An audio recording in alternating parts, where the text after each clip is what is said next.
Chapter 805. As the Chaos Spiritual Root, the Tree of World could continuously draw power from the endless dimensions and the chaos outside the realm to provide for the elemental world. This was the foundation of the elemental world. Only by destroying the Tree of World could the elemental world be seriously damaged. Feng Zichen was very fast. He arrived next to the Tree of World in an instant. At first glance, there was nothing unusual in this world. The Tree of World was still standing there as if it had existed since ancient times, emitting rumbling Dao light. However, upon closer inspection, Feng Zichen had deliberately opened up the lawless realm with Hongmeng Daozhong in order to protect the Tree of World. At this moment, the area had shrunk by more than half. Looking around, Feng Zichen did not find any trace of the Chaos Demon Celestial. However, he knew that the Chaos Demon Celestial must be nearby. The lawless realm would not shrink for no reason. After thinking for a while, Feng Zichen suddenly shouted to the void, "Fellow Taoist, I'm already here. Why don't you show yourself?" After waiting for a while, the void in front of him shook and the Chaos Demon Celestial walked out.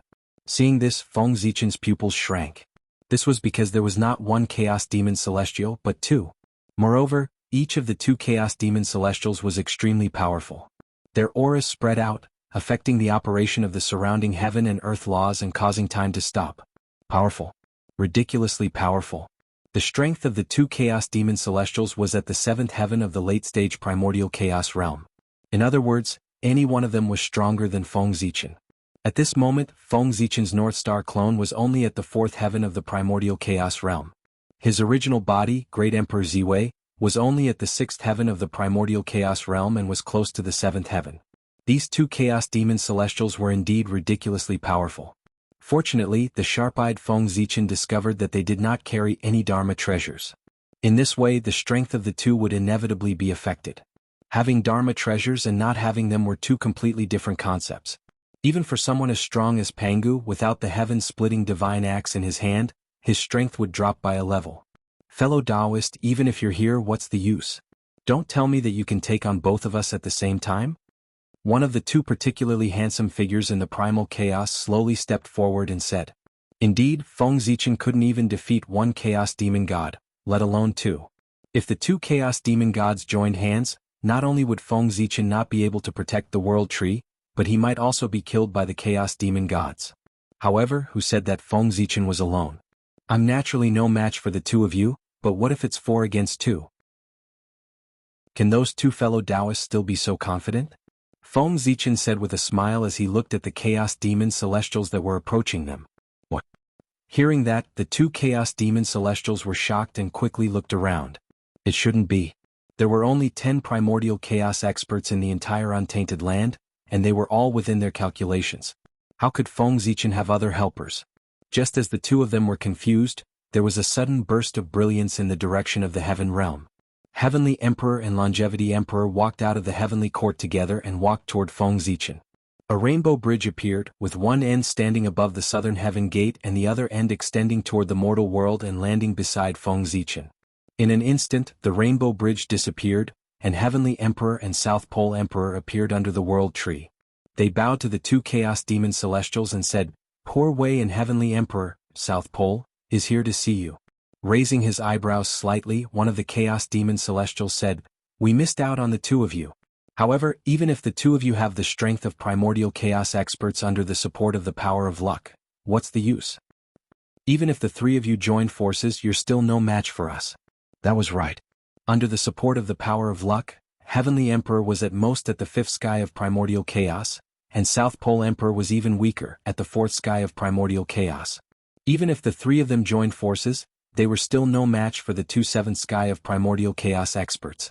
However, at this moment, they heard an ethereal voice coming from afar. It quickly drifted over and fell into the ears of the Chaos Demon Celestials. "If that's the case, count me in." Everyone looked back and saw a peerless figure walking toward them. Great Emperor Ziwei.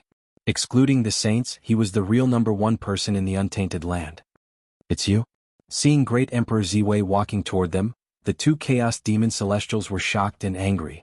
How could they not know this ruthless person who often went to the Realm Sea to hunt Chaos Demon Celestials?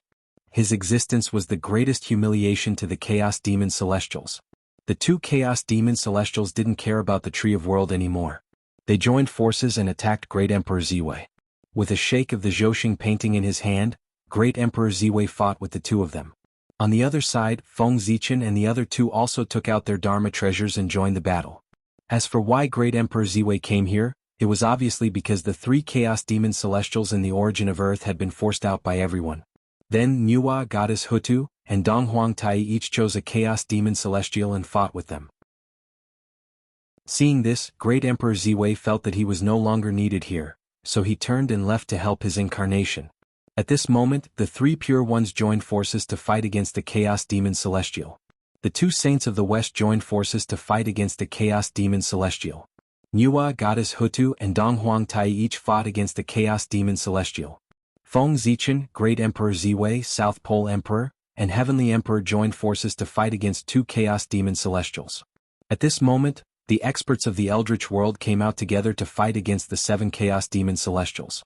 The Eldritch world was not calm, and the distant chaos beyond the heavens was not calm either. In the sky, Tao Ancestor Hongjun and Patriarch Yang Mei were facing each other from a distance. Behind them there were several terrifying figures. Behind Patriarch Yang Mei stood the Chaos Demon Celestials.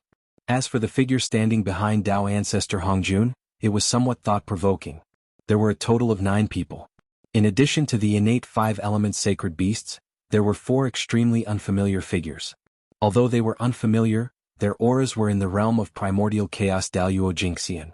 These were 4 unfamiliar primordial chaos Daluo Jingxian. Their strength was not weak, and they had walked very far on the path of primordial chaos. They were at least in the middle stage or even the late stage. Oh, they were not too unfamiliar. If Feng Zichen were here, he would realize that one of the 4 unfamiliar Tao Lords was the one at the bottom of the northern underworld sea. He was the terrifying figure standing behind Patriarch Kuanping, Patriarch Northern Underworld Han Ming. As for the other 3, they were also extraordinary. All of them had a great origin. They were the most ancient innate saints that were formed by the origin of heaven and earth. For example, the figure that was shrouded in darkness was called Taoist Tai Ming.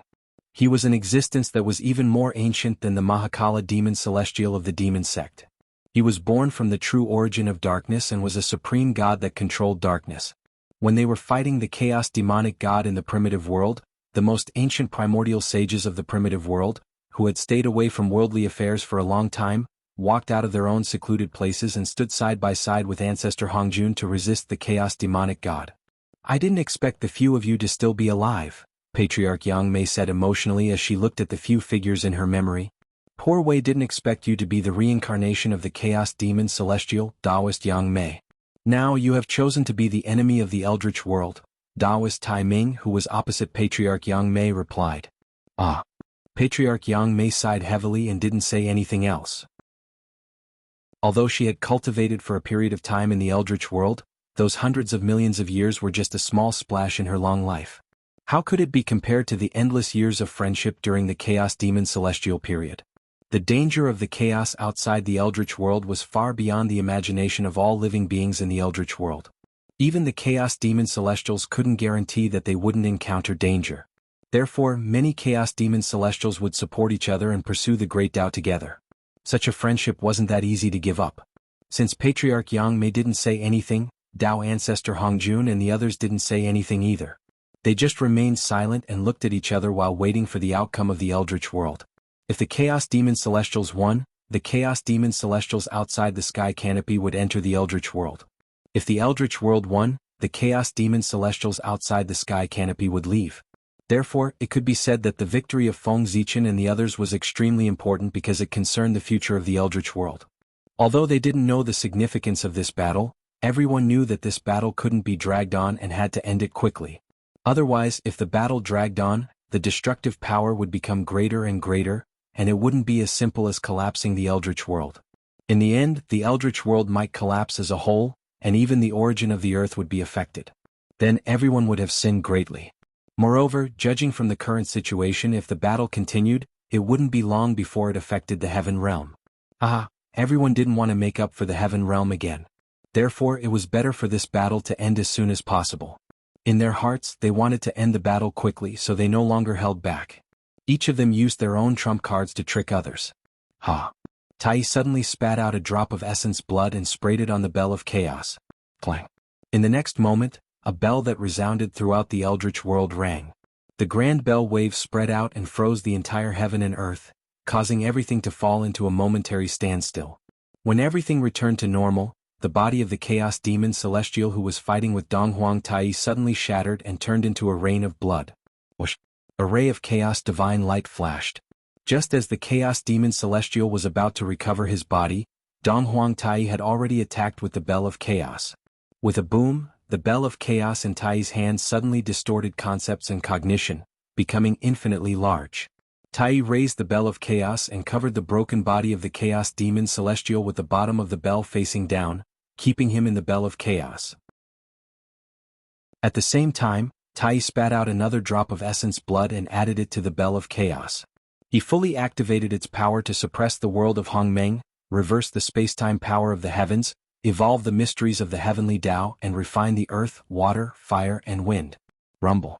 The Bell of Chaos vibrated, and the earth, fire, water and wind inside surged together, constantly being destroyed and reborn.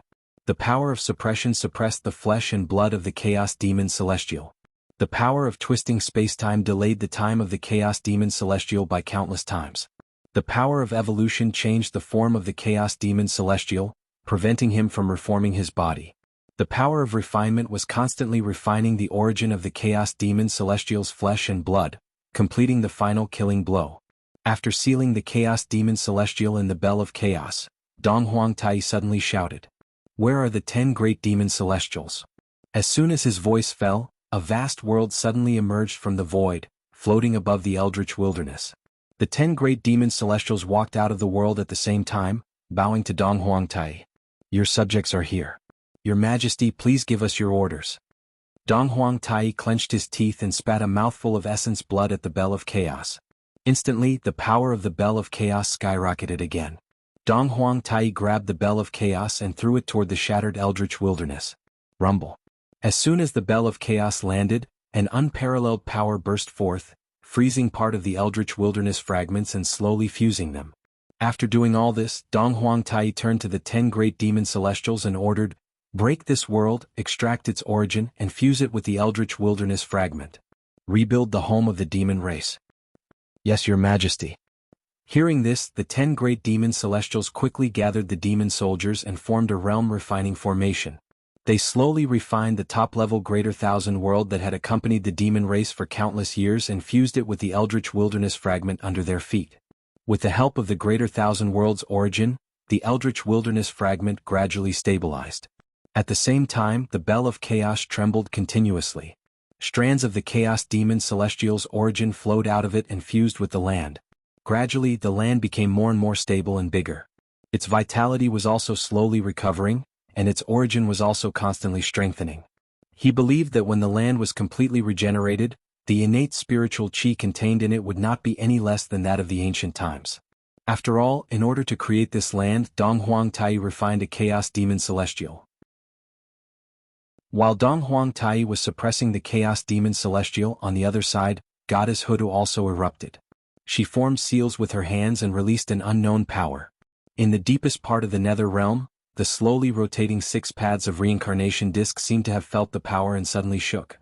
Then, a corner of the 6 paths of reincarnation disc appeared quietly and smashed the head of the Chaos Demon Celestial who was fighting with Goddess Hutu. The 6 paths of reincarnation disc was the only chaos treasure in the eldritch wilderness. Its power was unimaginable even if it was just a corner of it. After being hit by the 6 paths of reincarnation disc, the Chaos Demon Celestial could not help but let out a miserable cry. He lost his mind and fell down, smashing hard into the eldritch wilderness. Suppress. At the same time, the wizard race expert who had been prepared for a long time suddenly appeared. He activated the divine palaces of the 12 ancestors of sorcery and formed the 12 deities killing formation to suppress the Chaos Demon Celestial who had fallen on the ground. Chapter 806. Rumble. The 12 heavenly fiends formation was formed. Pangu's shadow loomed and suppressed the Chaos Fiend God deep in the ground, making him unable to move. At the same time, the shadow of the 6 paths of reincarnation appeared and fell into the ground. It enveloped the Chaos Fiend God and slowly rotated. Rumble. Every time the 6 paths of reincarnation rotated, the Chaos Fiend God weakened a little. part of the origin power was refined and integrated into the ground that suppressed him. Bus, bus, bus. The 12 ancestral sorcerer temples glowed and vibrated. They gathered the surrounding fragments of the primitive land and formed a continent vaster than the land of the demon race. After goddess Hutu, it was Nuwa's turn.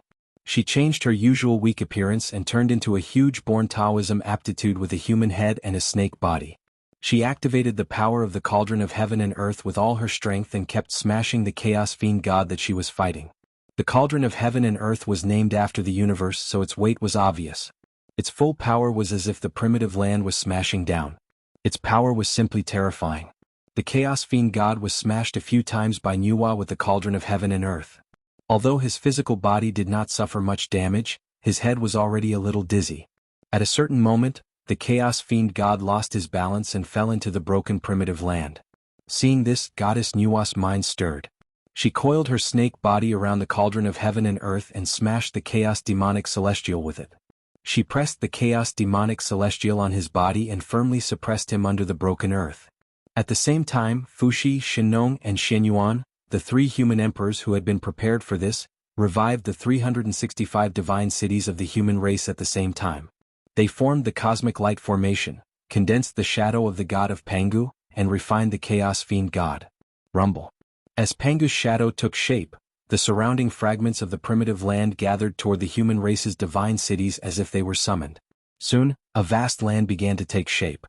In another place, the 3 pure ones worked together and easily suppressed the chaos fiend god. It was also because that chaos fiend god was unlucky to have chosen the 3 pure ones as his opponents. He was only at the 6th firmament of primordial chaos.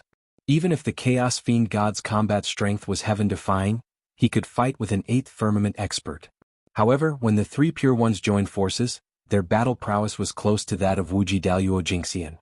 He could even fight experts at such a realm, let alone a chaos fiend celestial who was only at the 6th firmament of primordial chaos. Once the 3 purities unleashed their full strength, they would be able to easily suppress them. Rumble. The immortal slaying sword formation and Pangu's banner vibrated at the same time. An earth-shattering murderous aura and majestic chaotic sword chi erupted at the same time, sweeping toward the chaos fiend celestial that they were fighting. Even though the chaos demon celestial used all his means to defend himself, he still couldn't defend against the attacks of the 2 supreme treasures. In the blink of an eye, his body, which was comparable to a primordial treasure, was torn apart by the chaotic sword chi. Then it was shredded into pieces by the immortal slaying sword beam. In the end, the Tai Chi art rose and collected the chaos demon god's flesh and blood. With a slight stir, the innate yin and yang energy surged and injured the chaos demon god once again. Kunlun Mountain, Shoyang Mountain, Golden Turtle Island, come.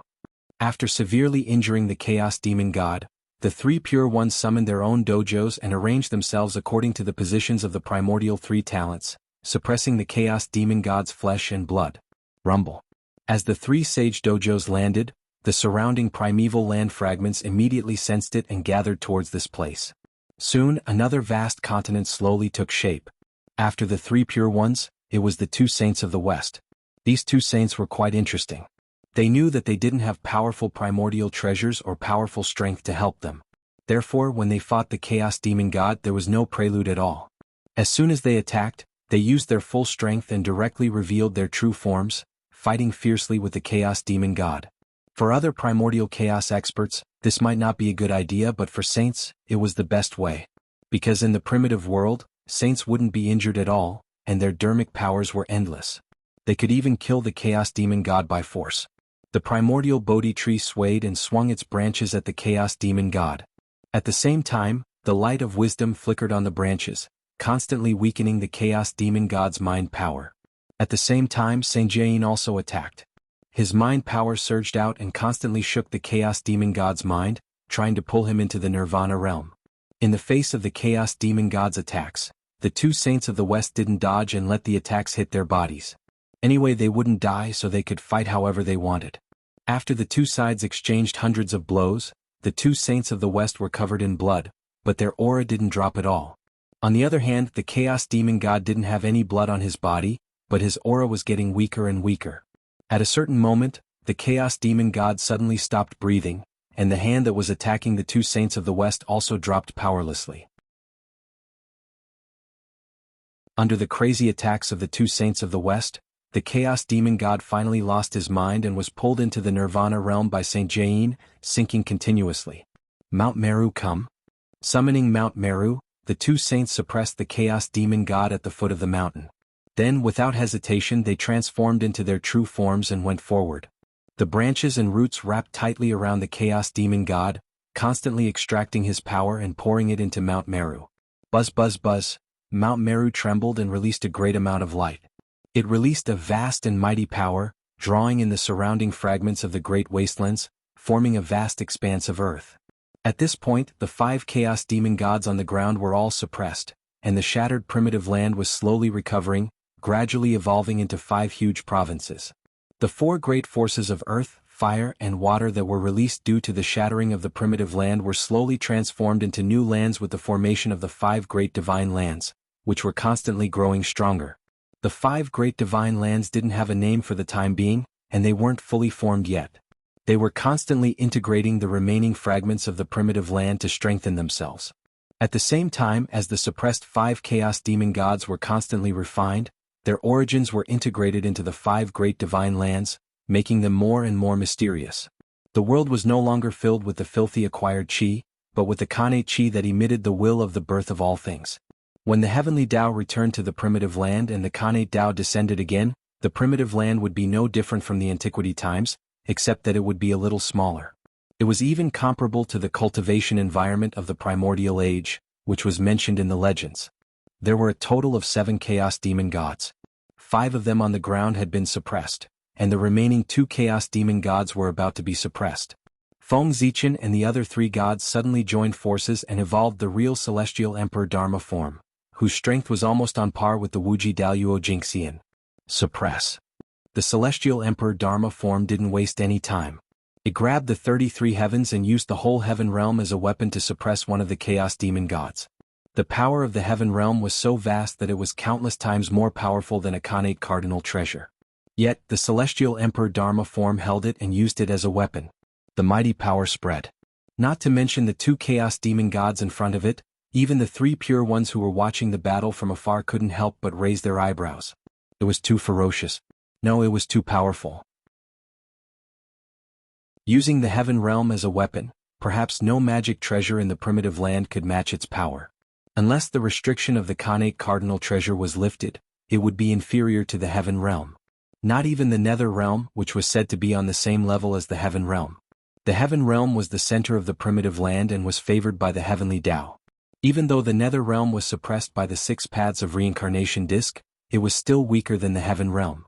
After all, the heavenly Tao was the most powerful in the primitive land. What was the meaning of pushing dry weeds and smashing rotten wood? The Celestial Emperor Dharma form took action. Under the suppression of the heaven realm, the 33 heavens shook. Endless rules hung down, and the Khanate chi was vast and mighty. It directly fixed the Chaos Demon God on the spot, unable to move at all. Bang! Before the heaven realm smashed on the Chaos Demon God, he couldn't bear the pressure and exploded. Pieces of flesh and blood flew everywhere, dyeing a large area of the sky red. Then, the heaven realm shook, and the 33 layers of Celestial Emperor Pagoda appeared. It took away the flesh and blood of the Chaos Demon God and brought it to the origin of the heaven realm to be suppressed. In the next moment, the heaven realm was restored. A powerful force of backlash broke out, and the Celestial Emperor Dharma form disintegrated. Feng Zichen and the other 3 reappeared. As the center of the primitive land, how could the heaven realm be so easy to deal with? Once it wavered, it would face the backlash of the entire primitive land. That was to say, the Celestial Emperor Dharma form formed by the 4 of them was the top karmic rank in the primitive land. Otherwise, the backlash just now wouldn't be as simple as breaking the Celestial Emperor Dharma form. It would at least take away half of their lives. The moment the Celestial Emperor disintegrated, the only 2 primordial chaos Daluo Jingxian, Feng Zichen and Great Emperor Ziwei among the 4 primordial chaos gods reacted extremely quickly. One of them activated the Supreme Formation, the Chaos Formation, while the other activated the Supreme Formation, the Galaxy of Cosmic Light Formation. At the same time, they blasted toward the remaining Chaos Demon God. Whoosh, Pangu moved. He punched out, and a power comparable to Daluo Jinshan's erupted, directly shattering the Chaos Demon God. Of course, others couldn't see Pangu. Therefore, when the scene fell into the eyes of the crowd, It was as if a galaxy had fallen and directly blasted the Chaos Demon God. This scene made the eyelids of the onlookers twitch. Since when did the boundless starry sky become so powerful? Rumble. The moment the Chaos Demon God's body shattered, the imperial court of human Tao reappeared. A chaotic divine light swept down, sweeping away the Chaos Demon God's flesh and blood, suppressing it in the chaos formation. At this point, the 7 Chaos Demon Gods that attacked the Eldritch World were all suppressed by the crowd and became resources for the Eldritch World's advancement. Brothers, I'll take my leave first. After bidding farewell to Hao Yin and the others, Feng Zichen hurriedly left for the continent where the human race was located. Among the 6 forces, the other 5 forces each suppressed a Chaos Demon God. Only the human race suppressed 2 Chaos Demon Gods with their own strength. This was a good thing, but at the same time it was also a bad thing. If there was a problem with the seal of the 2 Chaos Demon Gods, the human race would be in big trouble. Feng Zichen's departure was to completely eliminate this future trouble. Feng Zichen had urgent matters to attend to, and so did Emperor Hao Yin and the others. There was also a Chaos Demon God suppressed in the Heaven Realm. They also had to go and watch in case the Chaos Demon God caused trouble and disrupted the order of the Heaven Realm. In fact, Feng Zichen did not have any good ideas. He just kept attacking the Chaos Demon God and refining his power of origin, making him weaker and weaker until he completely died. At the same time, he was also doing his best to strengthen the seal and cut off the possibility of the Chaos Demon God breaking the seal. Suddenly, Feng Zichen thought of something and could not help but smile. Now, in order to suppress the Chaos Demon God, everyone had used their trump cards. What did this mean? It meant that the Eldritch World would fall into a period of peace that had not been seen for a long time. If there was no urgent matter, no one would easily start a war. Everyone's strongest forces were suppressing the Chaos Demon God. If they rashly started a war and caused problems with the seal, what would they do if the Chaos Demon God escaped? Then they would have no place to cry. Because of this, unless there was no other choice, no one would start a war. The price was too high for them to bear. After returning to the ancestral land of the human clan, Feng Zichen and Yuhua greeted each other and began to size up the current situation of the human clan. Compared to before, the ancestral land of the human clan had not changed much. After all, with the protection of the Divine Cycle City, even if the attack of a sage was very strong, it would be difficult to destroy this place. The ancestral land of the human clan had not changed, but the territory of the human clan had changed a lot. The trend of the earth veins was completely different from before. It no longer belonged to the lineage of Pangu, nor was it like the lineage of the Chaos Demon God. The two sides merged and became specious. This would not do. It had to be changed. He was the legitimate lineage of Pangu. Everything in the human clan naturally belonged to the lineage of Pangu. Moreover, in this world created by Pangu, if one did not follow the pattern of Pangu, what right did one have to receive the favor of Providence? With an idea in mind, Feng Zichen continued to look at the continent that belonged to the human clan. He discovered that it was much larger than the human clan's territory in the past. It was about 1/3 the size of the Eldritch Wilderness and was still expanding. After the Eldritch Wilderness was shattered and restored, its surface area did not decrease. Instead, it became larger. This was a good thing. It meant that the origin of the Eldritch Wilderness had not been damaged. Instead, it had strengthened a lot. After looking at the human clan, Feng Zichen looked at the other 4 divine lands and discovered that they were similar to the human clan. There was not much difference. This would not do. After paying so much, wouldn't it be a loss for the human clan to be the same as the others? As the protagonist of the world, the human clan naturally had to be different from the others. They had to be more outstanding. With the Divine Cycle City and the suppressed Chaos Demon God, the human clan would definitely be able to surpass the others as time passed. However, P.S. Today I moved books for my younger sister. 6th floor. There was no elevator. I went up and down several times. Dozens of pounds of books. I'm exhausted. Not only did I have to go up and down the building, but I also had to move them to the school gate. For the first time, I discovered that a big school was not a good thing. The exhausted me begged for monthly votes. Chapter 807. Feng Zichen wanted the present, not the future. Now, he wanted the divine land of the human clan to surpass the other 4 continents. The future was full of too many uncertainties. Just like Feng Zichen, in order to plan the apotheosized tribulation, how many plans did he make that he thought were perfect? But in the end, all kinds of problems still occurred. No one could say for sure what would happen in the future. Grasping the present was the most important thing. Therefore, Feng Zichen now wanted the divine land of the human clan to be different from the other 4 continents. Feng Zichen did this not because of personal feelings, but because he had a great plan for the welfare of the human clan. Now that the untainted land had been shattered and turned into 5 more powerful divine lands, this was a good thing. But everything had a priority. No matter how extraordinary the 5 divine lands were, they had to be differentiated into good and bad. When the Way of Heaven returned, the good divine land would definitely receive more attention from the Way of Heaven and gain the favor of most of the Way of Heaven. In this way, this divine land that was favored by the Way of Heaven would far surpass the other 4 continents in terms of development and heritage. Just like before the untainted land was shattered, the East was the orthodox untainted land. The Way of Heaven also focused on the East. As a result, everything here, whether it was the concentration of spiritual qi, the number of magic treasures, or the number of heavenly talents, was far more than that of the West. In short, to describe it in one sentence, the East was raised by the biological mother, while the West was raised by the stepmother. The gap was so big that people could not bear to look at it directly. Now, the reason why Feng Zichen wanted the divine land of the human clan to be different and outstanding, to become the leader of the 5 continents. His purpose was to wait for the Way of Heaven to return and fight for the orthodox position, so as to gain more favor from the Way of Heaven. At this time, Feng Zichen was not the only one who thought of this. The rest of the people probably thought the same and wanted to fight for the orthodox position of the Way of Heaven and Earth.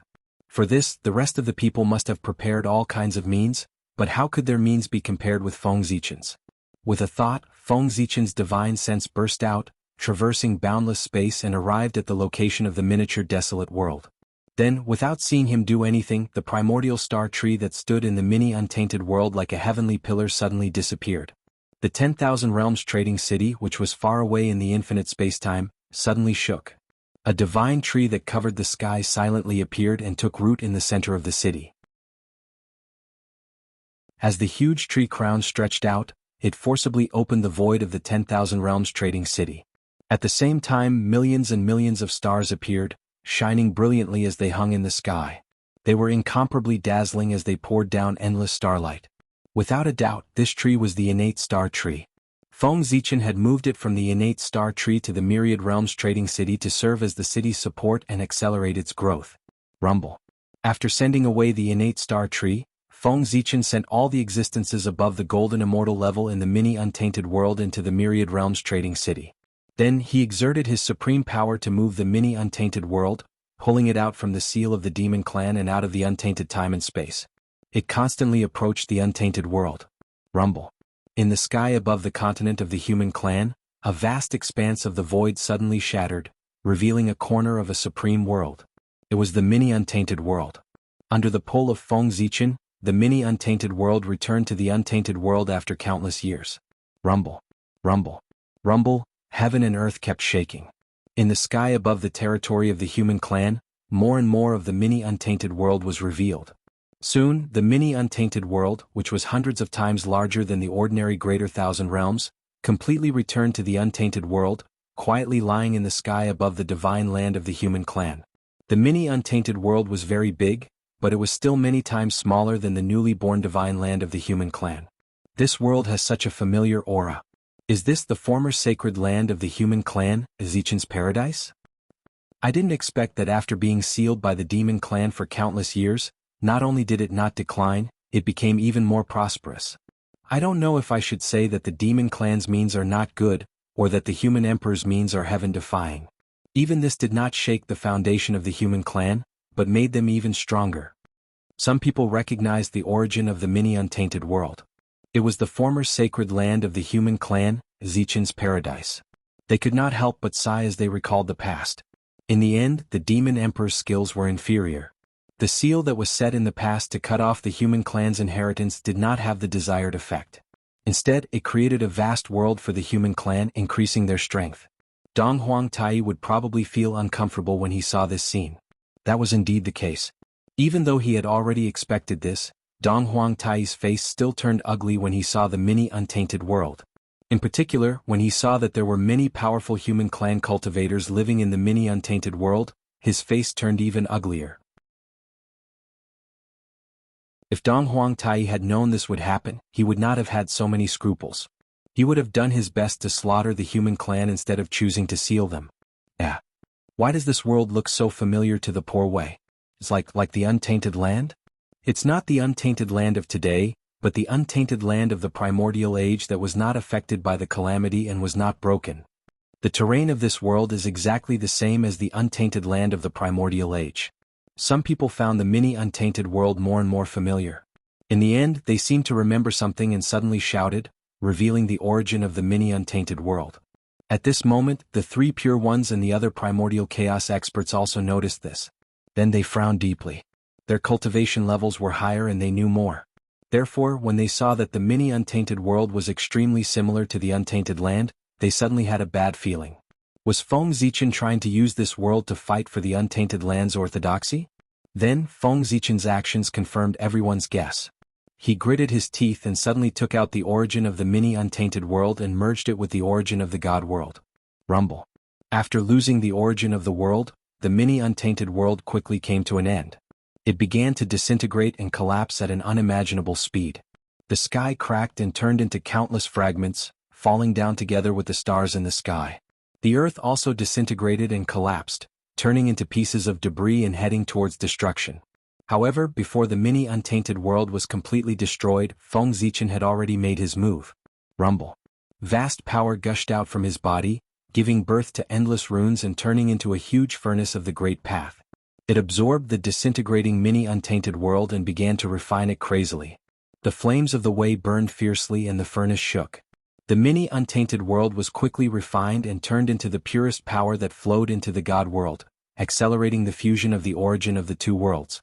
After absorbing the origin of the mini-untainted world, the shape of the God world gradually changed, transforming into the shape of the mini-untainted world.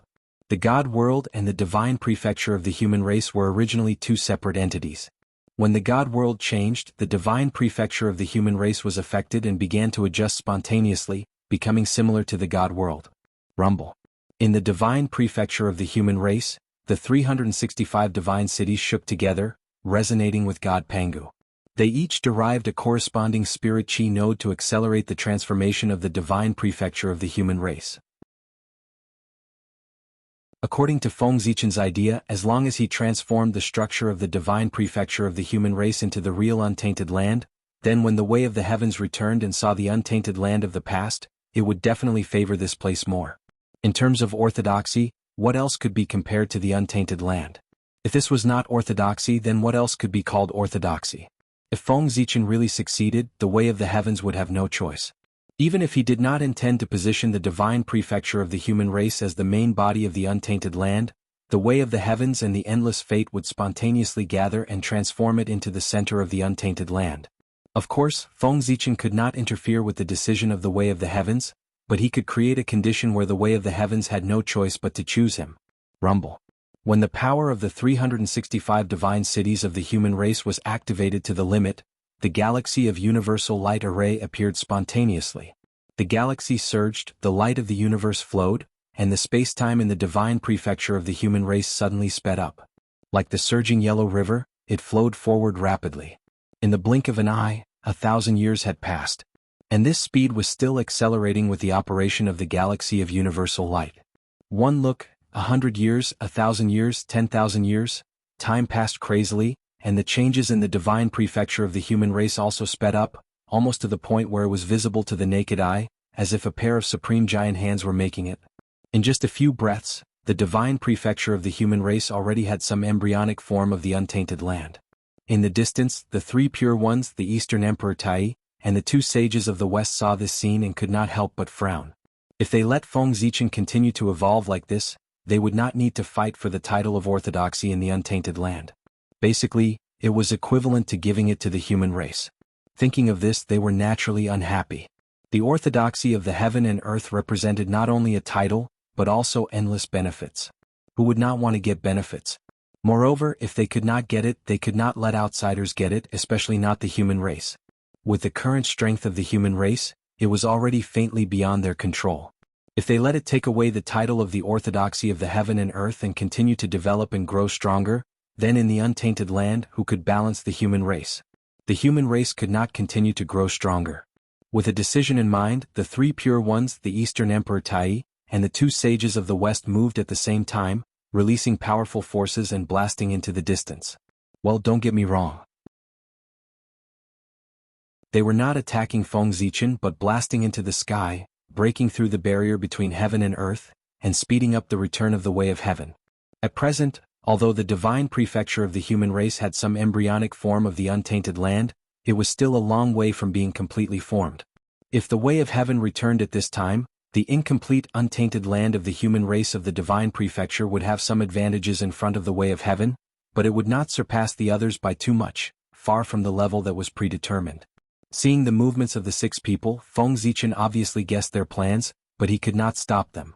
He could only do his best to accelerate the evolution of the divine prefecture of the human race. Fortunately, evolving the divine prefecture of the human race into the untainted land was only one of Feng Zichen's 3 plans. In addition, he had 2 alternatives as a backup plan. If one plan did not work, then all 3 plans would be used together. Unless the 3 pure ones could rebuild Mount Buzhou, Feng Zichen's 3 plans could definitely fix the orthodoxy of the untainted land on the divine prefecture of the human race. Rumble. With a roar of heaven and earth, the way of heaven finally returned from the chaos outside the sky and took over the untainted land again. All of a sudden, the whole world was different, as if it had completely come alive and was full of vitality. But for a master of the origin like Feng Zichen, with the return of the way of heaven, they seemed to have an extra line of sight.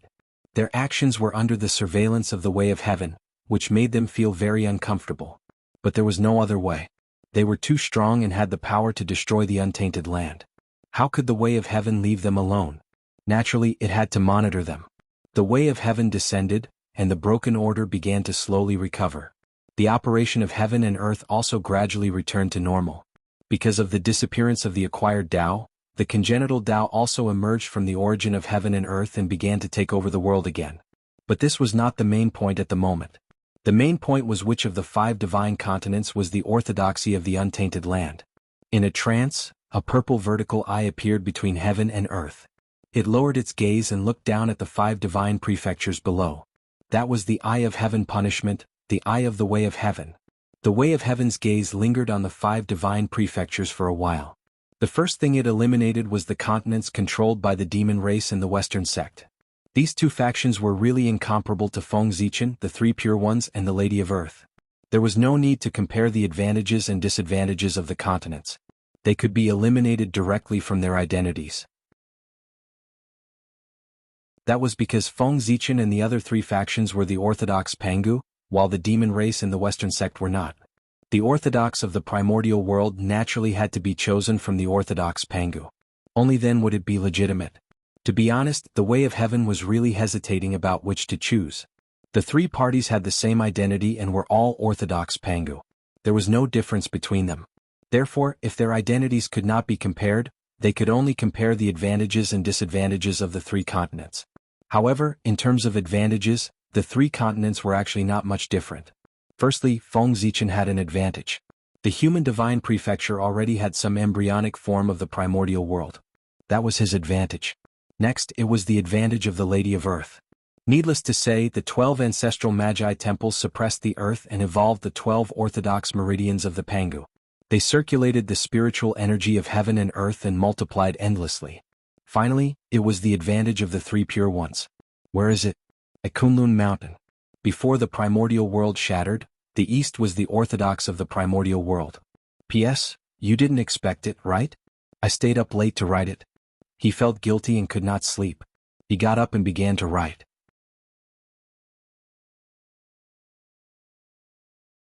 Chapter 808. After the collapse of Mount Buzhou, Mount Kunlun became the #1 divine mountain in the primordial world. At the same time, it was also where the ancestral bloodline of the East was located. It was the orthodox of the orthodox. The 3 pure ones controlled Mount Kunlun, which was equivalent to controlling part of the orthodox lineage. Naturally, they had a great advantage. The heavenly Tao's gaze wandered back and forth.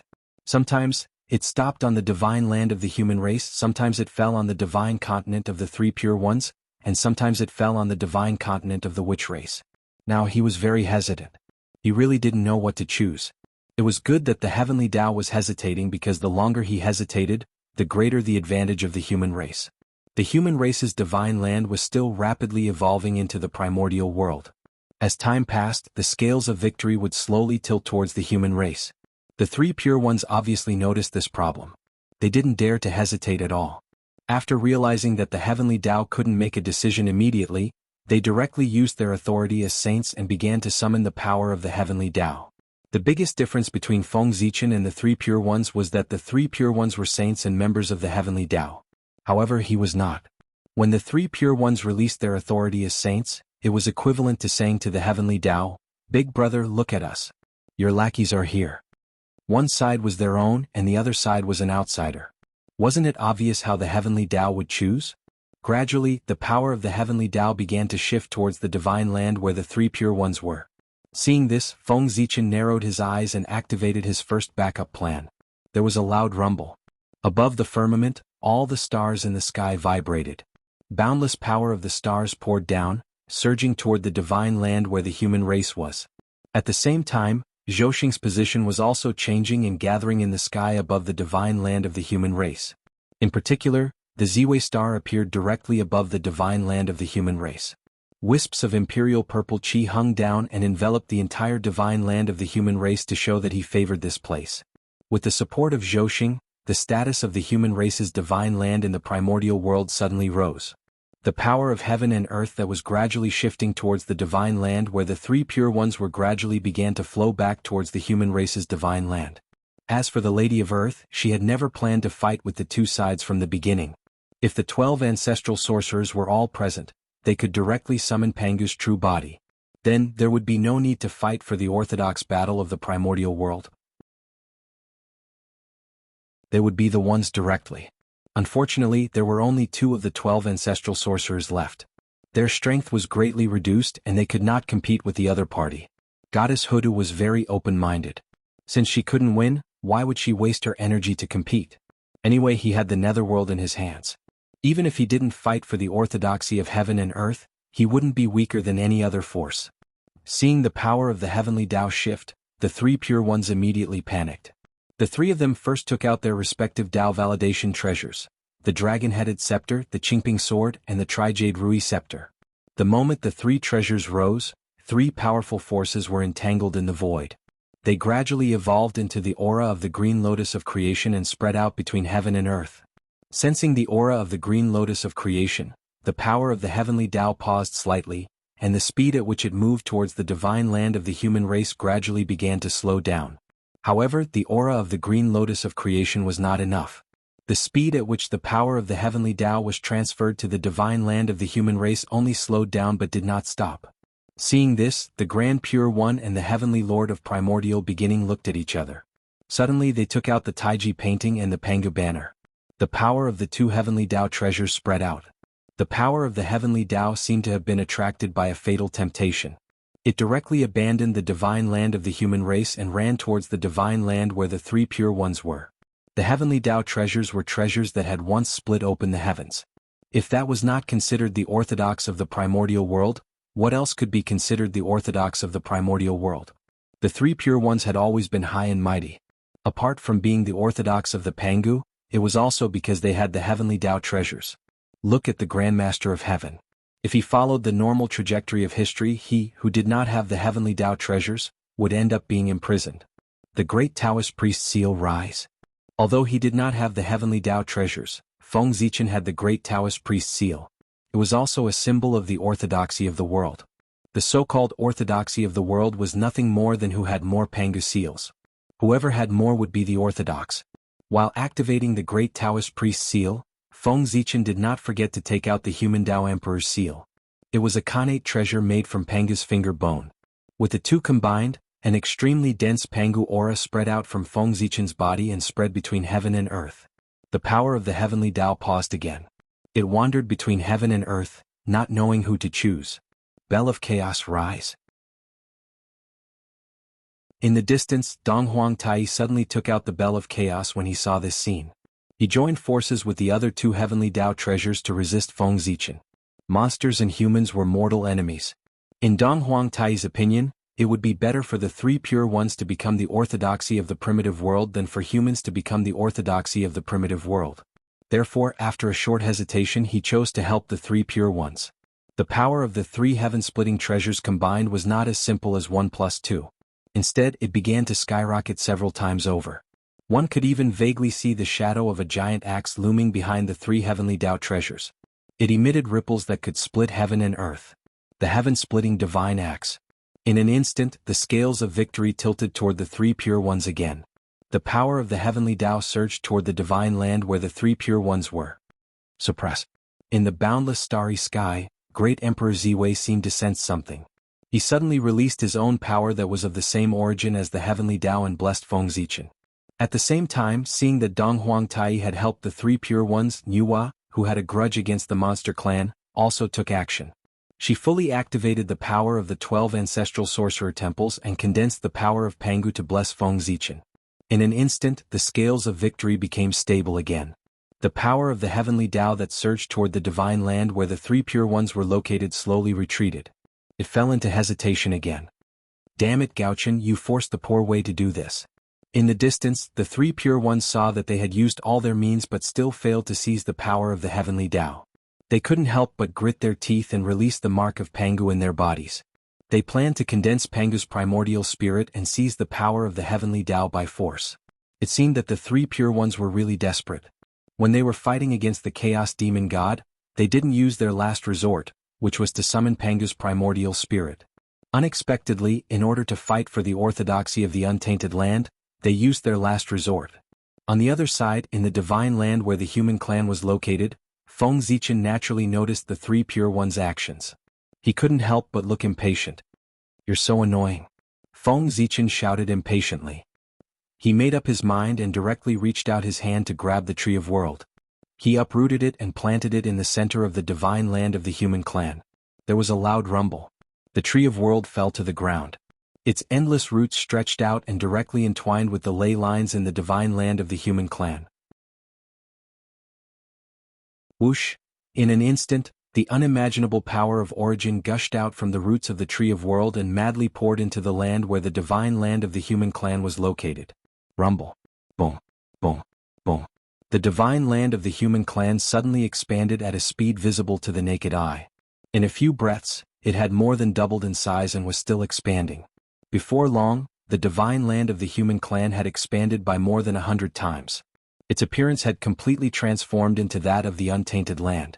If someone looked down at the divine land of the human clan at this time, he would find that the divine land of the human clan was almost the same as the untainted land of the primitive age except for its smaller size. It was simply a miniature version of the untainted land. The divine land of the human clan was small compared to the untainted land of the primitive age, not the untainted land of the past. Compared to the untainted land of the 3 sovereigns and 5 emperors, the divine land of the human clan was about the same size. When the Tree of World appeared in the divine land of the human clan, the power of the Way of Heaven abandoned the 3 pure ones without hesitation. It directly appeared above the Tree of World and slowly descended. In the eyes of the Way of Heaven, the Tree of World was even more important than the untainted land. Since it had chosen the divine land of the human clan, there was no need to continue the fight for orthodoxy. What else could it be other than the divine land of the human clan? How is this possible? The Tree of World is the Gaochens? How is this possible? At this moment, the 3 pure ones and Dong Huangtai were all dumbfounded. They had never dreamed that the Tree of World would belong to Feng Zichen. They had always thought that the Tree of World was a treasure that belonged to the Way of Heaven, so they had never taken it seriously. However, they had never thought that it would end up like this. If they had known that the Tree of World was Feng Zichen's treasure, they would not have competed with Feng Zichen at all. Since he already had the number 1 treasure in the eyes of the Way of Heaven, there was no need to compete. Who could compete with him? This was such a trap. Ignoring everyone's shock, Feng Zichen just quietly stared at the divine land of the human clan. After receiving the blessing of the Tree of World, there were so many changes that Feng Zichen could not see them clearly. He only knew that the divine land was becoming more and more extraordinary. It seemed to be no weaker than the ancient untainted land or even stronger. In terms of the density of the origin, it was comparable to the Archean era. In other words, the divine land already had the conditions to nurture innate gods and demons. Every inch of land and river was a treasure that was born from the innate essence and was filled with pure innate Taoist rhymes. Rumble. The will of heaven fell, and the benefits of being the orthodox untainted land also came. 30% of the origin of the 9 chaos demon gods that the way of heaven controlled fell from the sky and merged with the divine land of the human clan. As for the other 4 continents, 10% of the origin of the chaos demon gods fell from the sky.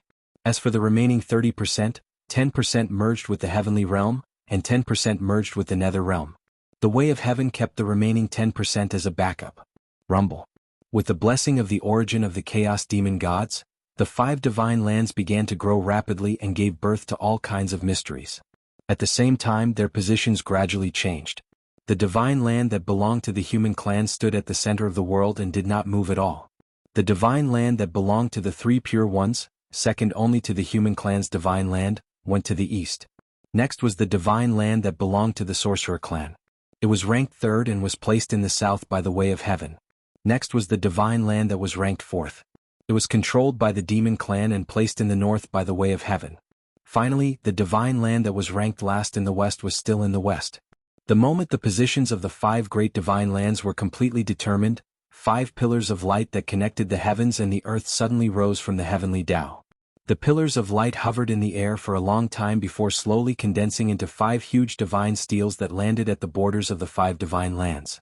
The divine steels were very large, each of them hundreds of millions of feet tall. Different innate divine runes were engraved on them, and they were the names that the way of heaven had set for the 5 divine lands. They were the central divine land of the human clan, the Dongxing divine land of the 3 pure ones, the Nanzhan divine land of the sorcerer clan, the north continent of the demon clan, and the Aparagodania divine land of the west. Although the 5 divine lands were of different sizes, they were all vast and boundless. If they were added together, their area would not be much smaller than the eldritch world of the ancient age of liches and demons.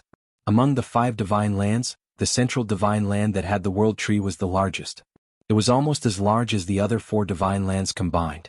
In addition to the 5 divine lands, there were countless islands of various sizes floating on the vast sea.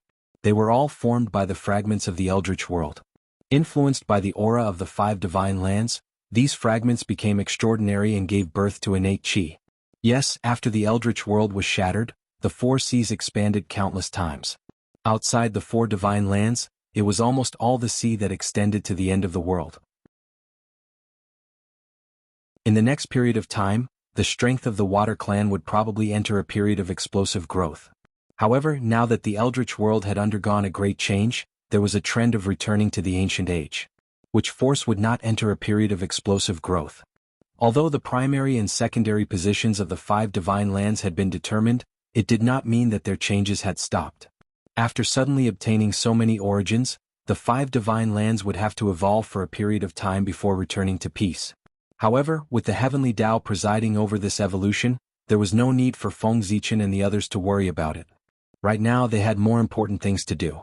That was to reopen the postnatal Tao and establish the postnatal system. Now, although the world had returned to the prenatal era, the world was filled with prenatal chi, and the prenatal Tao had all descended. However, the living beings of this world had long degenerated into postnatal living beings. It was easy for postnatal living beings to degenerate into postnatal living beings, but it was difficult for postnatal living beings to transform into prenatal living beings. It was not something that could be done by absorbing prenatal chi and living in a prenatal environment. It required many hardships. For specific details, please refer to the young Feng Zichen. As a postnatal living being, it was almost impossible for him to survive in the prenatal era. Even the most basic thing, absorbing prenatal chi for cultivation, was difficult. In the prenatal era, there was no way for postnatal living beings to survive. P.S. I'm dying of heat. I've been in a daze all day. I must buy an air conditioner in the next 2 days. I must tighten my belt and save money to buy one. *CK This damn weather is getting hotter every year. It's gradually not suitable for human survival. Are there any big shots who have left Earth? Bring me along.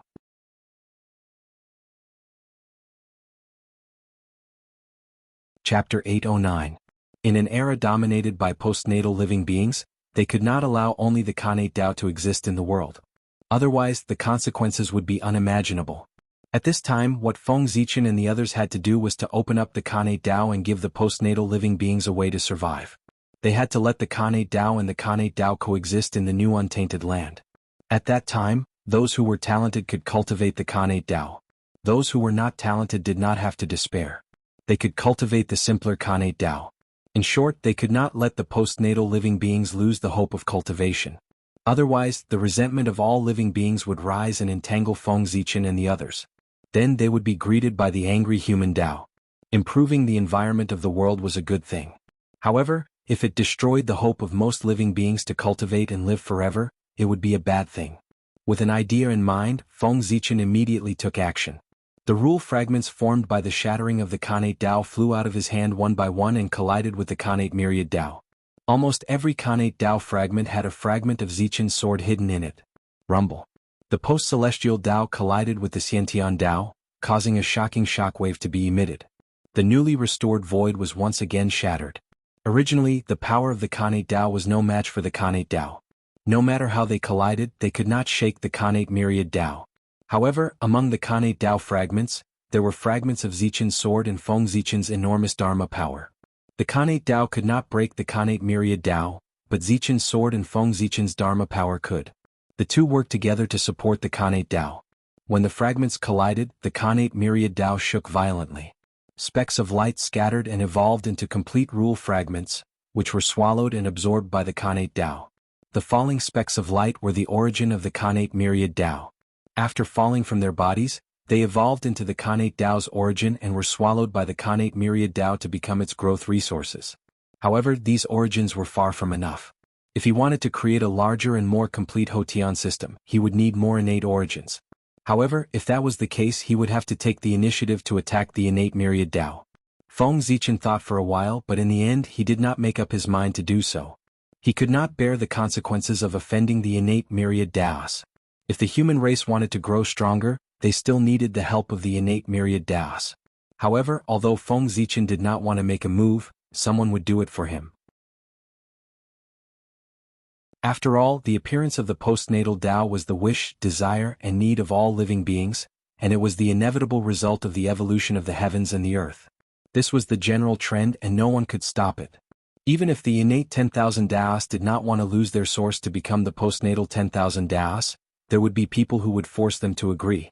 For example, the heavenly Tao and the human Tao. Rumble. The heaven and earth rumbled and a powerful force descended upon the innate Taos, forcing them to part of their origin.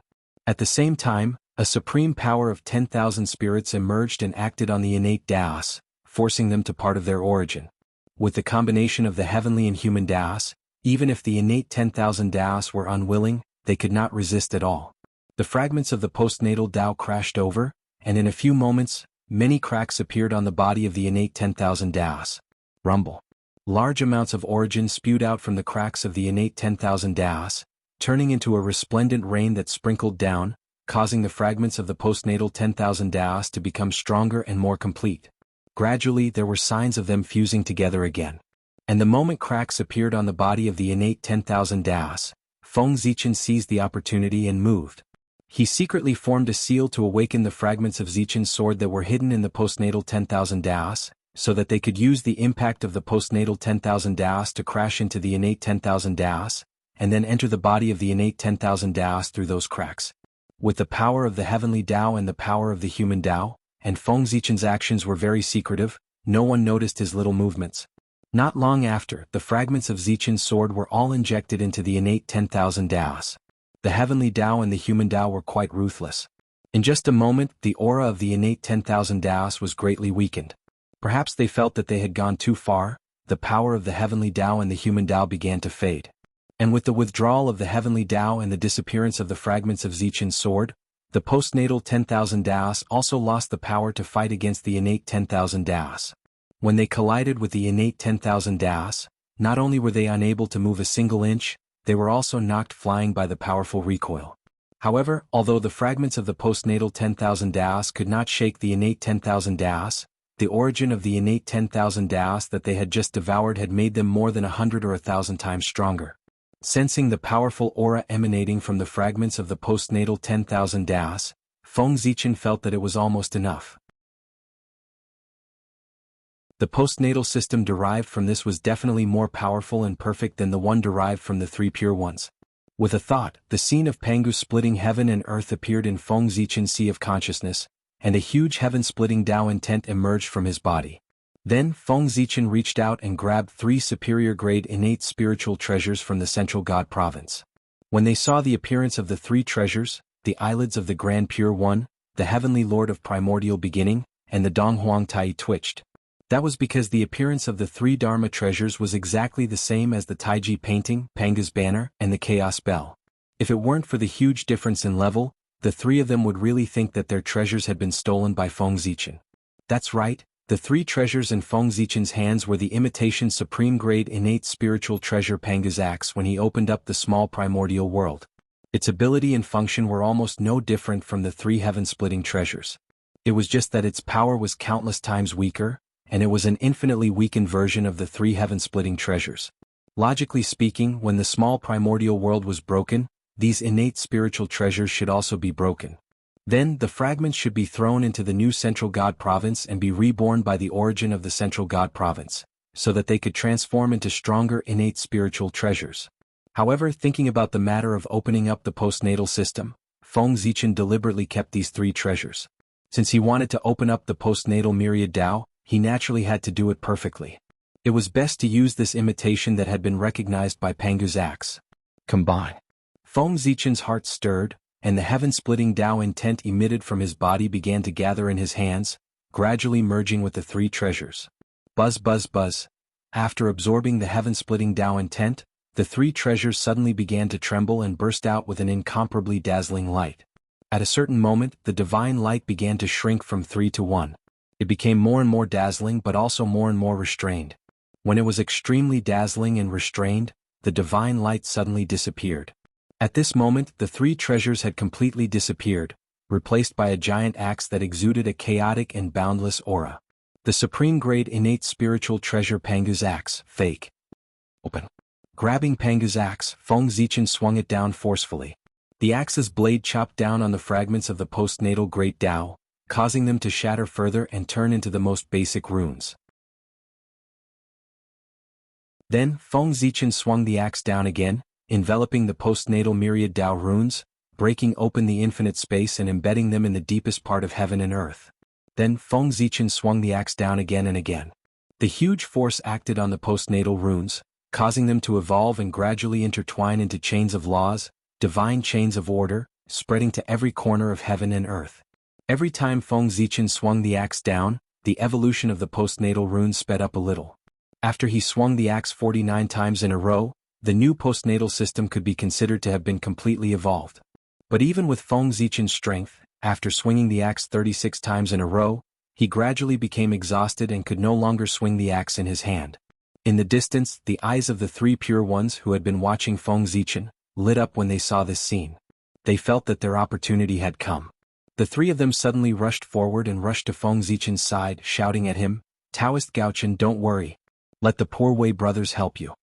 As they spoke, the 3 of them each took out their innate spiritual treasures, which evolved into Panga's heaven-splitting axe light, and swung it at the postnatal runes. Swoosh swoosh swoosh. In an instant, 3 dazzling heaven-splitting axe lights slashed down one after another, causing the evolution of the postnatal runes to speed up abruptly. After the 3 pure ones made their move, the rest of the saints and primordial chaos Daluo Jingxian also sensed something. They all stepped forward and came to Feng Zichen's side, each striking out a heaven-splitting light. First, it was Goddess Hutu and Yuhua, followed by Donghuang Tai and the 2 saints of the west. After that, Great Emperor Ziwei struck out an axe light from the boundless starry sky. The 7 saints and the 2 primordial chaos experts struck out a total of 9 axe lights. In addition to the 36 axe lights that Feng Zichen had previously struck out, there were a total of 45 axe lights. He was still 4 away from the 49 axe lights needed to open up the postnatal system. Boom. In the human emperor's palace in the ancestral land of the human race, Fushi sensed something. He combined the power of the human race's divine city and temporarily raised his strength to the primordial chaos level. He struck out an axe light at the postnatal runes. At the same time, in the netherworld, the ghost emperor of Fengdu also struck out an axe light with the power of the netherworld. In the boundless starry sky, on the South Pole star, the longevity emperor suddenly merged with the power of the heavenly tribulation. His strength increased infinitely and entered the primordial chaos realm. He also struck out an axe light. It was also this strike that made everyone realize that the longevity emperor of the South Pole, who usually didn't show his strength, was about to break through to the primordial chaos Daluo Jingxian. Merging with the power of the heavenly tribulation was a sign that he was about to break through to the primordial chaos realm. Otherwise, if he rashly merged with the power of the heavenly tribulation, it would be difficult for him to escape the fate of being assimilated by the power of the heavenly tribulation. That's right.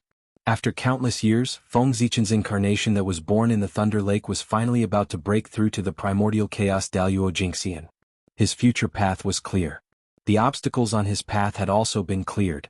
He was just waiting for the eldritch world to stabilize so that he could borrow the power of the heavenly tribulation to break through to the primordial chaos realm in one fell swoop.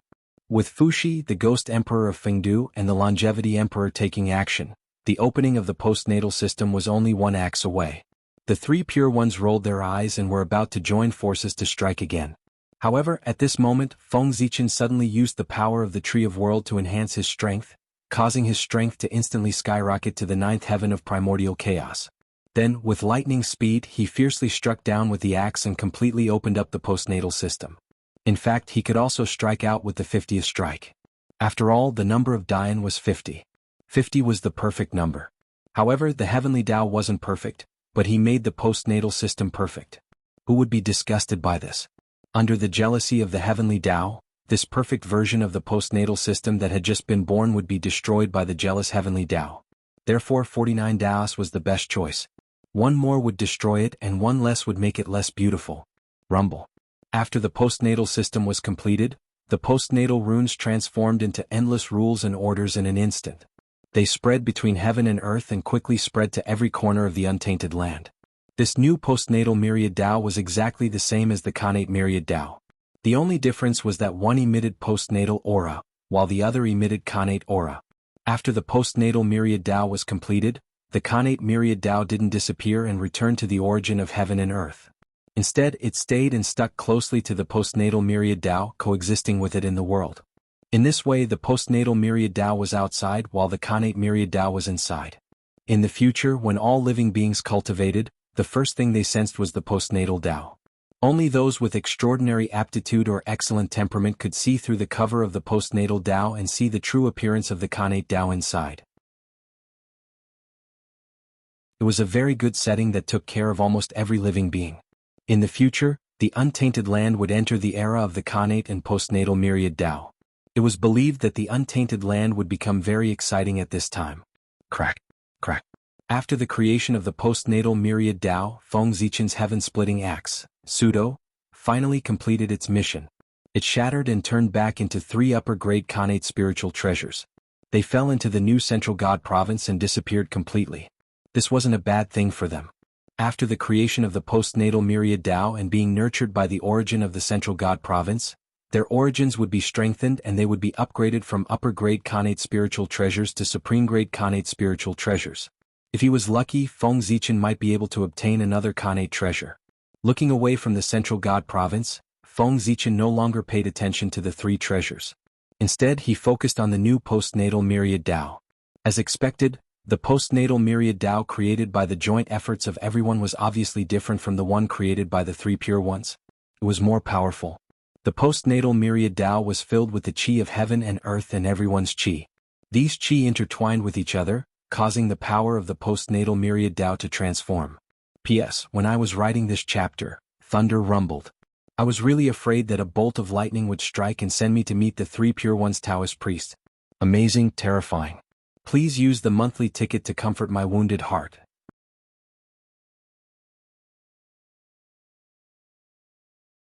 Chapter 8:10. Feng Zichen gave it a try and found that if he wanted to break the acquired universal Tao, he had to at least have the power of a great medium. If there were Daluo Taoist priests recklessly colliding with the acquired universal Tao, the remaining power of the crowd would erupt and blast the Taoist priest who dared to attack the acquired universal Tao into smithereens. Very good. Feeling the power of the acquired system, Feng Zichen couldn't help but nod with satisfaction. Although the acquired system was opened by the joint efforts of the crowd, Feng Zichen had contributed the most, so it began to take him as the master. After all, he was the one who chopped down the first axe, the last axe, and more than 30 axes were also chopped down by him. More than half of the 49 axes needed to open up the acquired system were chopped down by Feng Zichen. If he wasn't in charge of the new acquired system, Who would be in charge of it? Rumble. The acquired universal Tao spread out and enveloped every corner of the untainted land. The land also changed accordingly. Part of the congenital Qi was infected by the acquired universal Tao and suddenly began to transform. It transformed from congenital Qi to acquired Qi, which reverberated between heaven and earth. The acquired living beings couldn't absorb congenital Qi. Therefore, after the acquired universal Tao spread out, the first thing was to transform the corresponding acquired spiritual Qi for the cultivation of the acquired living beings. The appearance of the acquired universal Tao undoubtedly promoted the further perfection of heaven and earth. The way of heaven evolved the 5 continents at a faster speed. The 5 continents, which had been stagnant, suddenly began to expand rapidly again. In a few days they had expanded to twice their original size. At the same time, the heaven realm also underwent a huge change. The origin of the primal chaos demon Celestial, who was suppressed in the Mi Luo Heavenly Emperor Pagoda, was constantly being refined, causing the space of the heaven realm to become even more vast and boundless. It seemed like it was about to catch up with the 9 ancient heavens. At the same time, the boundless Heavenly Emperor Pagoda was also transforming. It was constantly absorbing the origin of the chaos demon god, causing it to become more and more solid. Endless Tao and truth intertwined on its body, emitting the aura of a supreme treasure. At this rate, it wouldn't take long or even tens of thousands of years, the 33-layered Heavenly Emperor Pagoda, which was nurtured by the origin of the heaven realm, would truly be born and suppress the fate of the heaven realm. However, the Heavenly Emperor Pagoda was the Celestial Emperor's weapon and one of the symbols of his identity. How could the way of heaven allow the birth of the real Celestial Emperor? Not to mention the real Celestial Emperor, his weapon was not allowed to appear. Therefore, the Heavenly Emperor Pagoda was Celestial Emperor, Celestial Emperor, Celestial Emperor, Emperor, Emperor was to God, Emperor, God. Therefore, as long as the Heavenly Tao didn't have the Emperor, God, Emperor, God, God, God, God, God, Emperor, Celestial, Heavenly God. Therefore, when the Heavenly Emperor's supreme treasure, the 33-layered encompassing Heavenly Emperor Pagoda, showed signs of being truly born, the Heavenly Tao took action. Heavens to heaven, God, God to heaven, heaven, heavens, the heaven, heaven, heavens, heaven, heaven. There were 36 heavens. Therefore, the heaven realm was incomplete and should be filled up. The 36 heavens were indeed better than the 33 heavens. However, the way of heaven didn't give this order earlier or later. Instead, it gave this order when the Heavenly Emperor Pagoda was about to be born. Its purpose was obvious. Feng Zichen turned his head to look at the heaven realm. Sure enough, he saw Hao Yin's completely dark face. After being stabbed by the way of heaven, this old man's mood wasn't very good. With anger in his heart, Hao Yin directly sat on the dragon throne. His aura, which was comparable to primordial chaos Daluo Jingxian, suddenly erupted and swept through the entire primordial world. Hao Yin just wanted to sit here and watch. Without his cooperation, how would the way of heaven make up for the missing 3 heavens? The 36 heavens and the 33 heavens seemed to only have a gap of 3 heavens, but to make up for it was far from as simple as imagined. It wasn't something that could be done by just finding a few upper-class worlds. The 33 heavens of the heaven realm weren't as simple as the upper-class worlds. Each level of the heavens was hundreds or thousands of times larger than the top-class upper-class worlds. Moreover, in addition to being big enough, the world had to be a world formed by the innate clear Qi. Otherwise, it couldn't merge with other heavens and become a part of the heaven realm.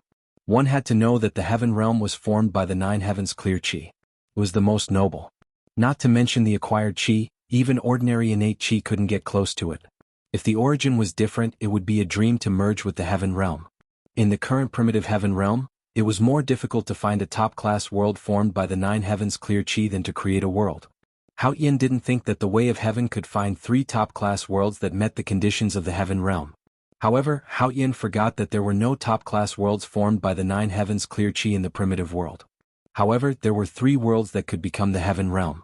They were the 3 pure heaven created by the 3 pure ones. They were the Taiching Saints Dachi heaven, the Heavenly Lord Yuanshir's Qingwei heaven, and the Tong Tian sect leaders Yu heaven. The 3 realms were the top-class worlds. They were created by the sages and were not much worse than the heaven realm. In addition, although the 3 realms were not formed by the 9 heavens clear Qi, they were created by the 3 pure ones. Who were the 3 pure ones? At the beginning of the world, the first wisp of 9 heavens clear Qi was formed by Panga's primordial spirit. They were the real ancestors of the 9 heavens clear Qi. The heaven realm was their junior. The world created by the three saints was tainted with their aura. Although it wasn't a world formed by the nine heavens' clear chi, it was similar. With the aura of the three pure ones, the origin of the heaven realm wouldn't reject the integration of the three heavens. As for whether the three pure ones would agree to the request of the way of heaven to integrate the world they created into the origin of the heaven realm, of course they would. They still remembered the grudge of the apotheosis tribulation. If it weren't for the meddlesome people in the celestial court, the apotheosis tribulation wouldn't have developed into the current situation and caused them to suffer heavy losses.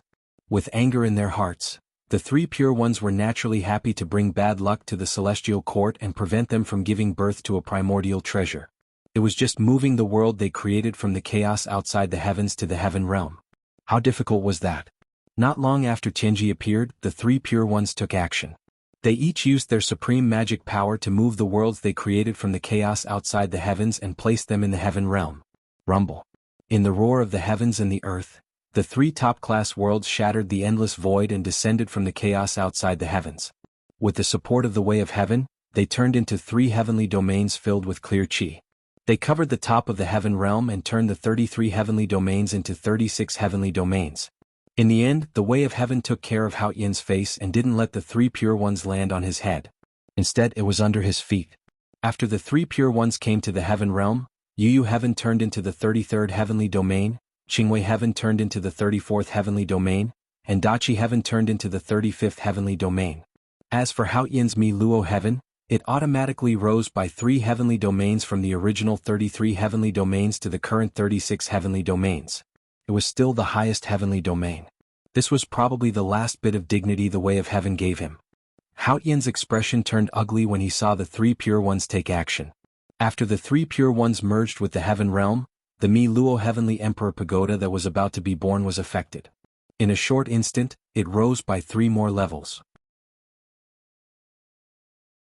With 3 more levels, the Mi Luo heavenly emperor pagoda's power was undoubtedly stronger. However, its birth time was also extended indefinitely. After 3 more levels, the Mi Luo heavenly emperor pagoda's body, which was originally incomparably solid, suddenly became somewhat illusory. The heavenly Tao patterns that permeated its body also disappeared quite a bit. This is really interesting. It would be strange if Hao Yin doesn't hate the three pure ones to death now. Seeing this scene from afar, Feng Zichen silently ridiculed in his heart. The Khanate cardinal treasure was about to be in his hands, but it was destroyed by the three pure ones. No matter how much Hao Yin could endure the hatred of destroying such an opportunity, it would be difficult for him to swallow this anger. He had to get back at them.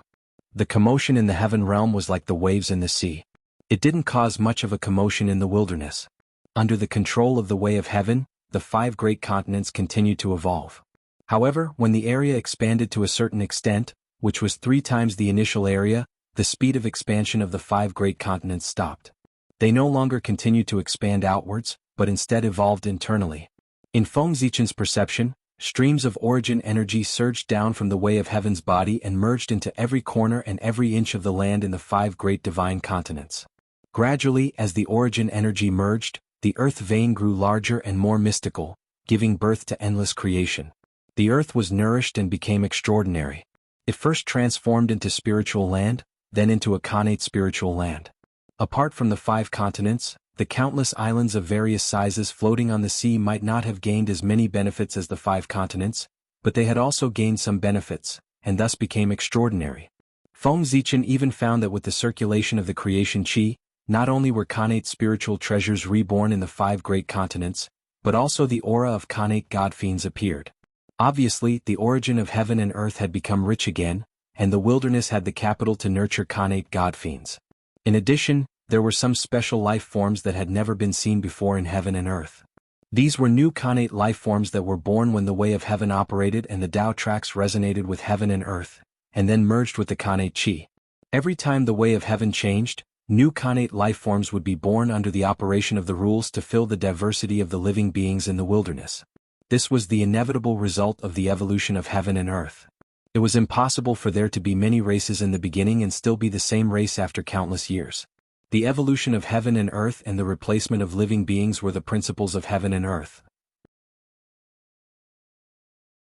However, when the way of heaven changed in the past, it did not coincide with the overall promotion of heaven and earth, so there were not many Khanate lifeforms born. It was far from like now, when the origin of heaven and earth was abnormally rich, and there were more than 1,000,000 Khanate lifeforms born. It was not an exaggeration to say that there were hundreds of races. Those who did not know would think that this was a repeat of the primordial age, when the laws of heaven and earth changed and countless Khanate lifeforms were born. By the time these Khanate lifeforms were born, there would be at least 100 more races in the wilderness. By then, the wilderness would be lively, and there would be a lot of trouble caused by the new and old forces. Putting aside the unstable factors, the whole untainted land was developing in a good direction. It was getting stronger and stronger, and this was a change that could be seen with the naked eye. Rumble. At a certain moment, the evolving central divine land suddenly shook violently, and endless Khanate Tao light rose, illuminating a large area of the void. Then, hundreds of millions of mysterious runes appeared and lined up. They covered the entire central divine province and covered everything. The 9 states cauldrons. Are the 9 cauldrons about to advance? Feng Zichen sensed something and hurriedly looked in the direction of the 9 cauldrons. As expected, when his gaze landed there, he saw the 9 cauldrons rising from the ground and floating in the air. The dazzling Khanate Tao light had risen from them, and the billions of mysterious runes had also come from them. All of this was because they were advancing, transforming from superior to supreme-grade Khanate spirit treasures. The advancement of the 9 cauldrons as a whole also meant that if they were united, they would become Khanate peerless treasures. This transformation was not the transformation of superior to supreme-grade Khanate spirit treasures, but the transformation of supreme-grade Khanate spirit treasures to Khanate peerless treasures. Feng Zichen sensed that the auras of the 9 great masters sealed in the 9 cauldrons had completely disappeared. Clearly, they had been refined by the cauldrons and turned into the foundation for their advancement. That was not all. The chaos demon god suppressed by the imperial court of human Tao, the divine city of the human race, and the chaos demon god's origin bestowed by the heavenly Tao had all flowed into the 9 cauldrons. That was why the 9 cauldrons could refine the 9 great masters they'd suppressed so quickly, completing the final transformation and becoming Khanate peerless treasures. Rumble.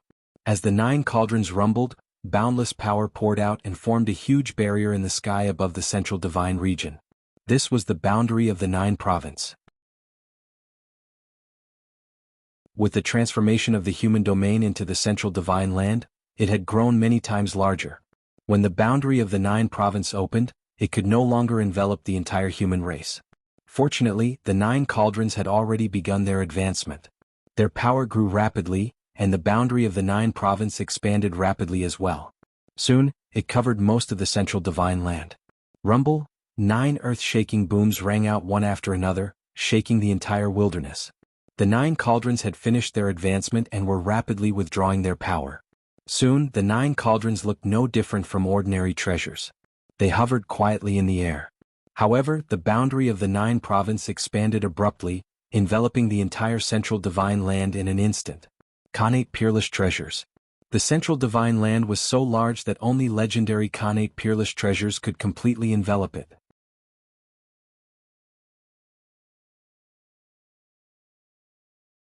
Chapter 8:11. The 9 state cauldrons. They had been upgraded to Khanate cardinal treasures. However, that was the state of the 9 cauldrons as one. Right now, the 9 cauldrons were not as one. Therefore, the 9 cauldrons looked like 9 top-tier Khanate spiritual treasures.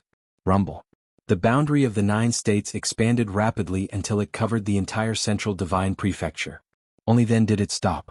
However, although the movement had stopped, the changes did not stop. Although the central divine province had stopped growing, it was still growing. In the future, as the origin of the chaos demon god was refined, the central divine province would continue to expand. The 9 state cauldrons had completely merged with the origin of the central divine province. As the central divine province expanded, their power gradually increased. As the central divine province continued to expand, the 9 cauldrons would also be upgraded. It was not impossible for them to be upgraded from inferior grade Khanate cardinal treasures to middle grade or superior grade. After the 9 cauldrons were upgraded, the boundary of the 9 states would also expand and cover the entire central divine province. The two were already in a mutually dependent relationship. Seeing that the humans had gained another Khanate cardinal treasure, everyone's expression turned ugly. One more Khanate cardinal treasure was equivalent to one more primordial chaos Daluo Jingxian. The humans were undoubtedly stronger and more difficult to deal with. It would be strange if they were happy. However, from the upgrade of the 9 cauldrons, everyone saw a way to create a Khanate cardinal treasure. Wasn't the Chaos Demon God the best material to create a Khanate cardinal treasure? Without using the origin, one could create a Khanate cardinal treasure just by using the Chaos Demon God's body or even all of its bones. Thinking of this, the two saints of the West's eyes suddenly lit up. They seemed to have found a way to make up for the West's shortcomings. That was to create a Khanate cardinal treasure. If the West had a Khanate cardinal treasure, their foundation would undoubtedly be much stronger. Moreover, with one more Khanate cardinal treasure to suppress fate, the West would definitely give birth to more talented creatures. The West had too many shortcomings compared to the East. Khanate cardinal treasures were the most important. The East had at least 7 Khanate cardinal treasures, but the West did not have one. If the West had a Khanate cardinal treasure, it would be a breakthrough for the two saints of the West, even though it was still incomparable to the East. It would be the beginning of them catching up with the East. If there was a first, there would be a second. In the future, the West would definitely surpass the East. Harboring a strong sense of longing, the two saints of the West had already begun to ponder how to create the first Khanate supreme treasure of the West. Rumble. The birth of a Khanate cardinal treasure naturally alarmed the heavenly Tao. Amidst the boundless purple chi, the heavenly Tao quietly descended and looked down at the 9 cauldrons. Although the heavenly Tao had appeared, it had no intention of attacking the 9 cauldrons. Normally, when the 9 cauldrons were promoted to Khanate cardinal treasures, the heavenly Tao would definitely send down heavenly punishment as a test for the 9 cauldrons' promotion. However, at this moment the wilderness had been upgraded, and the aura of new life was everywhere.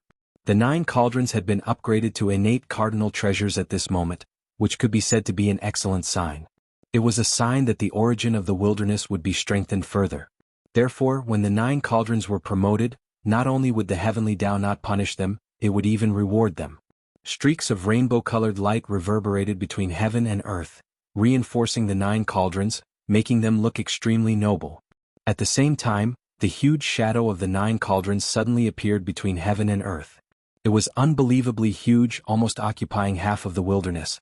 Fortunately, all living beings had yet to return to their positions. Otherwise, all living beings would be able to clearly see the shadow of the 9 cauldrons as long as they raised their heads.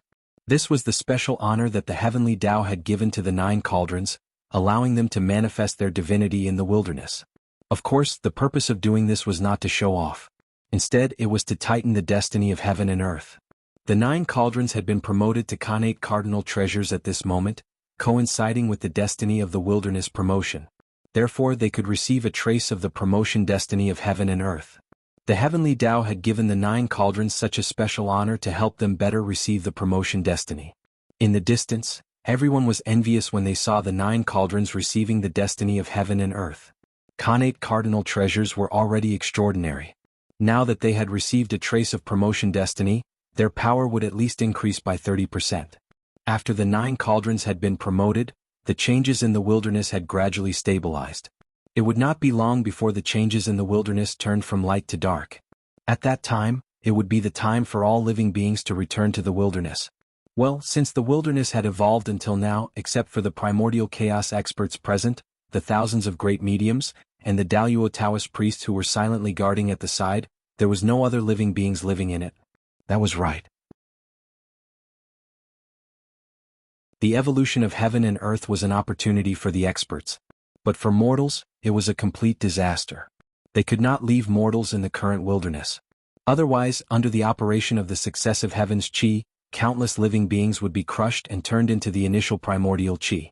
With the heavenly Tao presiding over the evolution of heaven and earth, no one would take the initiative to intervene. They just watched quietly from the side, waiting for the evolution of heaven and earth to end. At the same time, they were also observing the evolution of heaven and earth, silently comprehending, trying to understand the principles of the operation of the heavenly Tao. Just like that, the minutes and seconds passed. In the blink of an eye, 1,000 years had passed. The evolution of the primordial world gradually reached perfection. The surging power of earth, fire, water, and wind completely calmed down and turned into the purest Khanate chi that merged with heaven and earth. The successive heavens' essence energy also stopped transforming. It gradually became gentle and suitable for people to absorb. The rules of heaven and earth also became very perfect. It was like a huge net that covered the entire primordial world. At this point, the intense evolution of heaven and earth had ended. Next, it would enter a slow period. It would absorb the origin of the chaos fiend celestial bit by bit and strengthen bit by bit. Sensing that the changes in heaven and earth had already calmed down and become suitable for living beings in heaven and earth, the Grand Pure One opened his mouth and was about to ask everyone to release the living beings that had been taken away and let them return to the primordial world. However, at that moment, a change occurred in the boundless sky. Resplendent starlight erupted and interrupted the Grand Pure One's actions. Sensing that something was amiss in the boundless starry sky, everyone hurriedly looked up and saw stars in the primordial world. The resplendent Zhoshing appeared and hung in the sky. At that moment, the starry sky appeared and illuminated the entire primordial world. The gentle starlight sprinkled down as if it had covered the world with a layer of silver gauze. What's going on? Why did the boundless starry sky suddenly change? What is that guy Ziwei doing again? The change in the boundless starry sky was without a doubt related to Great Emperor Ziwei. Apart from him, no one else had the ability to cause trouble in the boundless starry sky. With doubts in their hearts, everyone released their divine consciousness one after another and looked in the direction of the boundless starry sky. They wanted to see what Great Emperor Ziwei was doing. However, before their divine consciousness could reach the boundless starry sky, they saw the Zhoshing in the sky suddenly shining brightly and releasing unprecedented starlight. Rumble. For a moment, starlight fell like rain, covering the sky and covering the earth as it fell towards the primordial world. Just as everyone's divine consciousness approached the boundless starry sky, before they could react, it collided with the starlight that poured down. Then, everyone's divine consciousness that could easily kill Daluo Taoist priests was actually melted by the resplendent starlight. Above the primordial world, the expressions of the three pure ones and other primordial chaos experts changed the moment they came into contact with the starlight. This was because, in their perception, the power contained in the starlight was far beyond their imagination. It had surpassed the level of primordial chaos and reached the level of Wuji Daluo Jingxian. That's right, it was Wuji Daluo Jingxian. At this moment, during the rebirth of the primordial world, Feng Zichen finally opened the huge seal of the boundless starry sky, allowing the radiance of the Zhoshing to fall on the primordial world again. Previously, Feng Zichen had sealed the boundless starry sky with the excuse that it was too broken and needed to be repaired. He had even intercepted 99% of the star power and only allowed 1% of the star power to flow into the primordial world. By doing so, the demon clan had formed a monstrous karma with all living beings in the primordial world. If it weren't for the demon gods sacrificing themselves to save the world, the monstrous karma would have made the demon clan unable to make a comeback. However, Feng Zichen was different. He intercepted the meteor power in the name of repairing the boundless starry sky. Even if he intercepted 99% of the meteor power, he would have no problem intercepting 99% of the meteor power. Of course, the premise of all this was that Feng Zichen really repaired the boundless starry sky. As long as he repaired the boundless starry sky, it would be a trivial matter for him to intercept the meteor power. The way of heaven wouldn't care about it at all. However, if Feng Zichen failed to repair the boundless starry sky, it would be a big deal for him to intercept the meteor power. Even if his identity was said to be the noblest in the primordial world, the monstrous karma would knock him down from the throne of Great Emperor Ziwei. Fortunately, the boundless starry sky was under Feng Zichen's control. Not only was it repaired, but it was even one step closer. Its origin was more than 100 times stronger than before. It could be said that ever since Feng Zichen took over the boundless starry sky, this place had been in the process of becoming stronger. The power of the falling star power had reached the level of the Wuji Daluo Jingxian. This was the best proof. If it hadn't been promoted, how could Zhoshing star power have reached the level of the Wuji Daluo Jingxian? In fact, the boundless starry sky had been completely repaired many years ago. Not long ago, the boundless starry sky had completed a breakthrough. It had risen from the level of primordial chaos to the level of Wuji. However, Feng Zichen had been keeping it a secret, so no one knew about the situation of the boundless starry sky.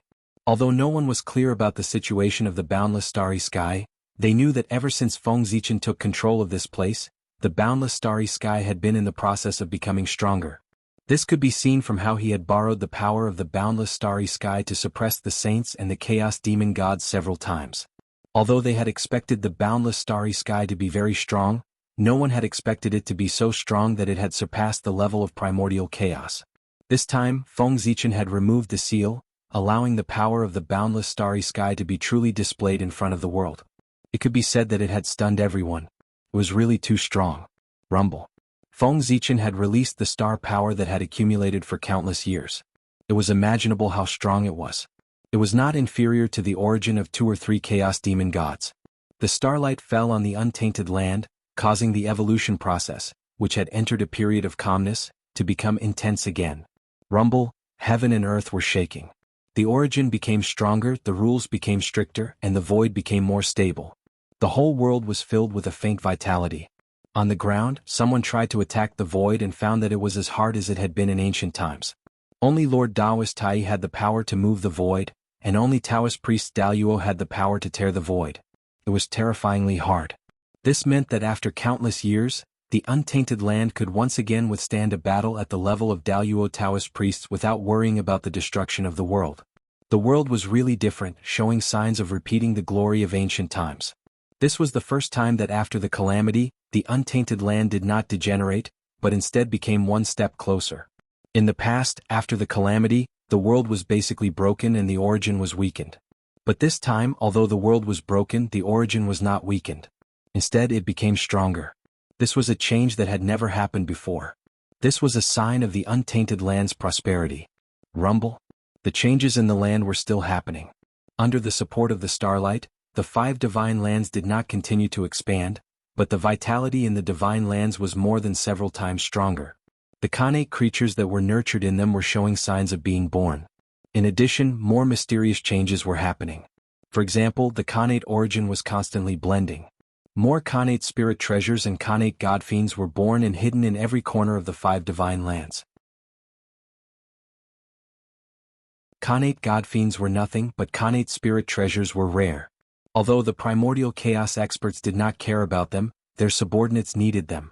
As the 5 divine lands continued to grow, the Khanate spirit treasures would become common goods again in the future. In the boundless starry sky, Feng Zichen saw the changes in the world and could not help but smile proudly. Yes, he was very proud and he had the right to be proud. The broken boundless starry sky was not only repaired in his hands, but also transformed. This was an achievement that no one could compare to. How could he not be proud? After this time, except for the Tao ancestor, anyone who saw him would have to bow their heads and greet him first. Even the Tao ancestor did not dare to accept his greetings and had to talk to him as his peer. The boundless starry sky was also the foundation of the untainted land. Feng Zichen had made him transform. This merit was second only to the creation of the heavens and earth. It was comparable to the merit of Goddess Hudu's creation of reincarnation. This was a truly great merit, so great that even the heavenly Tao did not know how to reward him. It's about time to start. Feeling that the star power in the boundless starry sky had almost been drained, Feng Zichen on the Z-Way star made a move. He stretched out his hand, turned into infinity, and grabbed at the untainted land. P.S. Sorry for the delay. Forget it, I won't explain. Count out twice. Bang. Bang.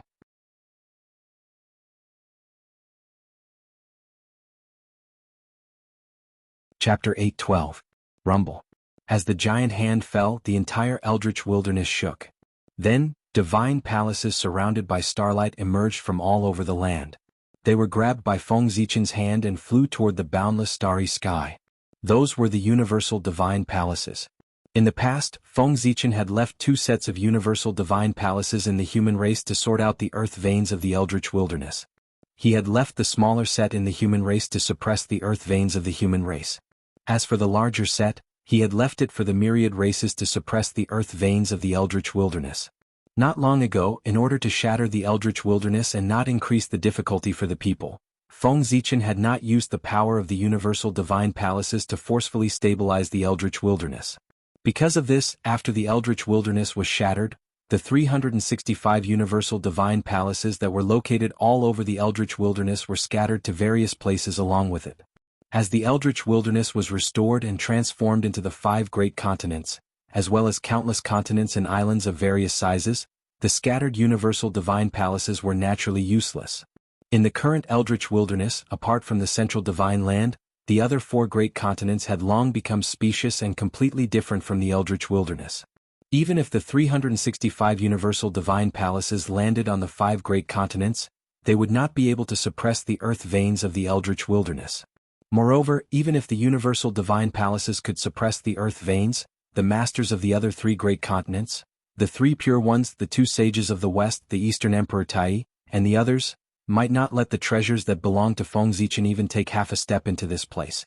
Therefore, after much consideration, Feng Zichen decided to take back the 365 universal divine palaces. Their destiny had come to an end, and it was time for them to complete their final transformation.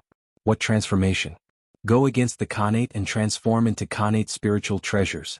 In the boundless starry sky, there were still 365 Khanate spiritual treasures in the eldritch wilderness that were in the process of being nurtured. In order to strengthen the human race, Feng Zichen had repeatedly consumed the origin of the boundless starry sky, causing their nurturing time to be greatly delayed. Who knew how many years it would take for the universal divine palaces to be completely formed or even be born? Feng Zichen simply could not wait. Therefore he came up with some bad ideas. For example, turning the 365 universal sacred palaces on the ground into offerings and fusing them into the Khanate sacred palaces that were being nurtured to speed up the process of nurturing these Khanate spiritual treasures.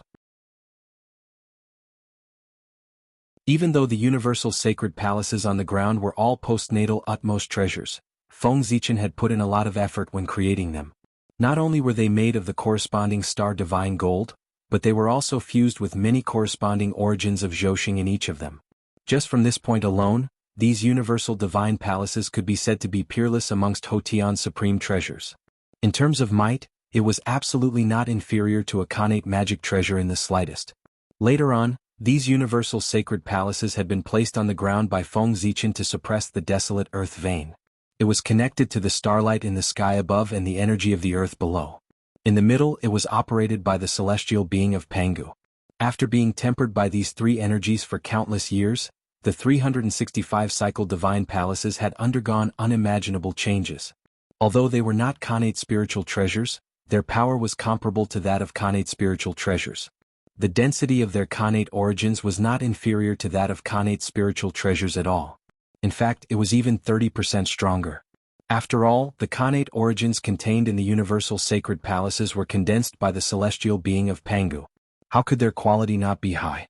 Feng Zichen had fused these universal sacred palaces into the Khanate sacred palaces that were being nurtured by Zhouxing. It would not be long before the Khanate sacred palaces absorbed the Khanate origins contained in these universal sacred palaces and were completely born. Moreover, the level of each universal sacred palace would not be lower than that of a superior Khanate spiritual treasure. Everyone present was knowledgeable. Although they did not know Feng Zichen's plan in the past, after seeing this scene, they could most likely guess his plan without even calculating. I didn't expect the boundless starry sky to flourish in the hands of the emperor. Looking at the aura of Zhouxing, it's actually several times stronger than when he was at his peak. How astonishing! Someone exclaimed in the void. The emperor was referring to Great Emperor Ziwei. In his hands, the boundless starry sky had reached an unprecedented level of glory and pinnacle. It could even replenish the primeval world and make the origin of heaven and earth even more dense. Everyone respected his merits, so they no longer addressed him by his name. Instead, they addressed him as the emperor to show their respect for Great Emperor Ziwei. In the North Continent, Dong Huangtai's expression turned even uglier after hearing everyone's exclamations. However, he could not say anything. After all, even if he did not want to admit it, he had to admit that Great Emperor Ziwei was far superior to him, and Dijun, putting everything else aside, the time that the two of them had ruled the boundless starry sky was definitely longer than Great Emperor Ziwei. However, in the hands of the two brothers, not only did the boundless starry sky not become stronger, but it was also declining. It was a stark contrast to when it was in the hands of Great Emperor Ziwei. Wasn't this a sign that the two brothers were inferior to Great Emperor Ziwei? In contrast to Dong Huangtai's ugly expression, the three pure ones, two sages of the West, and the others were extremely solemn when they saw this scene. 365 heavenly cycle sacred palaces. Could it be that the boundless starry sky is going to give birth to 365 innate spiritual treasures? Moreover, since the heavenly cycle can give birth to innate spiritual treasures again, I'm afraid they can also give birth to innate godfiends again. 365 innate spiritual treasures, 365 innate godfiends? Hiss! On the ground, the five sages all gasped when they thought of this. Although they did not want to believe this, judging from the aura that Zhouxing released now, their guess was 80% likely correct. Perhaps there were not as many as 365 innate god fiends, but there were definitely more than 200 of them. 200 innate god fiends was not a small number. No, it was quite a lot. It could be said that this was a very terrifying force. If they were allowed to grow, then Great Emperor Ziwei would become one of the strongest overlords in the primeval world. Great Emperor Ziwei usually did not show off his strength, but when he made his move, it gave everyone a huge shock. It was really shocking. Great Emperor Ziwei's strength could be said to be extremely strong, and he even had a top innate spiritual treasure in his hands. His strength was not weaker than any sage's. If he had a few hundred more innate god fiends under his command, then in the future of the primeval world, only the human race would be able to suppress him. No, that was not right.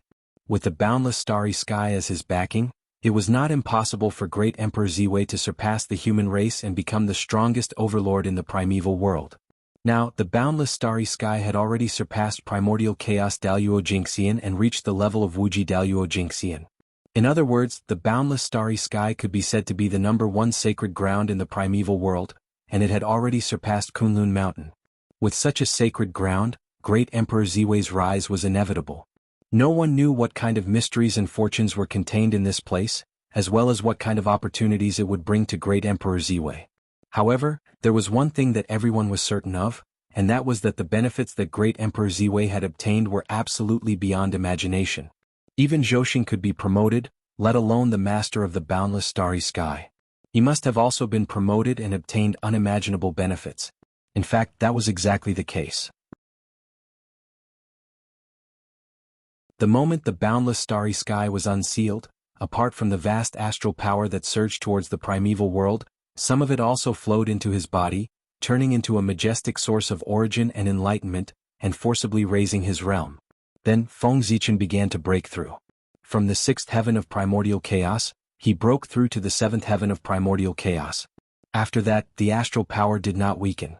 It still turned into the source of origin and enlightenment to raise his realm. The middle stage of the seventh heaven, the late stage, the peak stage, the early stage of the eighth heaven of primordial chaos, the middle stage, it was not until he broke through to the ninth heaven of primordial chaos that the astral power was completely exhausted, and it no longer raised Feng Zichen's realm. From the sixth heaven of primordial chaos to the ninth heaven of primordial chaos, an increase of 3 realms. From this, it could be seen that the benefits that Great Emperor Ziwei had obtained this time were simply beyond the imagination of the world. If the 3 pure ones, the 2 sages of the West and the others knew about it, they would be so envious that their eyes would turn red. Unfortunately, other than himself, no one else knew about Great Emperor Ziwei's breakthrough. The ninth heaven of primordial chaos was a realm that even sages could not reach. It could be said to be the strongest existence below the Tao ancestor and the devil ancestor. And this was the realm that Great Emperor Ziwei, Feng Zichen's true body, was at now. He was invincible in the primordial chaos. Primordial chaos was not counted. This was what it meant to come from behind and catch up. He was a living legend. In the future he would become the strongest in the primordial chaos. Feng Zichen's experience could be said to be a true legend. No, it was a myth, a legend. If this were to spread, who knew how many jaws would drop, how many living beings would be amazed, and how many people would see him as a role model. Great Emperor Ziwei's attack did not last long. After collecting the heavenly cycle palace, there were no more signs of life. Zhou, on the other hand, began to tremble continuously. The starlight that sprinkled down became even brighter for a moment. Clearly, Great Emperor Ziwei had begun to integrate the heavenly cycle palace. Putting aside the matter of the boundless starry sky for the time being, not long after receiving the support of the starlight, the violent changes in the primordial chaos gradually calmed down. In this way, after another 2,000 to 3,000 years, the changes in the world gradually calmed down, and it became suitable for living beings to live in again. This time there were no problems. No one intervened to interfere with the changes in the primordial chaos, and it smoothly entered a period of calmness. Thus, Goddess Nuwa activated the mountain river map and released all the living beings of the primordial chaos that she had collected. The living beings that Goddess Nuwa collected were all from the east. As for why there were no living beings from the west, it was not because Goddess Nuwa was biased, but because the sages of the west did not allow it. Long before Goddess Nuwa took action, the 2 sages of the west had collected all the living beings of the west. They could not let outsiders touch the living beings of the west. After all, many of them were descendants of the chaos demon god. If they fell into the hands of Pangu god system, the two sages of the West were really worried that something would happen to them. The living beings collected by the two sages of the West were easy to deal with. After all, they were all living beings of the West. They could just throw them to the Aparagodania continent and let them rebuild their homes. However, it was more troublesome for the East. The East was very big, far bigger than the West. How big was it? It was so big that the other four continents, except for the Aparagodania continent, had evolved from the East. Thus, the biggest problem in front of everyone was how to divide these connate living beings. After a few rounds of discussion, they finally came to a conclusion. Feng Zichen would come forward and take all the humans back to the central divine province. Dong Huang Tai would come forward and take all the demons back to the north continent. Goddess Hudu would come forward and take all the witches back to the Nanjian continent. Finally, the three pure ones would come forward and take all the immortal cultivators back to the Dongxing divine province. After each of them took action, there were still many living beings who had nowhere to go. How should they deal with them? There were quite a lot of living beings, about 1/10 of all the living beings. If they did not deal with them properly, there would be a lot of trouble. These living beings were not humans, demons, or witches. They had never cultivated the immortal Tao, the martial Tao, the Tao of God fiends, and other Taos related to everyone. To be honest, in the current primordial world, people who did not cultivate the above Tao were obviously not on the right path. It was understandable that they did not cultivate the martial Tao. However, the immortal Tao of the profound sect was spread so widely. If they did not cultivate it, there would be a problem. With a grudge in their hearts, everyone was unwilling to take over these living beings. However, although they were unwilling, there was no reason to leave these living beings here. Everyone communicated with their eyes for a moment and thought of a solution. It was very simple. Since they could not find a solution, they would just leave it to the heavenly Tao to deal with. Everyone could ignore these living beings, but the heavenly Tao could not. It would definitely take care of them. Wherever the heavenly Tao wanted these living beings to go, they would go. In this way, even if these living beings were dissatisfied with the results of the distribution, they would not blame it on the others. They would blame the heavenly Tao. Who asked this to be distributed by the heavenly Tao? If it was not the heavenly Tao, who else could it be? After making a decision in their hearts, the few of them joined forces to activate the power of the heavenly Tao and let it make the final decision. With a flash of divine light, the countless living beings disappeared without a trace. Where did they go? In terms of merit, those who had more merit went to the best central God province. Those who were one level lower went to the second East Victory God province. After that, it would be the same. Those who had no merit or negative karma were distributed to the countless large and small islands outside the 5 major continents.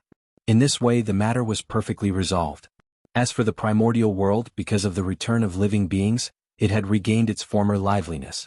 At this time, firstly, the calamity had just passed, and the natural source of heaven and earth was abundant. Secondly, heaven and earth had been reborn, and the natural spiritual energy was rich. The myriad Taos were unusually clear. In other words, the primordial world had once again ushered in the golden age of cultivation. In this era, cultivating and becoming an immortal could be said to be as simple as eating and drinking.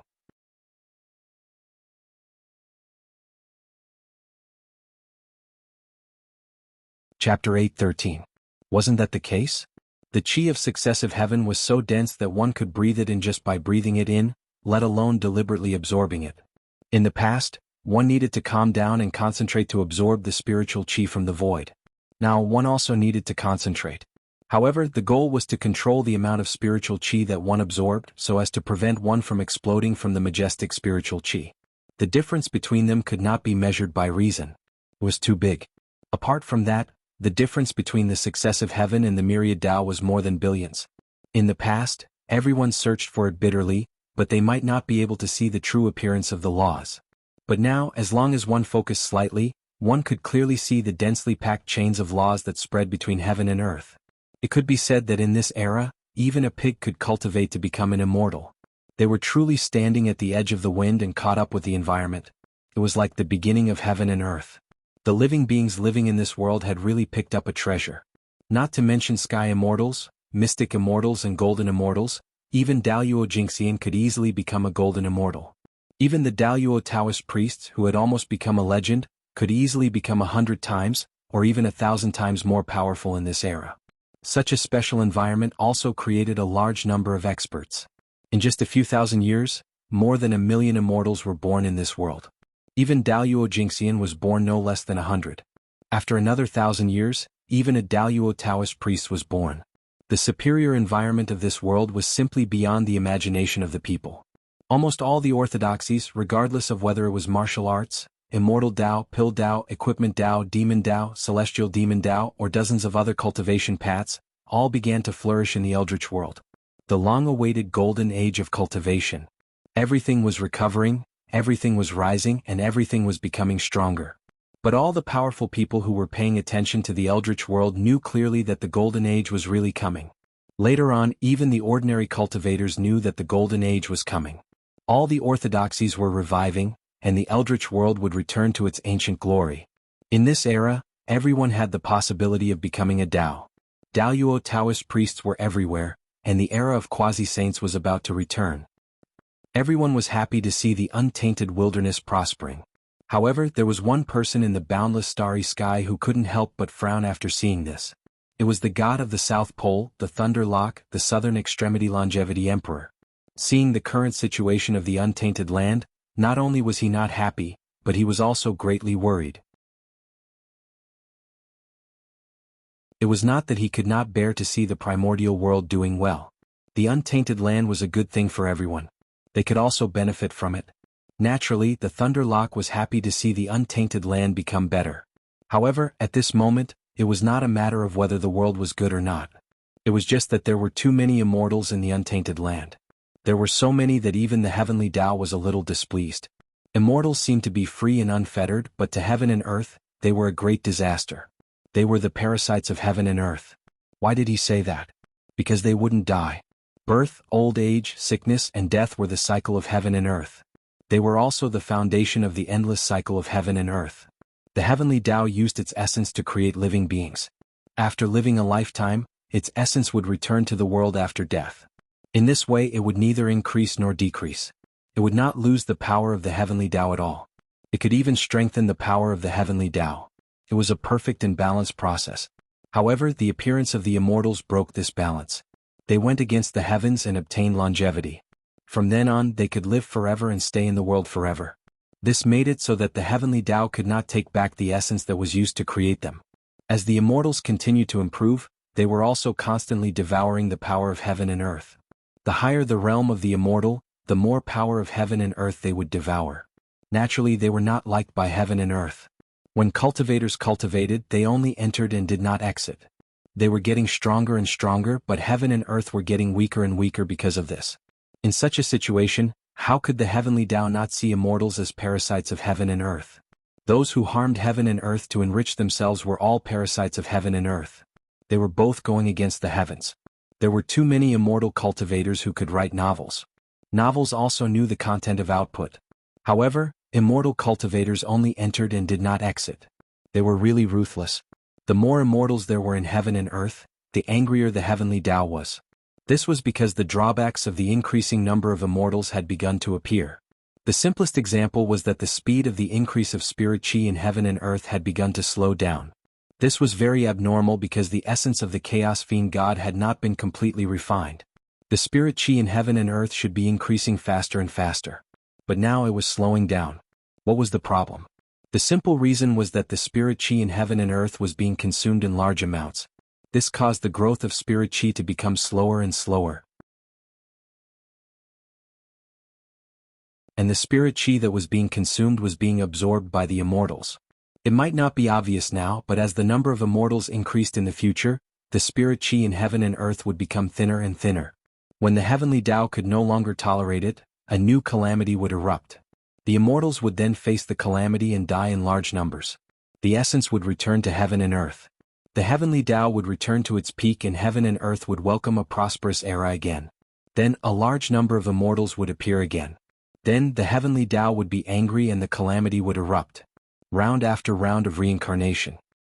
As the one who controlled the power of the heavenly tribulation, Lei Zhe could feel the wrath of the heavenly Tao more directly than anyone else.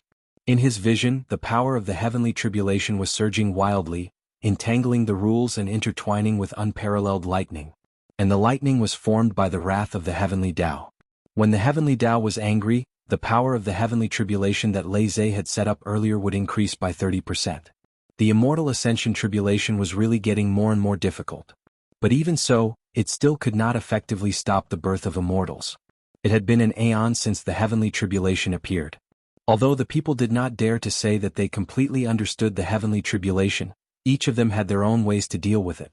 Although they did not dare to say that they could completely restrain the heavenly tribulation, they could still reduce some of its power. Since the heavenly tribulation appeared, it was no longer as intimidating as it was when it first appeared. Everything in the world had its own counter. Since the heavenly tribulation had appeared, there was naturally a way to restrain it. This was the truth of the heavenly Tao. The heavenly Tao was really contradictory. Looking at the rolling power of the heavenly tribulation in the void, as well as the connate lightning that was crazily surging in the rules, the southern extremity longevity emperor, also known as Lei Zhe, knew that his opportunity to attain the Tao had arrived.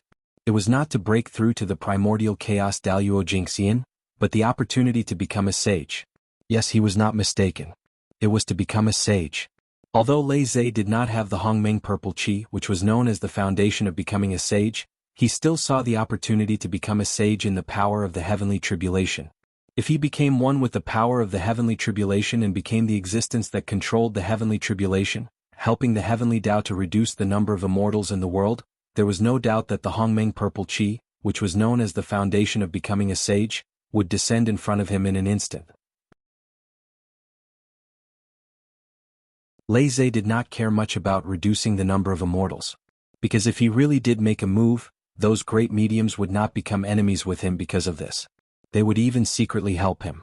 The so-called immortal Tao had always been about the quality and not the breadth. If not for this, there would not have been the birth of the God-confirmant tribulation. The so-called God-confirmant tribulation, although Feng Zichen had done so many things, caused its scope to be very wide. It almost included the three realms of heaven, earth, and man, as well as all the great sections. However, its original intention was only to clean up the immortal Tao by Tao ancestor Hongjun. It was just that Feng Zichen had played it a little bigger, and in the end, it gradually got out of the control of everyone. Tao ancestor Hongjun used the God-confirmant tribulation to remove those with shallow fortune from the immortal Tao, leaving only the elites behind. His purpose, other than to make the immortal Tao purer, was also to reduce the power of the tribulation. The more immortals there were, the greater the harm to the world. How could Tao ancestor Hongjun not know this principle? Therefore, from the beginning the immortal Tao had taken the path of the elite. Only those with great perseverance, great luck and great wisdom could cultivate the immortal Tao of the Shen sect. However, in order to fight for luck, the later generations simplified the immortal Tao of the Shen sect. This went against Tao ancestor Hongjuan's original intention, and lowered the high and mighty threshold of the immortal Tao. This was how it became a common thing that everyone could cultivate. Since the beginning of the ancient times, the immortal Tao was exclusive to the innate fiend gods. Only those who performed extremely well were qualified to be imparted the immortal Tao. As for the other living beings, they could only look on. The immortal Tao, before the three pure ones became saints, had always been high and mighty. How could it be like today, where anyone with a little bit of talent could cultivate it? For their own selfish reasons, the three pure ones kept on simplifying the immortal Tao. This was why the threshold was constantly lowered. To the immortal Tao this was undoubtedly a good thing. Because as the threshold was lowered, the immortal Tao would undoubtedly prosper. However, to the world this was not a good thing. When there were more immortals, the world would weaken. When there was prosperity with the heavenly Tao, all living beings would suffer. When there was prosperity with all living beings, the heavenly Tao would suffer. It was hard to tell who was right and who was wrong. The human race also had vested interests. Feng Zichen could not say that the three pure ones were wrong. However, no matter what, it was true that the three pure ones had gone against Tao ancestor Hongjuan's original intention. Tao ancestor Hongjuan's imparting of the Tao was about quality, not breadth. Therefore, the 3,000 mortal guests of the Purple Cloud Palace could roam the world. At the beginning of the ancient times, Tao ancestor Hongjun was the first saint. With his ability, could he not spread the immortal Tao throughout the primitive world? Of course he could, but he was unwilling. At that time, there were more than 3,000 innate fiend gods and Daluo Taoist priests. However, in the end, the Tao ancestor only chose the 3,000 most outstanding ones. His thoughts were already very obvious. He only wanted the elites and nothing else. However, the three pure ones were different. In order to seek providence and spread the immortal Tao, they imparted the Tao in quantity, not quality. Yes, other than the Grandmaster of Heaven, the three pure ones did not take in many disciples. However, did they have to take in disciples to impart the Tao?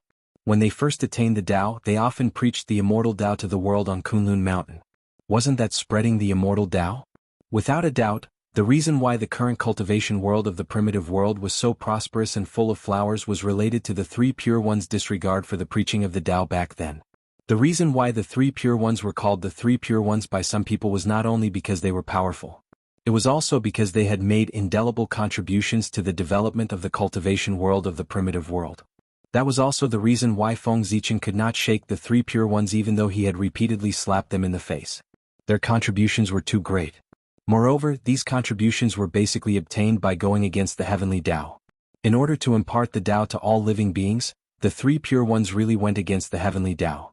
They endured great pressure, which created the current cultivation world. It could be said that all living beings in the primitive world owed the three pure ones karma. Even Feng Zichen could not deny that the human race had benefited a lot from the three pure ones in the early stages of development. More than 80% of the early experts of the human race had heard the three pure ones preaching and received the three pure ones' grace. And Feng Zichen was even more amazing. He had secretly learned all the inheritance of the three pure ones. His strong foundation was laid from this. To be honest, it was a little embarrassing. Feng Zichen, who was an enemy of the three pure ones, was quite ungrateful. But there was no other way. Who asked the three pure ones to be so determined to plot against the human race?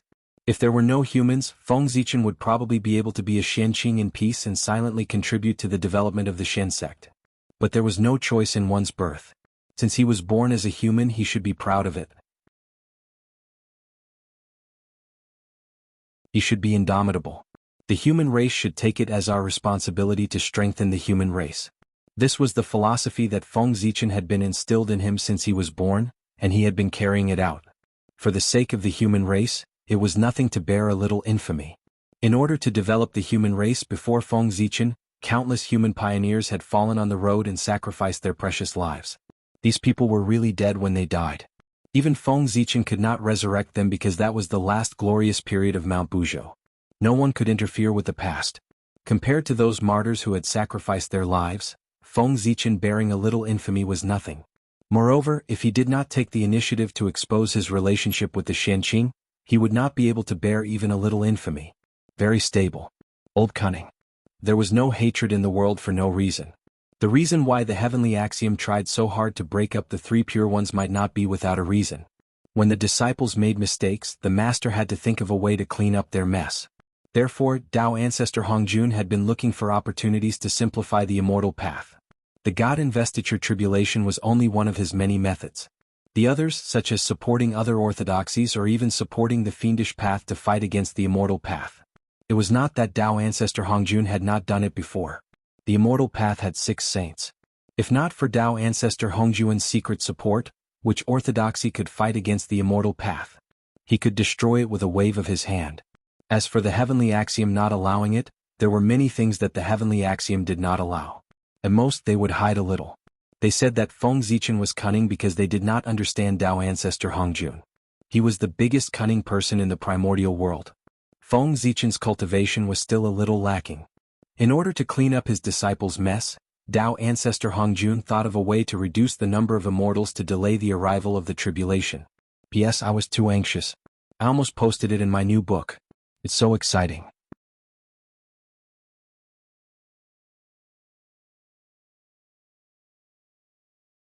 Chapter 8:14. It was the opposite of Tao ancestor Hongjun's method. Feng Zichen's method was to expand. Although the methods were different, both of them were using their own methods to change the primordial world. Their goals did not conflict, because these two methods could go hand in hand. Expanding resources and reducing expenditure was the way to save the world. At this moment, Lei Zhe watched the power of the heavenly tribulation surge and understood his opportunity to become a saint. That was to reduce the number of immortals in the world. This idea was consistent with Tao ancestor Hongjun's. Quality was more important than quantity so that those with deep negative karma would not be able to live forever. Only those with merit and virtue had the right to aspire to the immortal realm. This method could be considered a way to reduce expenditure. The reduction of the number of immortals in the world was a good thing for the world. It was also a good thing for those with great mystical abilities who did not like the calamity. Therefore, if Lei Zhe really wanted to do that, there would definitely be many great mystical abilities in the world that supported him. However, the only thing that was worrying was whether he should become a saint or not. Becoming a saint would bring endless benefits, but he had a fatal flaw, which was that he would be controlled by the heavenly Tao. As such, Feng Zichen was in a difficult position. It was obviously not worth it to be controlled by the heavenly Tao in order to become a saint. However, on second thought, Feng Zichen thought it through. Lei Zhe was only an incarnation of him. It was not a big deal to let him become a saint. It would not affect his original body. In fact, after Lei Zhe became a saint, he could even use the authority of a saint to spy on the true situation of the heavenly Tao and secretly investigate Tao ancestor Hongjun's plan. If there was a chance, it might be possible for him to obtain the authority of the heavenly Tao in the future. Why couldn't he do what Tao ancestor Hongjun could do? It was not like Feng Zichen did not have the fragments of the creation jade butterfly. Moreover, other than the fragments of the creation jade butterfly, he also had many treasures related to the heavenly Tao. In the past, Feng Zichen had no interest in meddling with the heavenly axiom. For example, the mark of the great Taoist priests, the identity of the great emperor of Ziwei and the heavenly axiom originated from the same source and so on. He had only used them to strengthen himself and had never taken the initiative to come into contact with the heavenly axiom. But after Luais became a sage, Feng Zichen could use these things to meddle with the authority of the heavenly Tao. In the future, he could even compete with Tao ancestor Hongjun for the control of the heavenly Tao. Although that was the case, it was almost impossible to compete with Tao ancestor Hongjun for control of the heavenly Tao.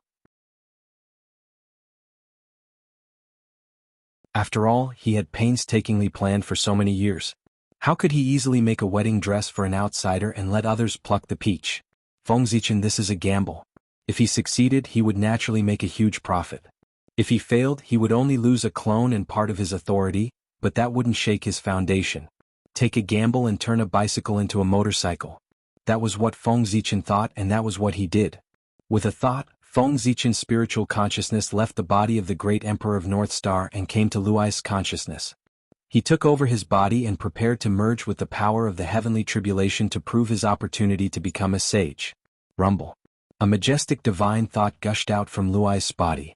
In the blink of an eye, it enveloped the entire untainted land and resonated with all the thunderbolts and the omnipresent power of the heavenly tribulation. Bang, bang, bang. The world suddenly darkened.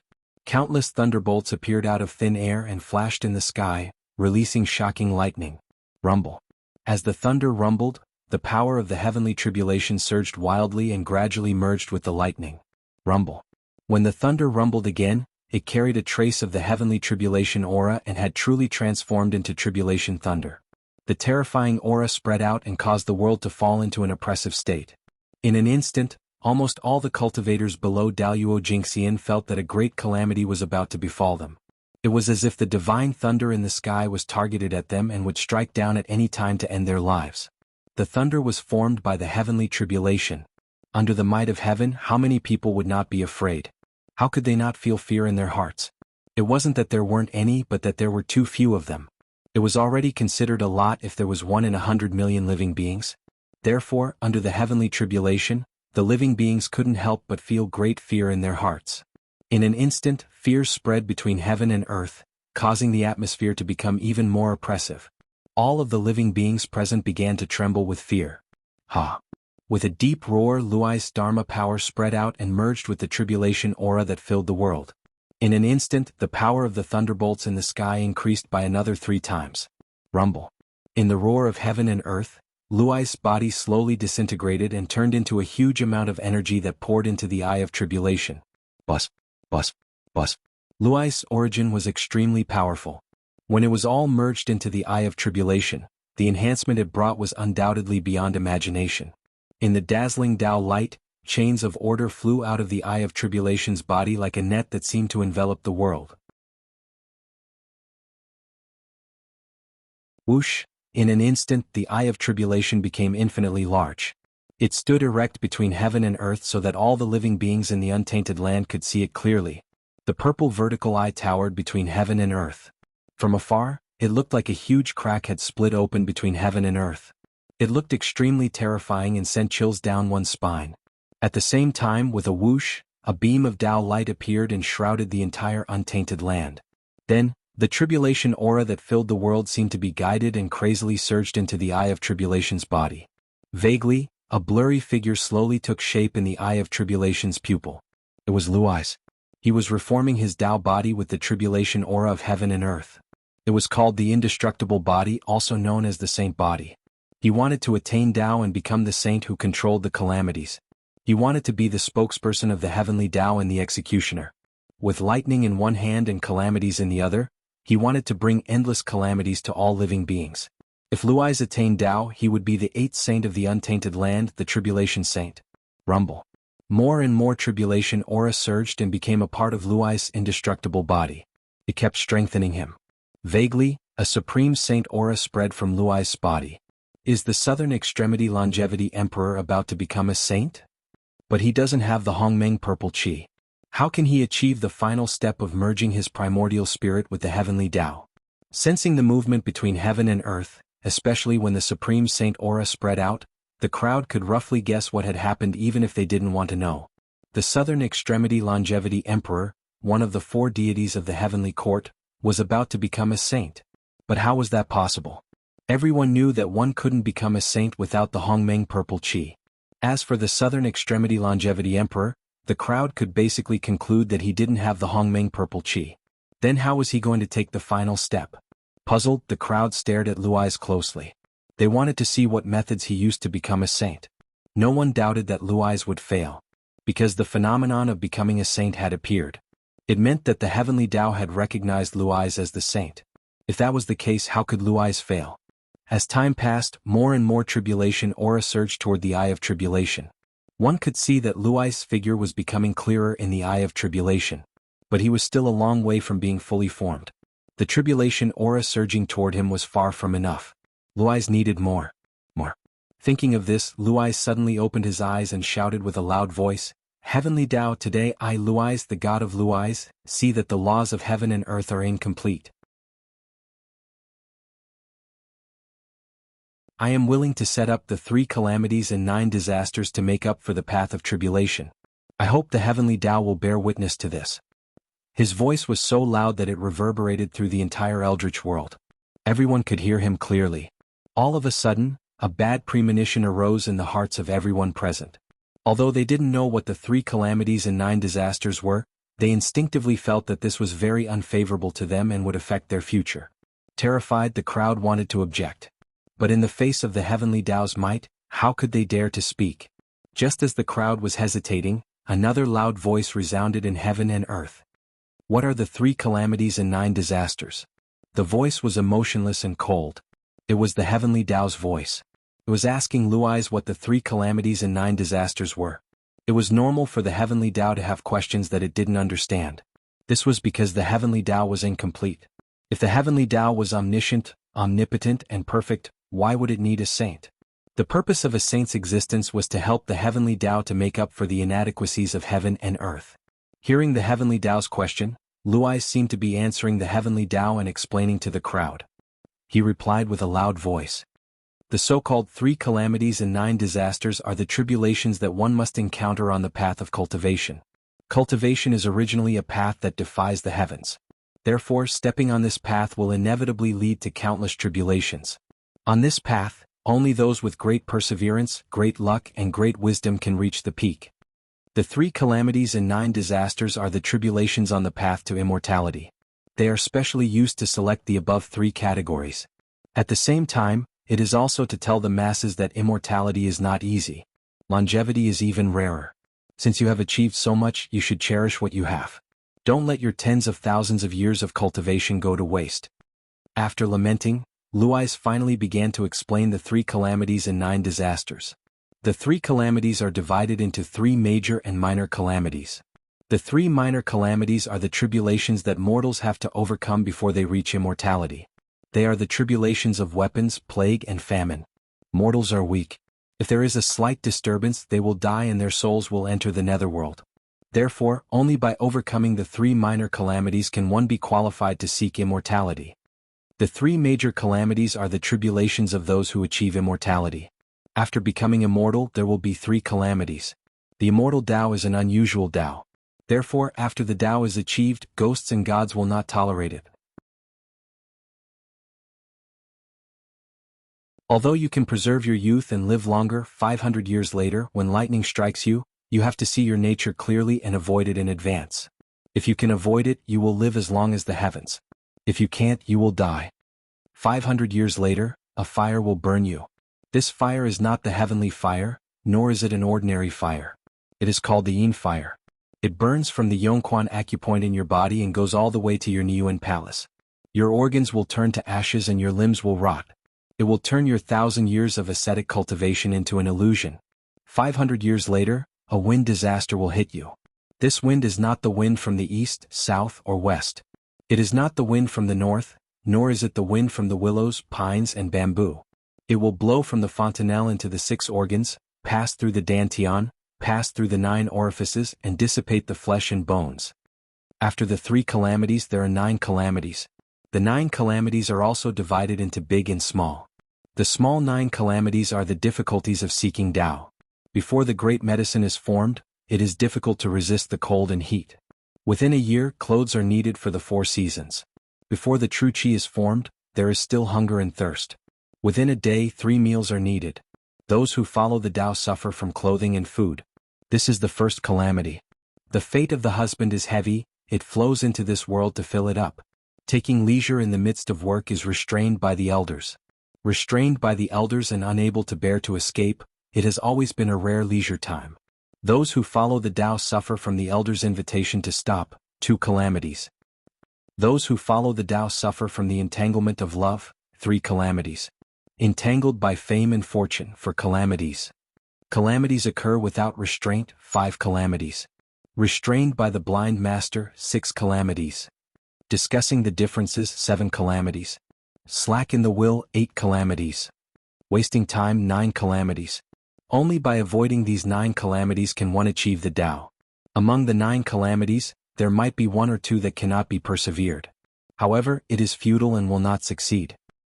The 9 calamities are the tribulations of immortals.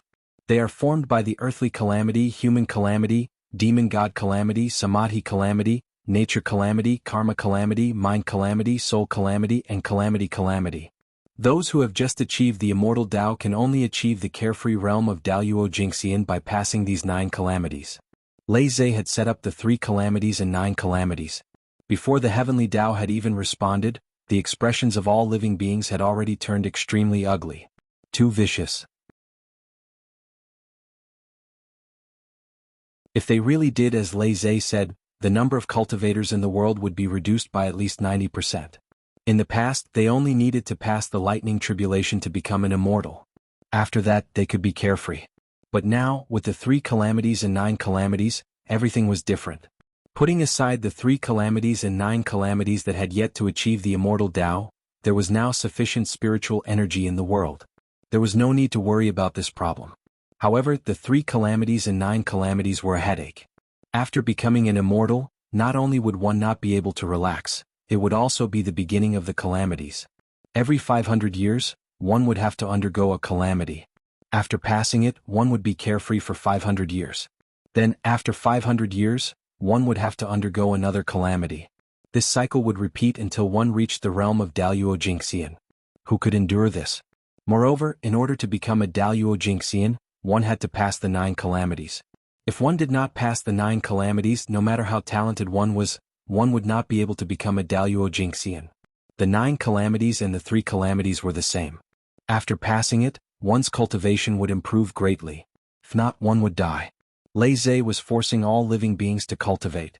From now on, the saying in the cultivation world, if one did not advance, one would fall behind. It would become true. Because if one did not advance, one would die.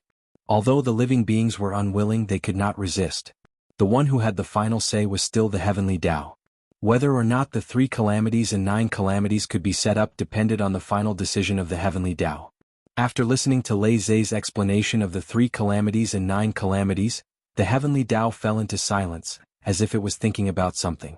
In the depths of the heavenly Tao, where the living beings could not see, where the main body of the heavenly Tao was, rays of Tao light flashed. P.S. The pain of an older youth.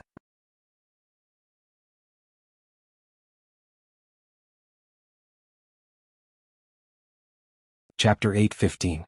The way of the heavens was deducing the feasibility of what Lei Zhe had said. Once he was sure that the 3 disasters and 9 disasters technique was effective, Leisure would be able to become a sage. Rumble. After a few breaths, the way of the heavens had an answer and all the strange phenomena ended. Yes. A majestic voice resounded between heaven and earth. It was the heavenly axiom agreeing with Leisure. They wanted to implement the 3 disasters and 9 disasters technique in the Eldritch world. Rumble. As soon as the way of the heavens had spoken, all the aura of calamity in the Eldritch world started to boil. They intertwined in the air and formed chains of calamity that shrouded all the living beings. From then on, all the cultivators except Daluo Jingxian would have to face the 3 disasters and 9 disasters technique. It was difficult to achieve the Great Tao and the path to immortality.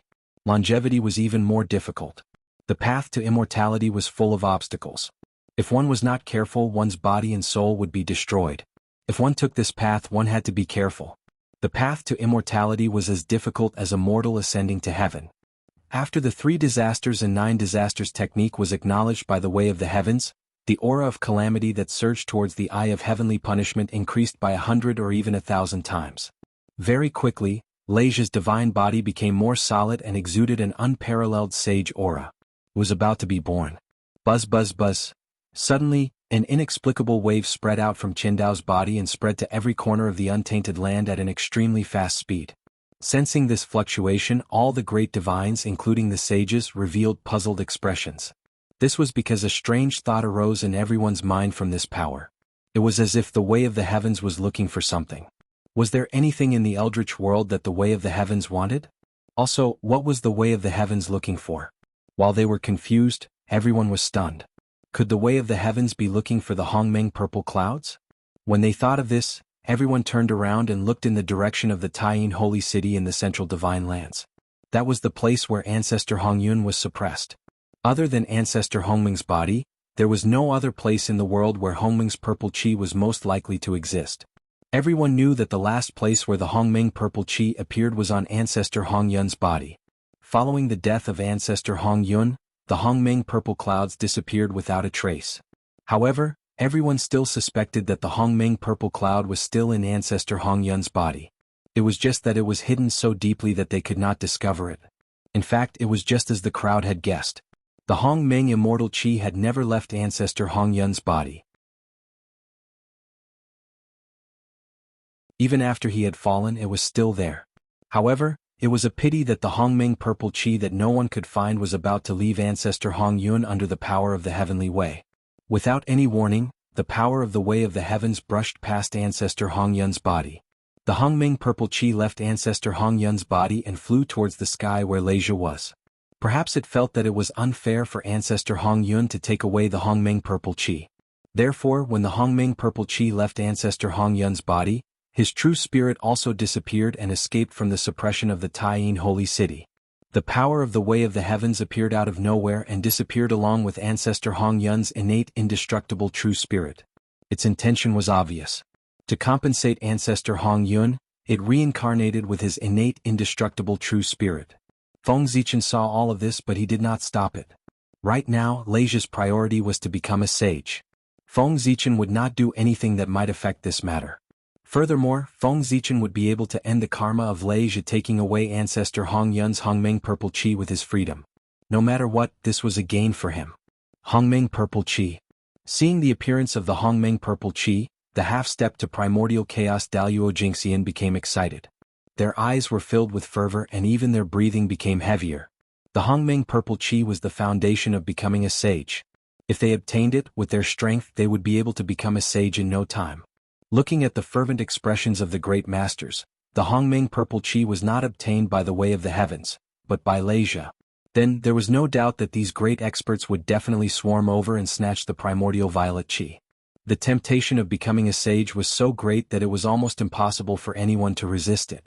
Unless that person was like Feng Zichen, who was 100% sure that he could become a primordial chaos Daluo Jingxian. Only then could he resist such a great temptation. Becoming a saint did not only mean great power, but also the possibility of immortality. Although the great masters were strong, if the Eldritch world was destroyed or when the immeasurable calamity came, they would not be able to escape death, just like the other living beings. However, sages were different from primordial chaos Daluo Jingxian. They were truly immortal. Even if the immeasurable calamity came, it would not be able to do anything to them. Even if the eldritch world was destroyed, it would not be able to hurt them. At most, they could reopen this world and create a new universe. They could just establish earth, fire, water, and wind. Without mentioning how the great masters were envious, the Hongmeng purple chi flew in the air for a while and came to the side of the eye of the heavenly tribulation. However, it was not in a hurry to enter the Thunder Lock's body. Instead, like a naughty child, it circled around the Thunder Lock a few times, as if it was confirming something. Then it escaped from the Thunder Lock's side. Like a fish, it swam around happily in the Thunder Sea. The Hongmeng purple chi was not being naughty. It was preparing to use the power of the Thunder Tribulations to wash away the ancestor Hongyun's chi in its body. After all, if it wanted to merge with the Thunder Lock, it would bring ancestor Hongyun's chi into its body. As the Hongmeng purple chi swam in the Thunder Sea, the heavenly way was helping it to wash away the ancestor Hongyun's chi in its body. It had to ensure that the Hongmeng purple chi merged with the Thunder Lock without any hidden dangers. Rumble. With the help of the heavenly way, the Hongmeng purple chi looked brand new. It was as if it had returned to its initial state. Other than the chi of Tao, there was nothing else. With a swoosh, the Hongmeng purple chi rose from the Thunder Sea and rushed into the eye of the heavenly tribulation at an extremely fast speed. It merged with the Thunder Lock inside. Instantly, the Thunder Lock felt that there was an additional purple chi in its consciousness. A boundless and mysterious aura exuded from its body, causing its true spirit to tremble non-stop. It was enlightened and its true spirit rose. The Hongmeng purple chi was indeed the foundation of the Tao. It had not merged with the Thunder Lock yet, and it had already brought such great benefits to the Thunder Lock. If it had really merged with the Thunder Lock, what would it be like? Furthermore, the Thunder Lock could feel a trace of the mysteries of the Hongmeng Tao from the Hongmeng purple chi. This chi could help him understand the mysteries of the Hongmeng Tao. If he had known about this earlier, Feng Zichen would not have waited until today. He would have already made his move on the Hongmeng purple chi. The power of Hongmeng was at the same level as the power of the Tao. It was also at the level of eternity. It was even more mysterious than Pangu's power. This was the key to Feng Zichen's future. Whether he could break the constraints of Pangu, walk his own path, and attain the eternal Tao was naturally very important to Feng Zichen.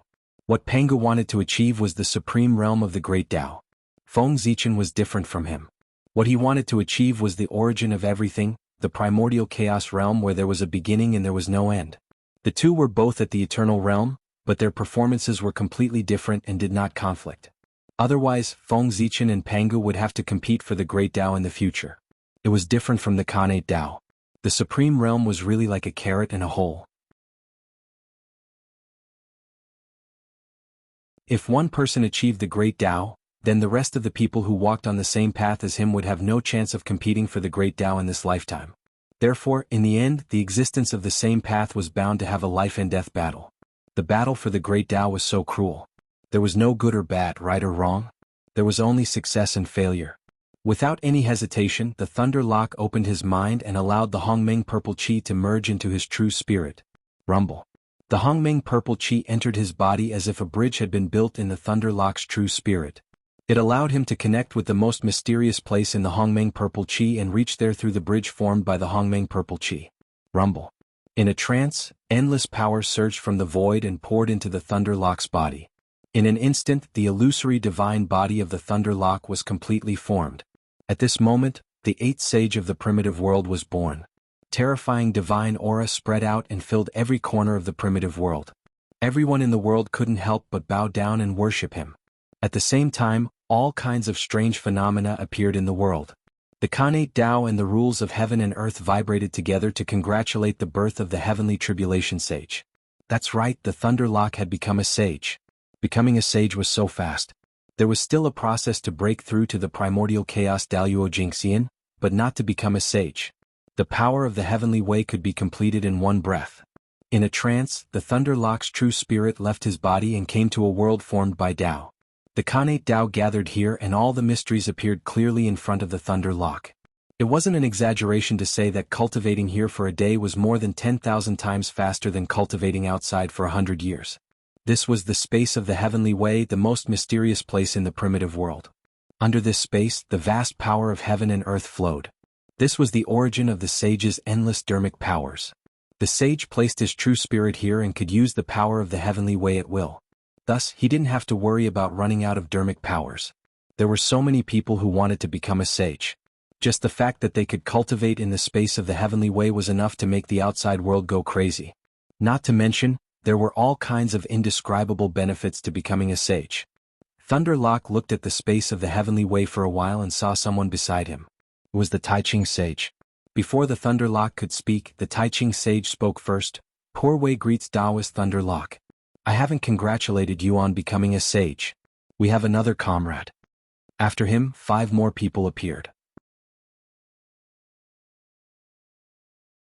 They were the other 5 heavenly way sages, the primordial lord of heaven, the prime of heaven, the 2 sages of the west, and the Nuwa goddess. As for the lady of earth, she was an earth path sage and would not appear in the space of the heavenly way. After the 6 of them appeared and greeted Thunderlock, the Taiching sage said, "Fellow Taoist Thunderlock, you have just become a sage. I think you still have many things to deal with. Poor Wei and the others won't disturb you anymore. It's not too late to talk about our matters when you're free."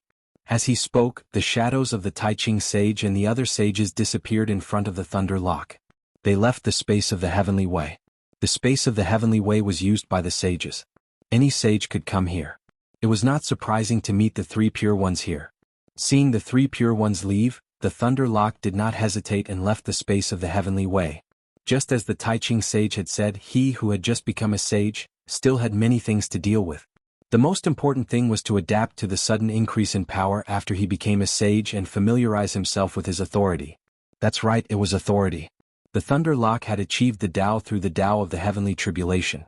Therefore, the moment he became a sage, he naturally grasped the authority of the heavenly tribulation and had the authority to set up a tribulation in the primordial world. What did it mean to enforce justice on behalf of heaven? That was it. The authority that the Thunderlock grasped now was to enforce justice on behalf of heaven. The true spirit left the space of the heavenly way and returned to his body. Instantly, the Thunderlock felt that his body had changed drastically. Especially in terms of power, it had increased countless times. He could easily destroy the great thousand world with just a thought. It was not an illusion. He truly possessed such power. At the same time, the Thunderlock's vision began to increase infinitely. He could look down at the primordial world and the countless living beings from a high point of view. Even the river of destiny and the river of time and space were under his feet. They rumbled and surged, but they could not shake him at all. That was the biggest difference between the sage and the primordial chaos Daluo Jingxian. The saints were the masters of the untainted world. Therefore their vision was high and mighty. They could look down on everything with a gaze that overlooked everything. On the other hand, the primordial chaos Daluo Jingxian was a transcendent. Therefore he was free from the primordial chaos and looked at everything from a bystander's point of view. In the same realm, different positions created 2 different perspectives. It had to be said that watching the primordial world from 2 different perspectives at the same time was a very wonderful experience. In the primordial world, perhaps only Feng Zichen could have such an experience. He was both the primordial chaos Daluo Jingxian and a sage. After comprehending the changes in his body, the Thunderlock turned his attention to his authority and great Tao. With a thought, a great Tao formed completely by lightning rose from the back of the Thunderlock.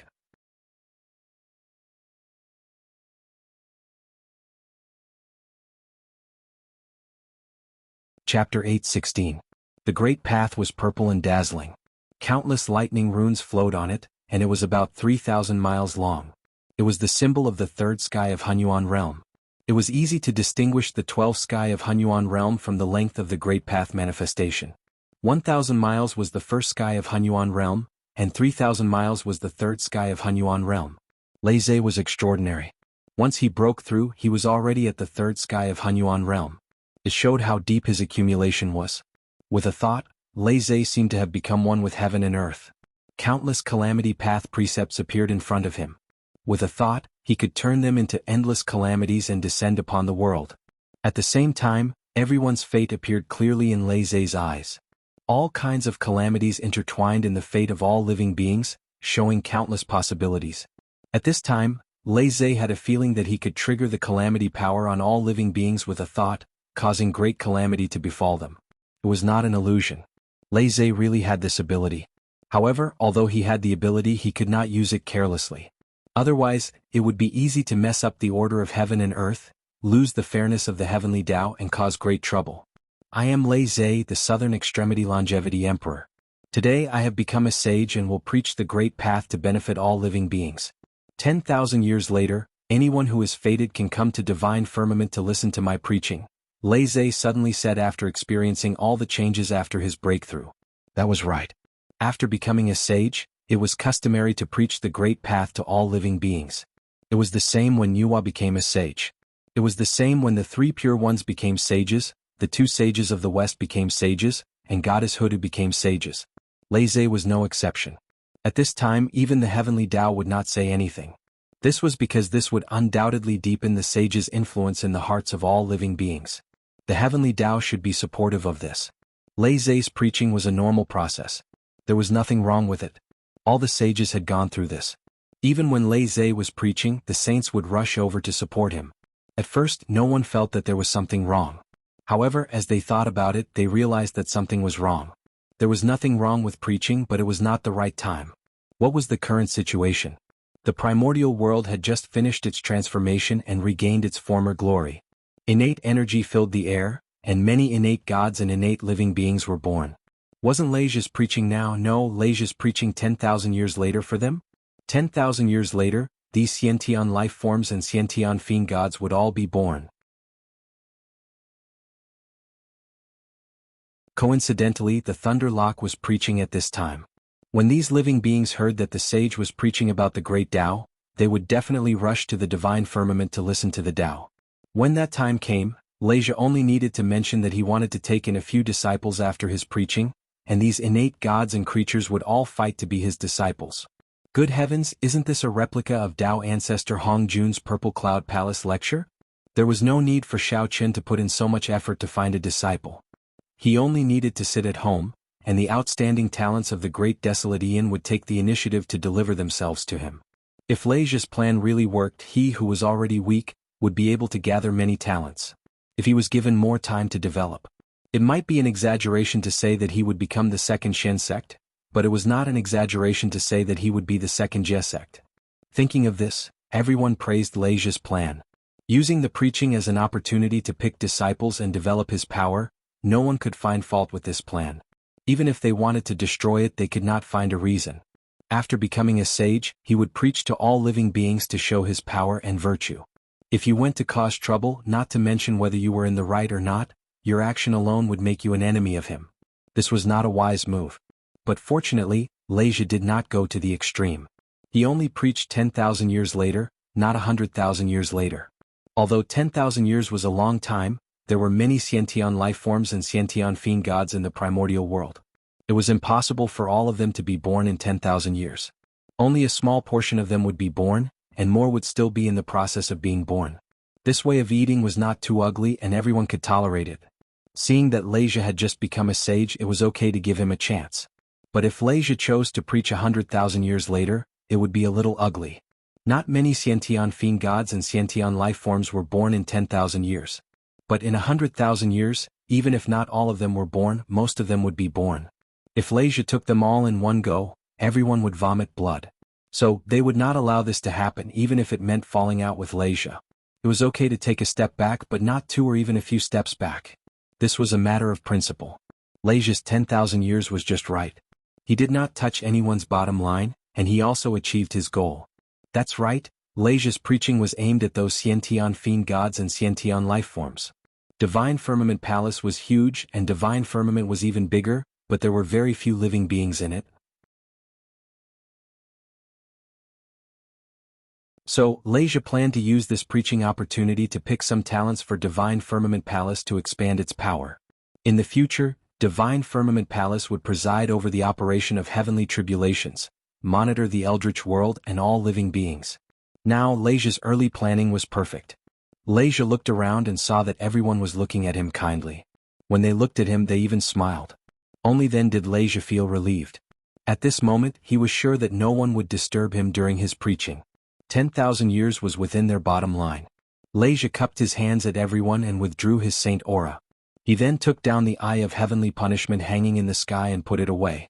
Then he turned and left, returning to Divine Firmament Palace to prepare for his preaching. After he put away the eye of heavenly punishment, the oppressive aura in the air also disappeared. The oppressive aura came from the eye of heavenly punishment. It made the entire world feel oppressive. A supreme-grade Xiantian spiritual treasure like the eye of heavenly punishment should not have such power. But now, it was no longer a supreme-grade Xiantian spiritual treasure or a Xiantian cardinal treasure. It was a very special treasure, a heavenly Tao Saint artifact. When Leisha disintegrated his Taoist body and merged it with the eye of heavenly punishment, this supreme-grade Xiantian spiritual treasure began to transform. Then, Leisha used this treasure as a bridge to connect with the heavenly Tao and gather the calamity aura in the world. Leisha used the calamity aura to form a saint body, and the eye of heavenly punishment also benefited and became stronger. P.S. Don't panic, brothers. Get your monthly tickets ready. From now on, I'll definitely be able to get 10,000 tickets in 24 hours. After I do that, you can use your monthly tickets as much as you want. Also, you must wear sunscreen when you go out. Men do the same. If your face is sunburned, it's uncomfortable and might be disfigured. You might even want to die. This is a lesson.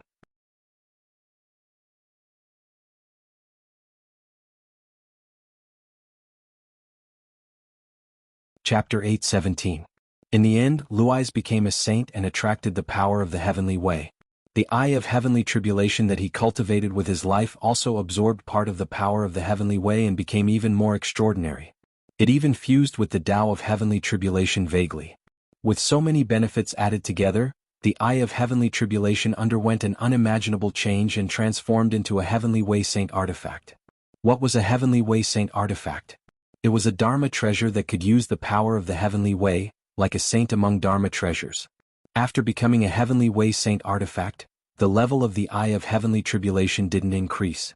It was still a supreme-grade connate spiritual treasure, but its power increased to an extremely terrifying level under the power of the heavenly way.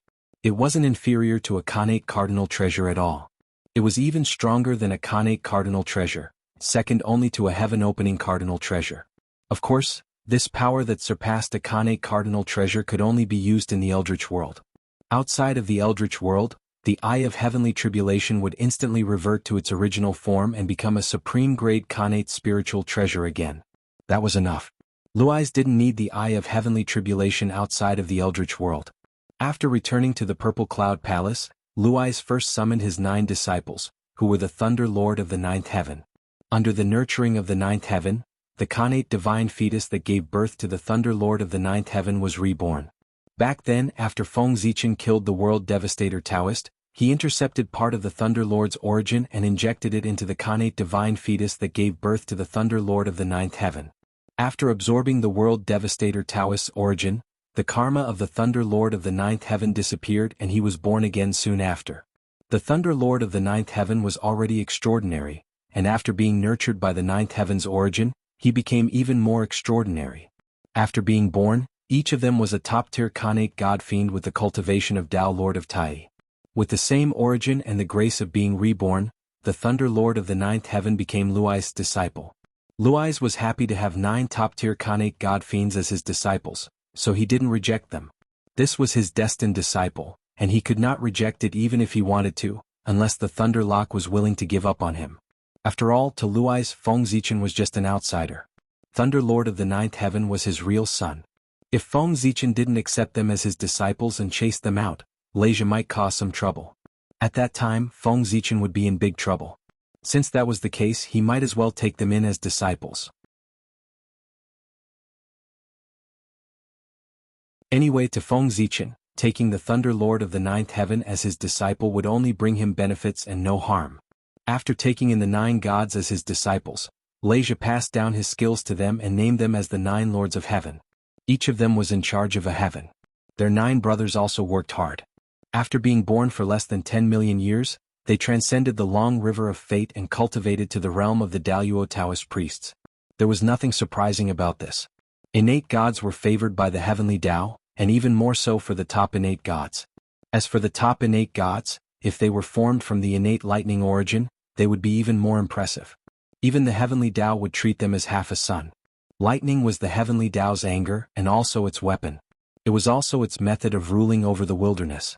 As such, the heavenly Tao had always been biased towards the innate gods of the lightning lineage. As half a son of the heavenly Tao, it was not surprising that the Thunder Lord of the ninth heaven could cultivate to the realm of the Daluo Taoist priests in 10 million years. Since he was half a son of the heavenly Tao, it was not surprising that he could cultivate to the realm of the Daluo Taoist priests. But if he couldn't, that would be strange. Perhaps the world devastator Taoist's actions all those years ago had left an indelible trauma in the hearts of the 9 brothers. All in all, the 9 brothers lacked a sense of security and always thought that they were not strong enough. Usually, other than taking care of business, they would cultivate in seclusion. They did not know how to go out and explore. Instead, they stayed in the divine firmament 9 heavens all day long. They were a bunch of shut-ins. The 9 brothers did not want to move. Lei Zhe tried to persuade them, but to no avail. He gave up and let them be. Anyway, it was not a bad thing to focus on cultivation. On the contrary, the 9 brothers did not show themselves. They could be Lei Zhe's trump card. 9 Daluo Taoist priests, and 9 Daluo Taoist priests with the same origin. Even if an ordinary sage-to-be expert came, they would not be able to defeat them. They were indeed a huge trump card. However, as Lei Zhe became a saint, this trump card lost its use. On the contrary, Lei Zhe had to take the initiative to expose them. He did not have any other motive. He just wanted the world to see how he trained his disciples. There were a total of 9 disciples and all of them were Daluo Taoist priests. Other than Luai's, no other sage could have 9 Dao sovereigns in one sect. This method of teaching disciples was definitely reliable. Of course, Goddess Nuwa did not count. To be honest, Feng Zichen was a disciple of the palace of Empress Hua. Even if other saints had thousands of disciples, Goddess Nuwa only had one disciple, Feng Zichen. Even if all the third-generation disciples of the Shen sect were added up, they would not be able to compare to Feng Zichen. To be able to teach a disciple like Feng Zichen, even if he was only slightly inferior, it was enough for Goddess Nuwa to be proud. In the untainted land, no matter who it was, no one dared to show off in front of Goddess Nuwa when it came to teaching disciples, because they really could not compare to him. Feng Zichen's achievements were too dazzling. Not to mention their disciples, even they themselves and even their master, Dao ancestor Hongjun, could not be compared to him. With an acquired body, he was at the top of the untainted land and was as respected as the saints. Even the proud heavenly lord of the origin, who had a grudge against Feng Zichen, had to admit that he was not as good as him. Feng Zichen, the pride of the palace of Empress Hua. If you asked if Goddess Nuwa had taught Feng Zichen, she definitely had. The great magic of Tiangang 36 transformations that Feng Zichen had learned was taught by Goddess Nuwa. Lei Zhe's purpose of bringing Thunder Lord of the Ninth Heaven to the surface was to advertise. Next, Lei Zhe was going to open the mountain gate and recruit disciples. Lei Zhe wanted to bring Thunder Lord of the Ninth Heaven out for a walk so that everyone could see how he taught his disciples. Lei Zhe was not going to make empty promises. He was going to speak with facts. 9 Taoist priests in a sect, and all 9 of his disciples were outstanding. This method could be said to be the best among the saints, and other saints could not compare to it. When everyone saw this scene, it was needless to say who should be the master. Lei Zhe was probably the first to advertise in the untainted land. The world had also changed. In the beginning of ancient times, when the 3 pure ones had just become saints, a large number of innate gods and demons had come to worship them as masters. They had to be picky about who they did not like and who they could not accept. In short, they despised them. At that time, they really did not expect that one day, they would end up taking the initiative to recruit disciples. Times had really changed. Now, the 5 great divine lands had to suppress the chaos demon god. For this reason, the saints had to maintain restraint and not fight. They could not fight, so when there was a conflict, they naturally had to let their subordinates solve it. The demon race had demon gods, the wizard race had great wizards, and the human race had Taoist priests. The 3 pure ones had Shenqing, Duobao, and Xuandu. The 2 saints of the West had nothing. The difference was huge. It was as big as the difference between the author and Qindong. The difference was huge. The Golden Alliance has won, but I don't have a leader. When one's power was inferior to others, they had to develop. First, they had to work hard to improve the strength of their disciples. Second, they had to recruit new disciples. And that was what everyone thought. But there were only a few innate gods and demons. For this reason, everyone could only use their own means to fight for them. The disciples who used to be disdainful were now fighting for them. This was why the world changed as usual. In the divine firmament palace, the thunder army of the 9 heavens rushed over and congratulated Lei Zhe. "Greetings, master." I haven't congratulated you on becoming a saint. From now on you'll be limitless.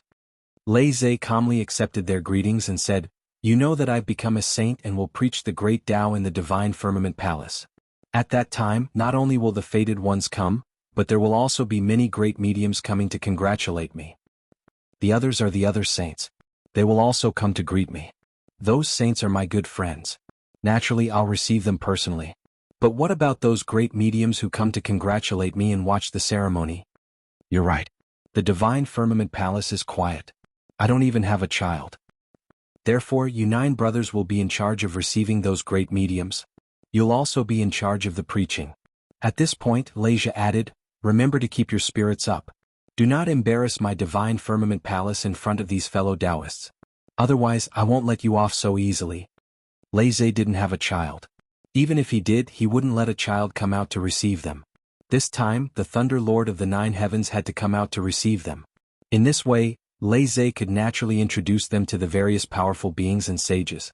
He didn't want them to be rude because this was the first time they appeared in the Eldritch Land. He wanted to leave a good impression on everyone. The Thunder Lord of the 9 heavens performance would determine the effect of Lei Zhe's advertisement. He couldn't be underestimated. Details, these were all details. Details determine success or failure. Yes, Master. We'll do it well. We won't embarrass you. Seeing how serious Lei Zhe was, the 9 brothers didn't dare to delay and immediately promised. Seeing that the 9 brothers were serious, Lei Zhe nodded in satisfaction and said, I still have things to do. You can go ahead. After saying that, Lei Zhe's figure disappeared from the spot. When he appeared again, he was already at the border of the heavenly realm and the human realm. Originally, there was a vast sea of laws here. It separated the heavenly realm and the human realm, cutting off the connection between heaven and earth. But with the changes in the Eldritch Land, the vast sea of laws was also destroyed. This also meant that the heaven and earth isolation had completely lost its effect. Those experts could now freely travel between the heavenly realm and the human realm. Of course, Lei Zhe didn't come here to repair the sea of laws and restore the heaven and earth isolation. Because based on the current situation of the Eldritch Land, it was completely unnecessary. P.S. 3,000, 7,000 more to go.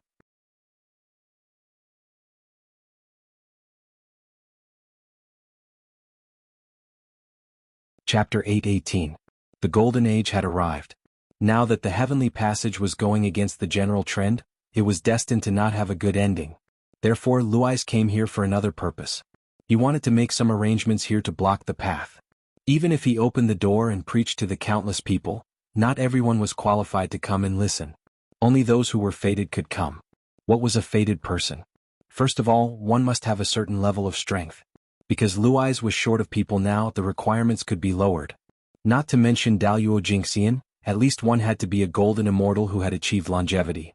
In the past, if one wanted to listen to the Tao ancestors preaching, one had to cross the boundless chaos outside the sky first. The chaos outside the sky was very dangerous. The chaos was surging and boiling. Without the cultivation of Daluo Taoist priests, one would die if one went in. Even Daluo Taoist priests would encounter danger in the chaos outside the sky without the protection of top innate spiritual treasures. The Tao ancestor was looking for fated people to preach. Although he didn't make any requests, just the fact that he wanted to cross the chaos beyond the heavens was enough to exclude all cultivators below the zenith heaven Holy Lord of the primordial world. Even if Luais' current strength was not as good as the Tao ancestor at that time, there was not much difference. If he wanted, he could preach in the chaos outside the sky like the Tao ancestor, but there was no need for that. He wanted to open the door for all living beings, so he could not set the standard so high. It was enough to have the cultivation of a golden immortal.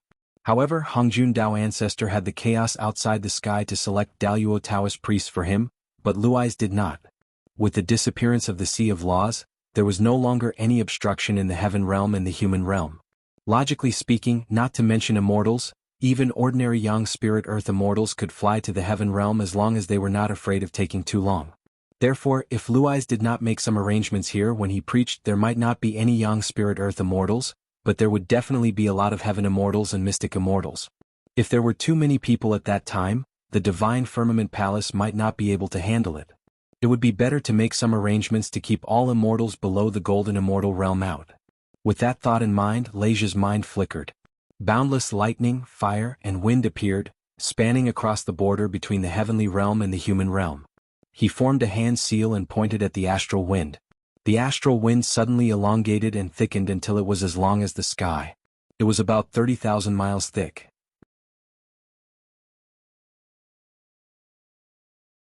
This gale was capable of destroying the soul and corroding the bones, and it was over 10,000 times stronger than an ordinary gale.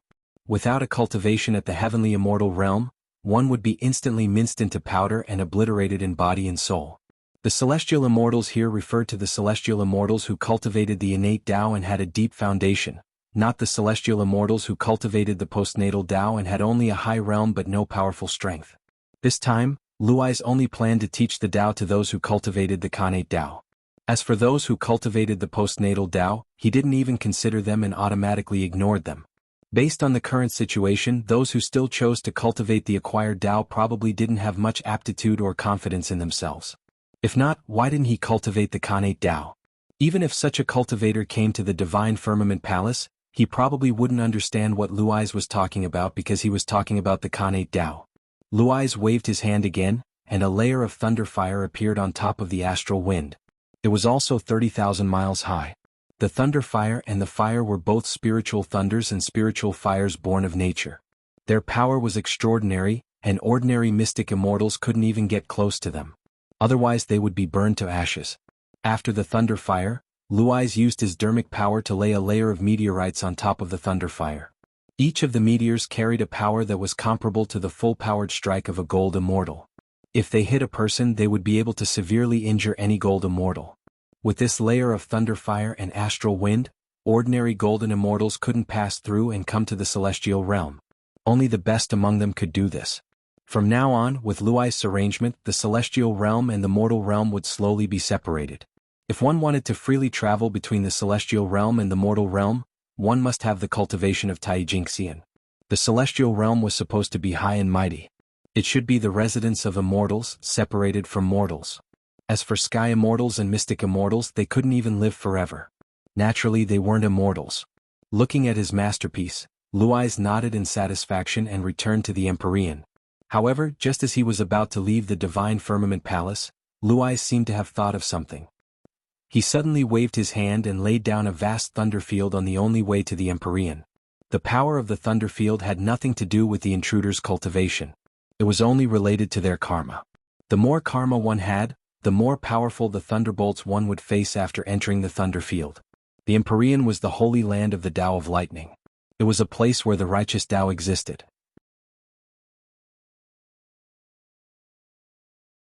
It would never allow any filthy power to exist. Time flew by. In the blink of an eye, 10,000 years had passed. The day of Luai's sermon was coming soon. During this time, there were a lot of new living beings in the world. For example, there were all kinds of connate life forms born of connate chi, such as the Thunder Spirit Clan, the Fire Spirit Clan, the Cloud Spirit Clan, and so on. In fact, these races weren't considered new. They'd existed in the Eldritch Wilderness in the past. But because of the constant wars between the races, many races had disappeared in history. These new connate life forms were like that. They'd been extinct in the Eldritch Wilderness for a long time, but with the recovery of the world, connate chi became rich again and gave birth to them again. The species in the Eldritch Wilderness had always been diverse. No race would be completely extinct because the marks of all living beings were stored in the tunnel. If a race was completely extinct, the tunnel would find an opportunity to give birth to it again with the marks in its body. This was also the reason why so many races had suddenly disappeared and reappeared in the Eldritch Wilderness. They might not have lived in seclusion. They might have been exterminated. But the changes in the world gave birth to them again. When these living beings were just born, they were ignorant and didn't know anything. After the tunnel gave birth to them, it didn't care about them anymore and left them to their own devices. This was the tunnel. It was only responsible for giving birth to all living beings. As for their fates after birth, it didn't care at all. The tunnel didn't care, but the heavenly Tao did. Before these connate life forms could understand for long, the heavenly Tao gave them the inheritance of the heavenly Tao, allowing them to understand their origins, their environment, and the current situation of the world. At the same time, it also gave them some basic cultivation techniques and corresponding divine abilities to protect themselves. The Eldritch Wilderness? The first year of the three realms? After receiving the inheritance, the connate life forms understood their situation. They were now in the Eldritch Wilderness, the era of the Three Realms. That's right, the era of the Three Realms.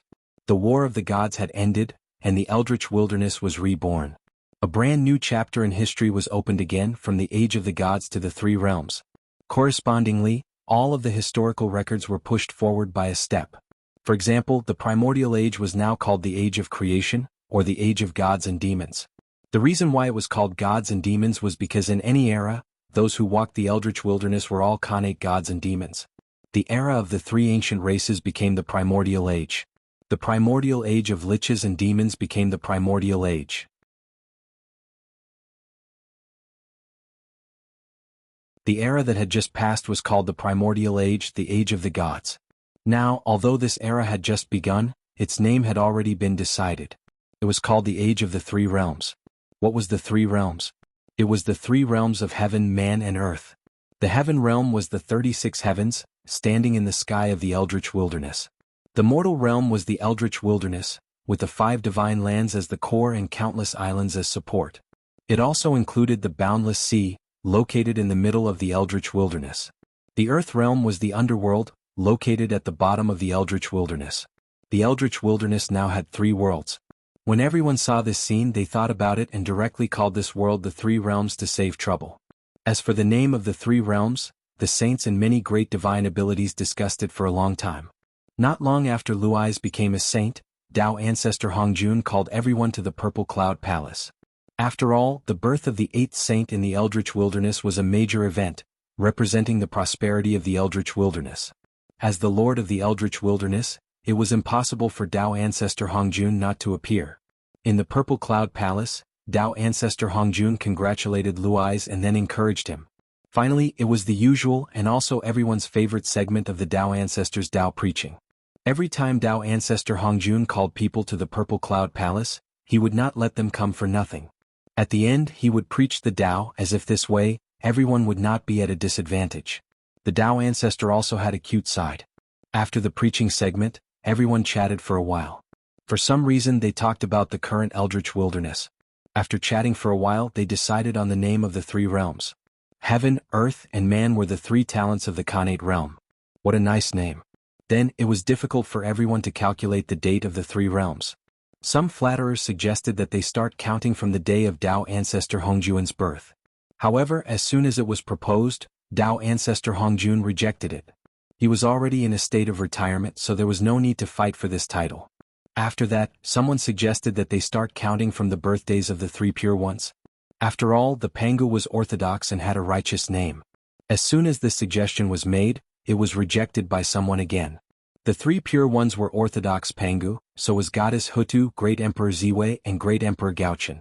If they started counting from the birthdays of the 3 pure ones, it would be difficult for people to accept it. After the 3 pure ones, someone suggested that they start counting from the day the human race was born. After all, the human race was the protagonist of the world, so they should enjoy this honor.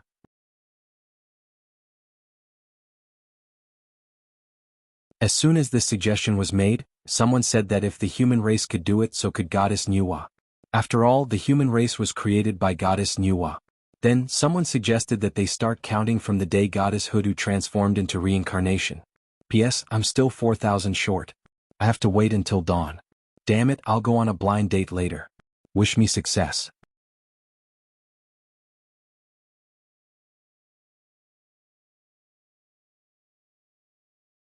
Chapter 8:19. The Lady of Earth transformed into reincarnation, and her merit was boundless.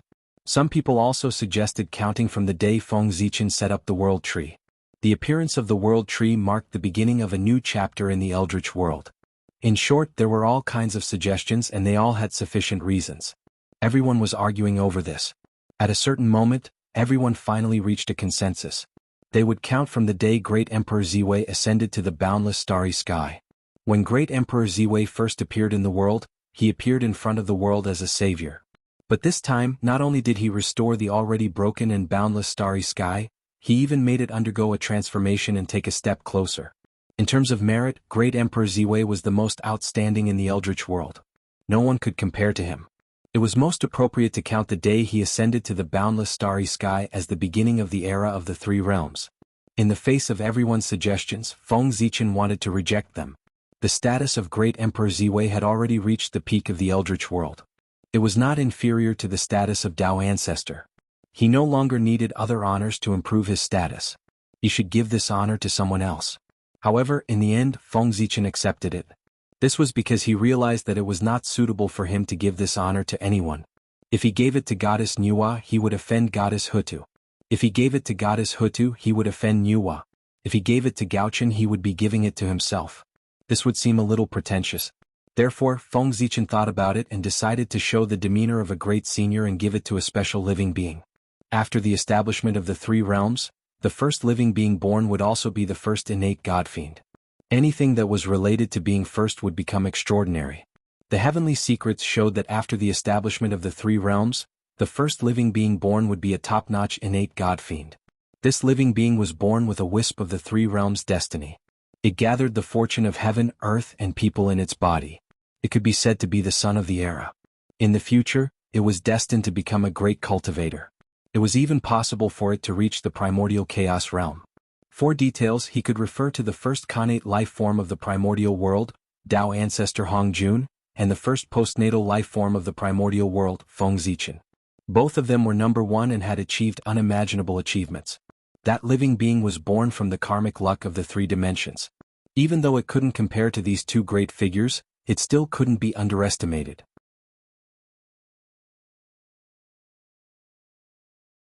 After all, the era of the three dimensions was the only era since the primeval times had been split open, and it contained unimaginable karmic luck and fortune. This living being was the child of karmic luck, and being born in this era was already bound to be extraordinary. Therefore, Feng Zichen decided to form a good relationship with him and let him have this special honor. The day he was born would be the first year of the three realms, the beginning of the three realms era. It was a very good idea, a very good reason, and it even created the image of a reliable senior. When that living being succeeded in its cultivation and understood the cause and effect, it would definitely be very grateful to Feng Zichen. This special honor wasn't just a special honor, it represented a strand of the karmic luck of the three dimensions. If there were no real benefits, why would everyone fight for this? If that living being received benefits from Feng Zichen, it would form a karmic relationship with him, and he would have to pay it back in the future. Feng Zichen's calculations were very precise, and he definitely wouldn't suffer any losses. Unfortunately, Feng Zichen's idea was very good, but once he said his suggestion, it was rejected by everyone. He was just a newborn godfiend. Even if his aptitude was extraordinary, how could he be compared to everyone present? If they gave that special honor to him, where would their dignity go? The reason was very simple. It was the above sentence that dispelled all of Feng Zichen's plans, and he had no choice but to accept this special honor. When his plan failed, Feng Zichen sighed slightly and didn't take it too seriously. He just felt a little regretful. Little did he know that Feng Zichen's lack of persistence made him regret what happened next. After some calculations, Feng Zichen realized that 100 years and 30 days later would be the 10,000th anniversary of his unsealing of Zhouxing. No one objected and they all nodded in agreement. Then, Feng Zichen set this day as the first day of the three dimensions, the beginning of the three dimensions era. In the blink of an eye, that day came. On this day, everyone worked together to summon the long river of time and space, and set up a huge stone tablet in it. The words, first year of the three dimensions, were written on it, and it was fixed on this time and space node. At this point, the Eldritch world had entered the three dimensions era. At this point, the matter was considered to be over. Everyone should leave the Purple Cloud Palace and return home. But at this moment, an inexplicable throbbing suddenly came from the Eldritch world, attracting everyone's attention. Worried that there would be a problem with the Eldritch world, everyone didn't dare to hesitate. They immediately released their divine senses and crossed the endless chaotic void, looking towards the Eldritch world. Then everyone saw a strange scene. On the Eldritch world, regardless of whether it was the connate myriad Tao or the postnatal myriad Tao, all of them appeared. They jumped happily between heaven and earth as if they were extremely excited. After silently calculating, everyone knew the origin of this phenomenon. It turned out that the first connate godfiend of the three dimensions was about to be born. This phenomenon was to celebrate his imminent birth. The old doubts were resolved, but new doubts appeared in everyone's minds. What was the origin of that connate godfiend? Why could it cause such a commotion? The commotion caused by this birth is really not small. I wonder if there was such a phenomenon when Taoist Three Pure Ones was born? Feng Zichen turned his head and asked the Three Pure Ones after looking at the phenomenon in the heavenly Tao. The Grand Pure One thought for a moment and replied, "It should be about the same. Even if the phenomenon of this Khanate Godfiend's birth can't be compared to the three of us, it's not much worse." Hiss, the moment the Grand Pure One said that, everyone gasped in shock. The phenomenon when a Khanate Godfiend was born could probably represent his talent and achievements. The phenomenon when this Khanate Godfiend was born could actually catch up to the Three Pure Ones. Didn't that mean that his future achievements were second only to the Three Pure Ones? Although everyone had already overestimated the new Khanate Godfiend, they still did not expect him to be so talented. Curious, Saint Juanti said, "Let's not stay here and watch. Let's go and take a look ourselves. How extraordinary is that Khanate Godfiend to be able to produce such a phenomenon?" After saying that, Saint Juanti took the lead and walked towards the primordial world without waiting for anyone to answer. Seeing that, everyone hurriedly said, "Let's go, let's go." Looking at the figure of Saint Juanti leaving first, the Grand Pure One shook his head and smiled. Suddenly he took out the Khanate cardinal treasure, the Taiji painting, and turned into a white jade bridge that reached the sky. He carried everyone and rushed towards the primordial world at an extremely fast speed. "Fellow Taoists, let's go." When everyone surpassed Saint Juanti, the Grand Pure One's voice sounded in everyone's eyes. "Fast, very fast, very fast." As expected of the heaven-opening cardinal treasure, the speed of the Taiji painting was actually 30% faster than Feng Zichen's speed. Seeing that he had been surpassed, Saint Juanti was not angry. Instead, he laughed and turned into a ray of light. He landed on the white jade bridge and rushed to the primordial world with everyone. At that moment, the 8 saints of the primordial world and many great mystical abilities stepped on the white jade bridge and rushed to the primordial world. Such a scene was enough to be recorded in the annals of the primordial world and make future generations have endless imagination. Looking at the smiles on everyone's faces, those who did not know would think that their relationship was very similar. It was the long-awaited peace. Silently, the heavenly Tao appeared and froze this scene, as if it had turned into eternity. As I wrote, I suddenly realized that this paragraph had the flavor of a grand finale. Of course, I have no intention of ending it. If I end it here, you will probably tear me apart. I'm just lamenting. Although the birthplace of the Khanate Godfiend was very mysterious, with everyone working together, who in the primordial world could hide from them? Therefore, it was easy for everyone to find the place where the Khanate Godfiend was born. Yes, it was indeed very special. It was so special that after everyone arrived, the smiles on their faces disappeared. They walked forward with an extremely solemn expression. There was a faint gray fog here. There was chaos chi rising and chaos baneful chi surging. There were piles of gravel on the ground. There was divine power circulating on the gravel. Although it was very faint, it had a supreme charm. At the same time, an extremely distant aura naturally filled the place. Indeed, this place was very ancient. It could be traced back to the beginning of the world. This was the ruins of the original Mount Buzhou, where the backbone of the great god Pangu was. This was the birthplace of the number 1 Khanate Godfiend in the 3 realms. Mount Buzhou was such a special place. It was the original heavenly pillar of the primordial world and the supreme divine mountain that suppressed the chaos demon god.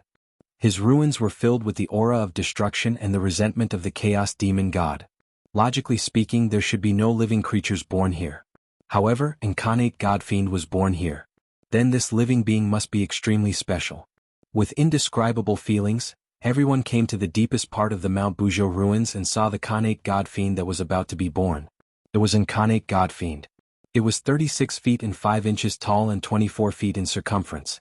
36 feet and 5 inches tall, according to the 365 degrees of the heavenly cycle.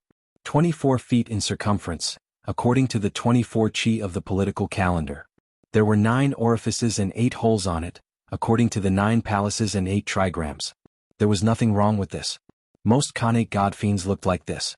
Everyone was knowledgeable and had naturally seen the appearance of other Khanate Godfiends. Naturally, they were not surprised. However, when they looked down and saw the scene below the Khanate Godfiend, everyone's expression changed. Below the Khanate Godfiend was a huge blood pool. This was nothing. The key was the blood at the bottom of the blood pool. Everyone recognized that it was their blood as well as the blood of the chaos demon gods.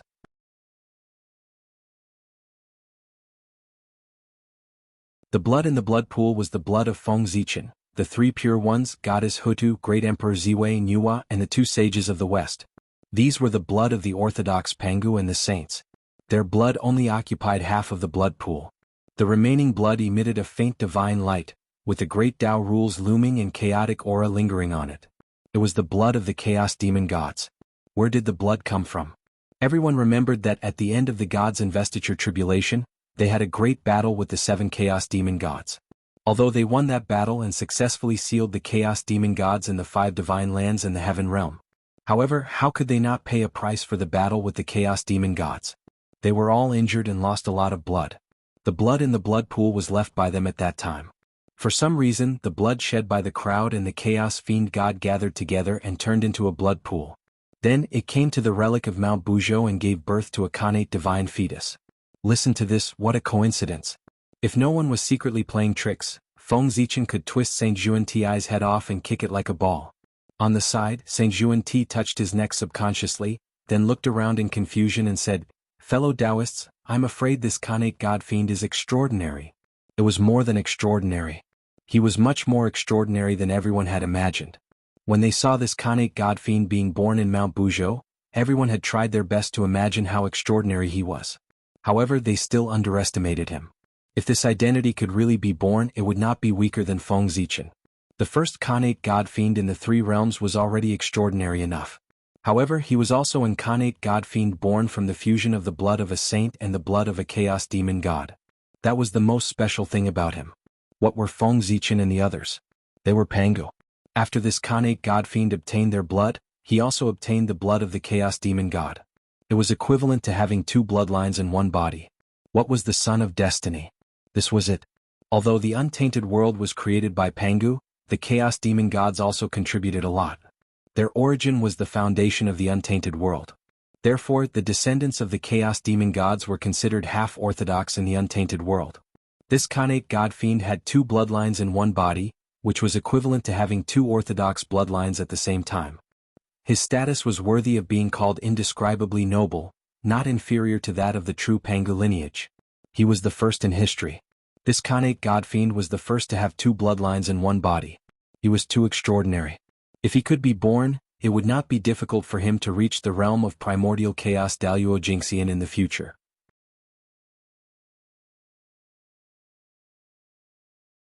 However, it was precisely because he was too extraordinary, so extraordinary that he was somewhat heaven-defying.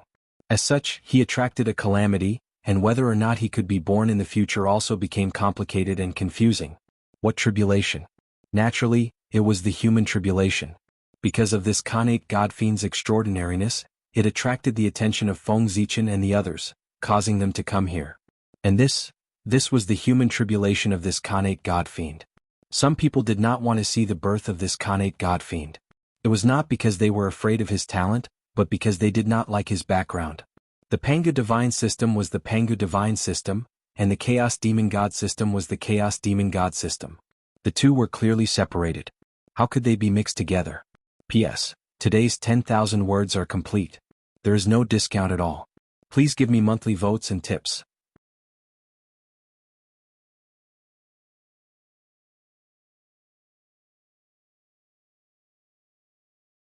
Chapter 820. This connate god fiend had mixed up the concepts of the two and messed up the bloodline of the Pangu divine system. His birth was a mistake, so he should not exist. Of course, his existence was reasonable. Although everyone was unwilling to see this connate god fiend appear, there was a reason for his existence. They could not bring themselves to kill him. If this connate god fiend had grown up and become a top-notch great divine ability expert, they would not waste their breath and kill him directly. However, this connate god fiend had yet to be born. They were all people of status and dignity, so they could not bring themselves to kill a connate god fiend that had yet to be born. However, even if they couldn't kill him, it didn't mean that they would let him go. Killing him was only the most direct method. Apart from that, they had many other methods to deal with this connate god fiend. For example, taking advantage of the fact that he was not born yet, he first destroyed his providence. How would they do it? It was simple.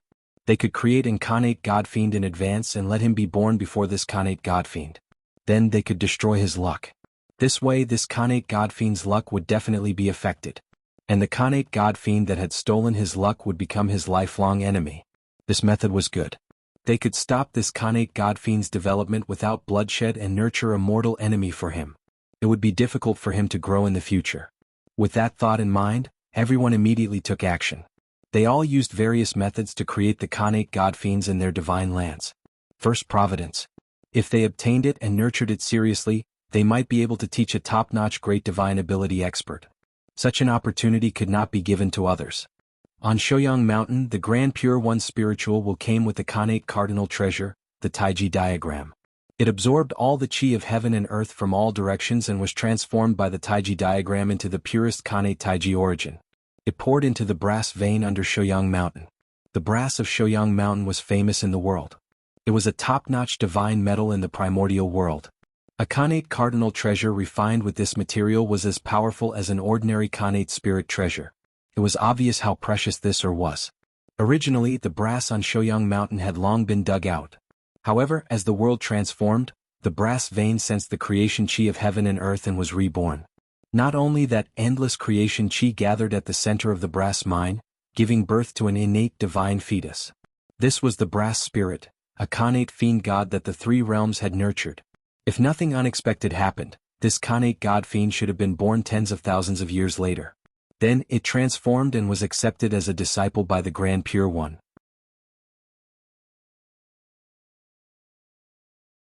However, at that moment, in order to break the destiny of the Khanate God Fiend and fight for the number one destiny, the Grand Pure One decided to give birth to his future disciple in advance. Even with the help of the Taiji diagram, forcefully reviving the brass spirit would still have some impact on it. However, compared to the number one providence, this little bit of influence was nothing. The Grand Pure One was gambling. He was using this disciple's future to bet that he would be the first to be born. If he succeeded, he would be blessed by the number one providence, and his future would be limitless. If he failed, well, it doesn't really matter. It's just stunted growth. With the Grand Pure One's methods, he could easily make up for it. Thinking about it this way, if he lost, he would not suffer a loss. If he won, he would make a huge profit. Why didn't the Grand Pure One take this gamble? At the same time that the Grand Pure One took action, the Heavenly Lord of Primordial Beginning was also taking action. His spiritual will carried the Pangu banner across an endless distance and returned to Mount Kunlun. Mount Kunlun, the first divine mountain of the primordial world after Mount Buzhou was destroyed, where the eastern ancestral veins were located. This mountain could be said to be a collection of the fortune of heaven and earth. Such a special place naturally gave birth to more than one Khanate god fiend. The Kunlun Mountains were vast and boundless. There were countless places of destiny inside. Now that the world had transformed, they had obtained the support of the creation chi of heaven and earth and undoubtedly became even more extraordinary. Wasn't it normal to give birth to a few Khanate god fiends or Khanate spiritual treasures? Although there were many Khanate god fiends on the mountain, the Heavenly Lord of Primordial Beginning was not picky. The target he wanted to give birth to was very clear. It was a Khanate god fiend born on Mount Yujing. At the same time, this was also the strongest Khanate god fiend born on Mount Kunlun. Let's not talk about the Khanate god fiend. Let's talk about Mount Yujing first. Besides the main peak of East Kunlun, there were 72 other divine mountains. All of them were extraordinary. They were all top-notch blessed places in the primordial world. Among the 72 divine mountains, Mount Yujing might not be the best, but it was definitely the most special one. That was because this was the place where Hongjun Taoist master lived before he attained Tao. As the place where Hongjun Taoist master cultivated, it was obvious how extraordinary this place was. It was called the Celestial Ancestral Court, and the Khanate God Fiend was born here. Anything that was related to Hongjun Taoist master would become extraordinary, let alone this Khanate God Fiend.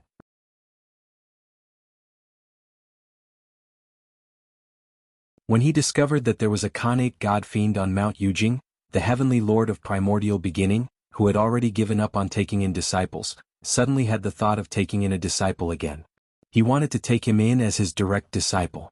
Such a background was not enough for the Heavenly Lord of Primordial Beginning to change his mind and take him in as his direct disciple. He was only a disciple in name. But this Khanate God Fiend had yet to be born, and he was already chosen as his direct disciple by the Heavenly Lord of Primordial Beginning. The main peak of Mount Yujing, the peak of the Purple Clouds Peak, was filled with purple clouds. It stretched for more than 3,000 miles and it was very noble. Under the purple clouds, there was a vast and empty land. Originally this place was not empty. The Purple Clouds Palace, known as the number one holy ground in the primordial world, was located here before they went to the chaos beyond the heavens. After the purple cloud's palace left, this place became empty and spacious. In the middle of the empty land, there was a Khanate god fiend that was 99 feet tall. It had 9 orifices and celestial light surrounded it. It kept on breathing in the surrounding purple clouds. In the process of breathing in the purple clouds, there were 10,000 celestial projections that appeared around it. They surrounded it and chanted continuously. They seemed to be praying and also seemed to be giving blessings. This made the Khanate god fiend seem even more precious. This was a natural-born divine fetus. Inside it was the future celestial lord of the immortal Tao. It was born in the middle of the purple cloud's peak, and it was also the place where the Hongjun Tao ancestor cultivated. Born here, it was naturally tainted with a trace of the immortal Tao. It was very noble and could be called the child of the immortal Tao. If not for the Khanate god fiend in the ruins of Mount Buzhou, which was tainted with the blood of Pangu and the blood of the chaos demonic god, it would be too extraordinary. The first Khanate god fiend to be born in the 3 realms would undoubtedly be him. The heavenly lord of primordial beginning had high hopes for him. Coming in front of the divine fetus, the heavenly lord of primordial beginning raised the Pangu banner and released streaks of chaos origin energy to speed up his birth. At the same time, the heavenly lord of primordial beginning was also secretly forming a seal. He drew the ancestral power of Mount Kunlun and the chaos origin energy to strengthen the divine fetus. It had to be said that the heavenly lord of primordial beginning, who had the entire Mount Kunlun, was much more convenient than others. Not to mention anything else, just the ancestral vein energy was so precious that it wasn't inferior to the chaos quintessence energy.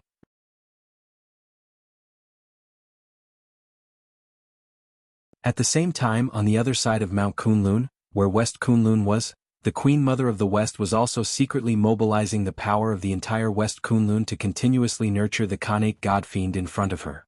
That divine fetus was indeed nurtured in West Kunlun, but the Khanate god fiend nurtured in it had long been taken over by someone else.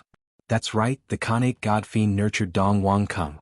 The wisp of Dong Wang Kung's Khanate indestructible true spirit that the Queen Mother of the West had secretly taken away was injected into this Khanate god fiend to be nurtured again.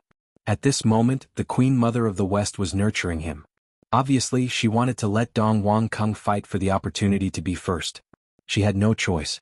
Other than the great perfection of Sage to be and the supreme grade Khanate spiritual treasure Jingyang Bell, Dong Wang Kung had nothing left. He had even lost his identity. As a last resort, the Queen Mother of the West had let Dong Wang Kung fight for the opportunity to be first in order to increase his chances of achieving Tao in the future. On Golden Turtle Island, the remaining disciples of the Jie sect formed a mysterious Khanate formation under the leadership of Shen Qing. They directly absorbed the chaotic qi from the void and transformed it into the most primitive Khanate origin. They kept injecting it into the Khanate god fiend in the center of the formation. Meanwhile, the Tongtian sect leader's divine will controlled the fairy-slaying sword formation and crazily gathered the killing power between heaven and earth. He then refined it and injected it into the Khanate god fiend to help him transform. This was the Khanate god fiend nurtured by Golden Turtle Island. It was born from the combination of the essence qi of the East Sea and the spiritual qi of Golden Turtle Island. When it was first nurtured, it had inherited the mark of the fairy-slaying sword formation. It was quite extraordinary and was born to be a killing god. At this moment, the Tongtian sect leader was using the power of the entire sect to nurture this Khanate god fiend to fight for the opportunity to be first. Other than the 3 pure ones, it was the 2 saints of the West. On Mount Meru, a grade 9 virtuous golden lotus bloomed with bright light. There was also a shocking spirituality contained in it. Obviously, this grade 9 virtuous golden lotus already had spirituality and was about to transform. The West was not as rich as the East, and Mount Meru had been through many wars. There was not much of its origin left. It was not enough for itself, let alone for others. The Chaos Demon God's origin was used to repair the West's ancestral veins and strengthen the West's origin of the earth. It could not be used. Therefore, the 2 saints of the West gritted their teeth and directly bled, using their own Khanate origin to nurture this grade 9 virtuous golden lotus. The 2 saints of the West were also born with Khanate spiritual roots. Therefore, when the grade 9 virtuous golden lotus devoured their origin, not only would it not be affected, but it would also gain a lot of benefits. The grade 9 virtuous golden lotus itself was a superior grade Khanate spiritual treasure. Once it transformed, it would be the most superior Khanate god fiend. Now that it had transformed after devouring the saint's origin, it would probably transform into the most powerful Khanate god-fiend. This golden lotus carried the high hopes of the two saints of the West. It should be the future of the Western sect. Speaking of which, the Western sect was becoming more and more like Buddhism.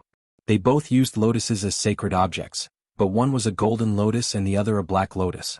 The commotion this time was so great that even Yuhua, who usually ignored worldly affairs, couldn't help but intervene. She released her divine will and brought the Khanate treasure cauldron of heaven and earth to an immortal mountain in the East Sea. This mountain was called Flower Fruit Mountain. There was a 5-colored immortal stone on the mountain, which was the same 5-colored divine stone used to mend the heavens. When heaven and earth transformed, this divine sky-mending stone obtained an opportunity and contained a divine fetus, a Khanate god-fiend.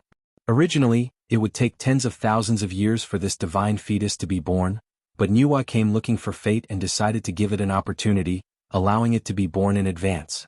Rumble. The cauldron of heaven and earth vibrated, accepting the power of the universe and turning it into the divine sky-mending stone. It constantly strengthened the divine fetus inside.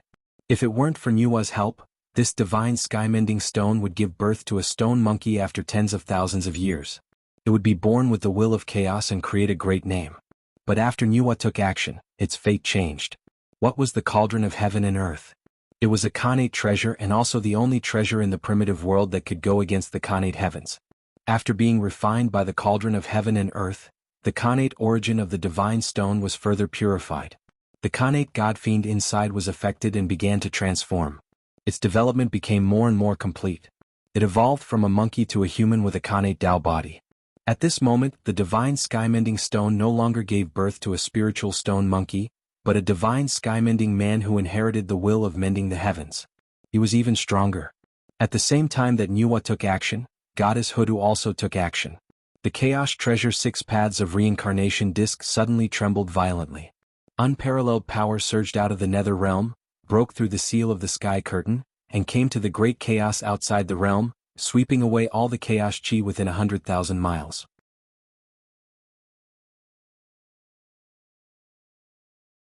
Rumble. In the 6 paths, a large amount of chaos chi suddenly surged out of the cave that represented the shaman Dao. It was absorbed by Pangu's heart that floated in the depths of the shaman Dao. Bang, bang, bang, bang. After a long time, Pangu's heart beat again and a loud sound was heard. As it beat, heaven and earth resonated with it. It wasn't Pangu's heart resonating with heaven and earth, but heaven and earth resonating with Pangu's heart, beating with its rhythm. Bang.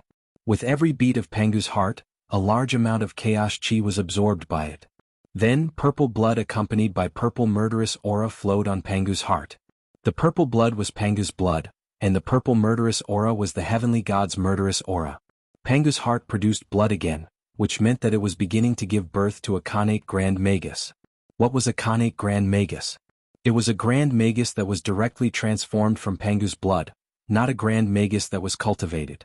The Grand Magus that was transformed from Pangu's blood essence was a Grand Magus. It was a natural-born sacred existence that was destined to attain the Tao. The Grand Magus that was transformed from Pangu's blood was a Khanate Grand Magus. Each of them was a top-notch Khanate god-fiend, and they had a very high chance of attaining the Tao in the future. Gradually, Pangu's heart beat faster and faster, and the chaos chi around him disappeared at a speed visible to the naked eye.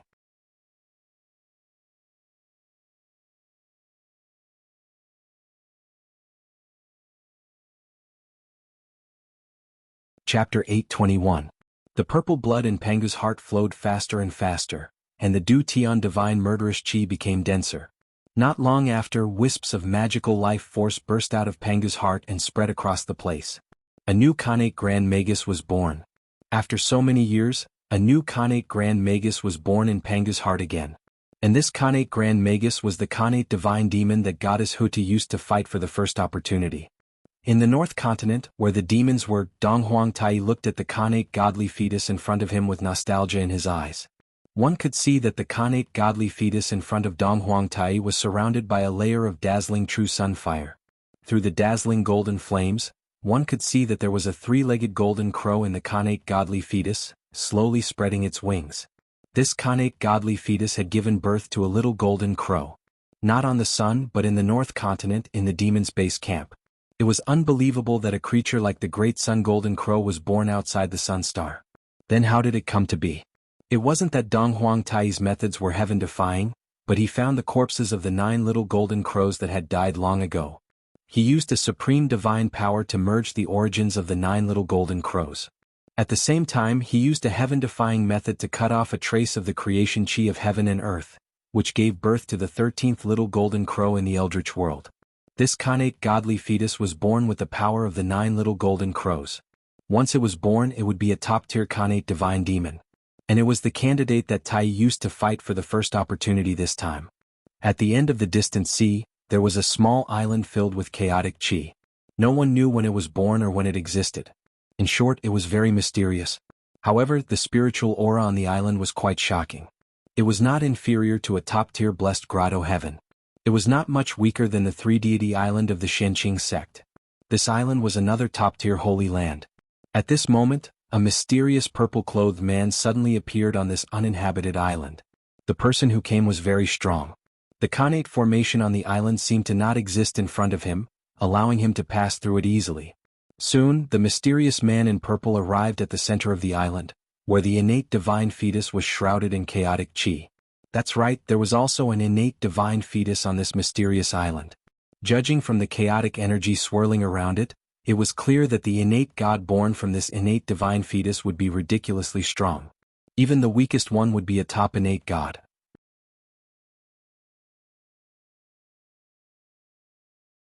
As for the mysterious purple-robed man, if a powerful cultivator were here, they would recognize him as the #1 person in the desolate era, Dao ancestor Hongjun. He actually left the Purple Cloud Palace and came to this mysterious island to see an innate godly fetus in person. Then what exactly was the origin of this innate divine fetus, to actually be able to attract so much attention from the Dao ancestor? After standing in front of the innate divine embryo for a long while, Dao ancestor Hongjun opened his mouth and said earnestly, "Hongyun, I hope this experience can help you change your bad habit of meddling in other people's business." Hongyun, the innate divine fetus that was born, was actually ancestor Hongyun. No wonder the Dao ancestor came here personally. Did Dao ancestor Hongjun come here to give birth to ancestor Hongyun so that he could fight for the #1 opportunity? Of course not. Ancestor Hongyun was an innate divine being, the top existence in the desolate era. To him, it was not important whether he had the #1 opportunity or not. Dao ancestor Hongjun came here to end the karma between him and ancestor Hongyun. Back then, ancestor Hongyun gave up his position in the Purple Cloud Palace to the 2 sages of the West, causing the Xian sect to lose 2 sages. Because of this, ancestor Hongyun and the Xian sect formed a huge karma. This was also the reason why ancestor Hongyun could not become a sage even though he possessed the Hongmeng Purple Cloud. If the huge karma on him did not end, how could he become a sage? Dao ancestor Hongjun was also a petty person. Ancestor Hongyun had spoiled his plans and caused him to lose 2 sages. He was angry. It was good enough that he did not find trouble with ancestor Hongyun. Why would he take the initiative to end the karma with him? Therefore, Dao ancestor Hongjun did not do anything when ancestor Hongyun was in trouble. But today things changed and Dao ancestor Hongjun had to take the initiative to come here. It was because Dao ancestor Hongjun, who was in seclusion, suddenly felt that there was a change in the heavens and that the Xian sect was in danger of losing their luck. Dao ancestor Hongjun was immediately awakened by this feeling. Then he hurriedly activated the fragment of the jade butterfly of fate to deduce the reason for the change in the heavens. In a short while, Dao ancestor Hongjun found out the reason. The 2 sages of the West had the intention to stand on their own. They planned to set up another sect and create their own sect. Dao ancestor Hongjun did not care about whether the 2 sages of the West were independent or not. He did not like the 2 of them and it was good that they left. However, the 2 of them could leave. But if they set up another sect, it would undoubtedly cause the Xian sect to lose their luck and become the foundation of their new orthodoxy. Dao ancestor Hongjun could not tolerate this. Good Lord, he even tried to poach him.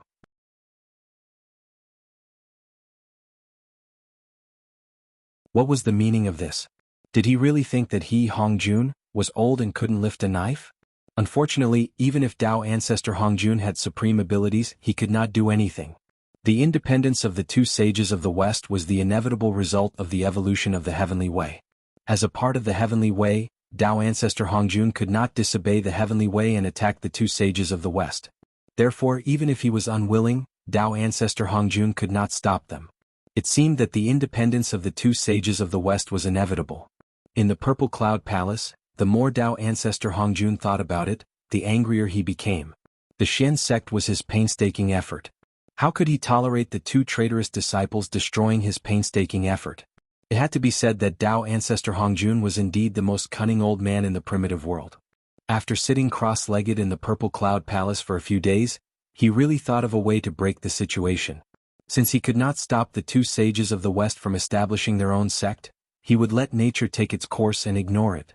After it thrived, he would send people into the new sect and bring it back to the Xian sect. In this way, the luck of the Xian sect did not decrease. Instead, it increased a little. This plan could be said to be brilliant. If it succeeded, all the hard work of the two sages of the West would be done for the sake of the Xian sect. Moreover, they would offend all the experts of the Xian sect. How miserable would that be? However, although the plan was good, it was not easy to succeed. He had to find a suitable person to carry it out. Tao ancestor Hongjun thought about it and decided that the candidate would be ancestor Hongyun. In the primitive world, there was no one more suitable than him to carry out this plan. There was no other reason than that the two sages of the West owed ancestor Hongyun. The karma of becoming a sage was huge.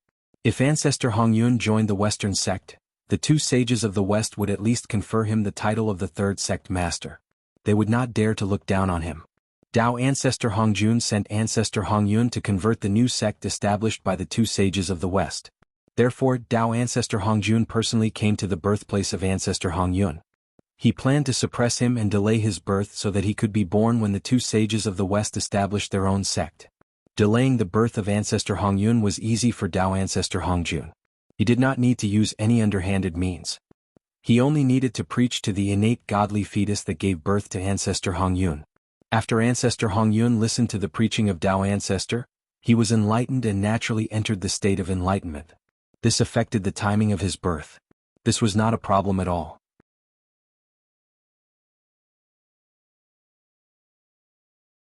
Moreover, ancestor Hongyun would not blame Tao ancestor for delaying his birth. Instead, he would be grateful to Tao ancestor for giving him an opportunity. Wasn't it an opportunity to listen to Tao ancestor Hongjun's preaching of Tao? The pitiful two sages of the West did not make the Western sect prosper. In the end, they had no choice but to come up with a method that was not a method. That was to establish another sect and cut off part of the luck of the Xian sect to make the Western sect prosper. It was a good idea. However, before it could be implemented, Tao ancestor Hongjun saw through it and formulated a countermeasure. The two sages of the West did not know about it. They thought that they were doing it secretly and were preparing to establish another sect. They were pitiful. Everyone had their own plans. Feng Zichen was no exception. It could be said that among his avatars, other than Gaochen, Xianqing, Dongjun and ancestor Yin Yang, the rest had their own plans. For example, in the ultimate, a dark abyss was looming. It was as if there was a crack in the heavens and earth, releasing endless demonic qi. This was the demon abyss, the holy land of the heavenly fiend sect. When the eldritch world was transforming, the ultimate and the demon heart were not idle. They secretly set up a formation. When the heavens and earth were being destroyed, they crazily absorbed the calamity qi and evil qi in the heavens and earth and turned them into the purest demonic qi. Then the two of them merged the demonic qi with part of the ultimate's origin.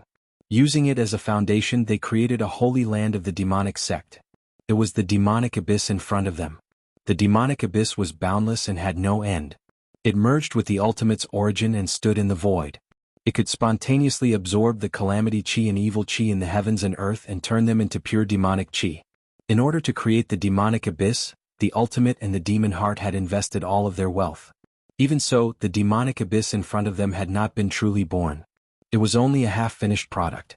Otherwise, the demonic abyss would have been truly born and would have stood tall in the boundless void instead of looming in the void like it was now. Even so, the demonic abyss gained some benefits when the heavens and earth transformed and the Khanate creation chi filled the air. One could see that in the depths of the demonic abyss, endless demonic chi was surging and gathering, slowly turning into several Khanate divine fetuses.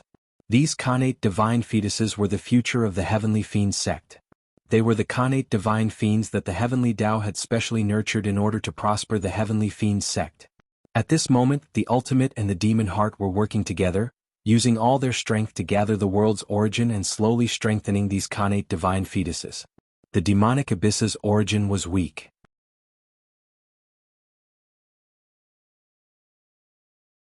Even if they put all their strength together, it was impossible to produce connate divine fetuses. Therefore, the ultimate and the demon heart did not care about fighting for first place at all. The two of them only had the attitude of having fun and fighting for the opportunity to be first place. Could not fight for it? That was too normal.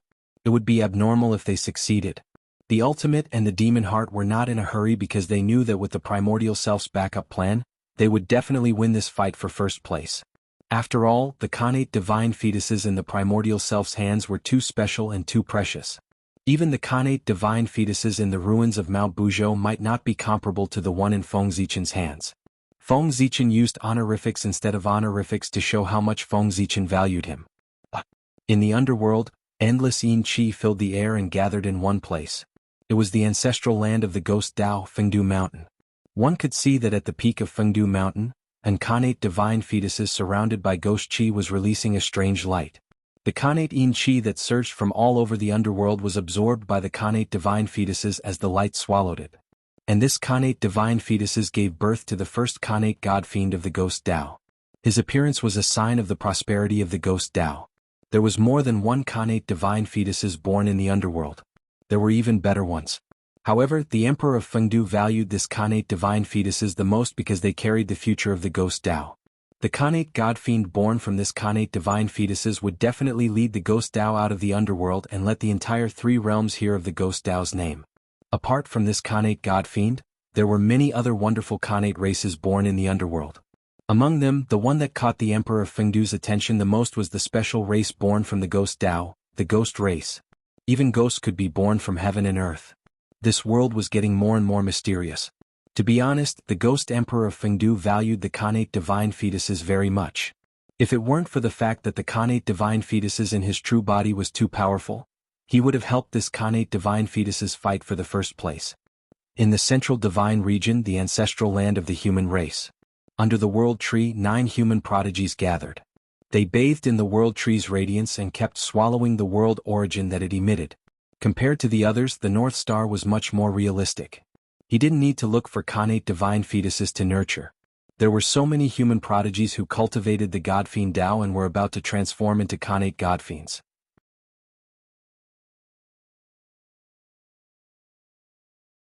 If that was the case, why didn't the North Star nurture his own prodigies and transform them into connate godfiends? Why did he look for incarnate divine fetuses to nurture? Could it be that human prodigies were weaker than connate godfiends? Therefore, the North Star selected the 9 most outstanding prodigies of the human race and had them cultivate under the world tree. The world origin would help them undergo the final transformation and transform them into connate godfiends. The connate divine fetuses in the boundless starry sky were very powerful and honorable. Theoretically, there shouldn't be any problems if they were to fight for the first place. However, Feng Zichen had always been cautious in everything he did. He always had to be prepared for both sides to prevent any accidents from happening. Nothing was absolute. Overconfidence could lead to failure. P.S. I'm too tired today. I've been filling a septic tank for the entire afternoon.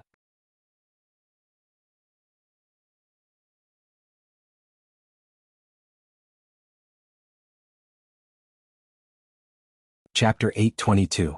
A postnatal innate godfiend was still an innate godfiend. They could still fight for the first place. The world origin was a treasure that was not inferior to the world origin. It had the ability to nurture innate godfiends. If those human prodigies absorbed it, it would undoubtedly be much easier for them to transform into innate godfiends. Now, it all depended on their own fortunes. Whether they could be the first to transform into innate godfiends would affect their future achievements. Although Feng Zichen was more optimistic about the innate Dao embryo in the boundless starry sky, if the human prodigies could be born before him, then Feng Zichen was still very much looking forward to this scene. This meant that the human prodigies were not inferior to any innate godfiends. While everyone was busy, Great Emperor Ziwei's divine consciousness wobbled into the boundless starry sky. Then he walked towards the center of the starry sky at a leisurely pace. There was a majestic divine mountain that exuded endless divine might. It suppressed the entire boundless starry sky, making it unusually stable. Even if several primordial chaos Daluo Jingxian were to fight here, it would be difficult to shake this place at all. And this divine mountain was none other than Mount Buzhou. At the end of the ancient era, Mount Buzhou collapsed. Its broken body was moved into the boundless starry sky by Feng Zichen's supreme divine power. There were two reasons for this. The first was because the boundless starry sky was on the verge of shattering at that time and could collapse at any time. Therefore, Feng Zichen moved Mount Buzhou's body and used its remaining divine might to suppress the void that was about to shatter, temporarily stabilizing it.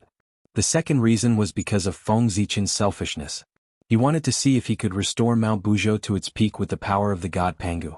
At its peak, Mount Buzhou could suppress the entire eldritch world.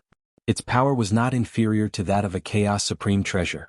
If Feng Zichen really succeeded, it would mean that he had mastered a treasure that was comparable to a chaos supreme treasure. Just thinking about it made people look forward to it. Therefore, Feng Zichen brought the broken mountain of Mount Buzhou back to the boundless starry sky. And the result did not disappoint him. Following the upgrade of the entire boundless starry sky, this section of Mount Buzhou had also benefited greatly. Not only had it evolved into Mount Buzhou, but it had also nurtured an ancestral vein. It was not the Eastern ancestral bloodline or the Western ancestral bloodline. It was the ancestral bloodline of the primordial world, the ancestor of all bloodlines. In short, the ancestral vein in Mount Buzhou was the first ancestral vein that was born at the beginning of the world. Originally, this ancestral vein had been destroyed along with the collapse of Mount Buzhou.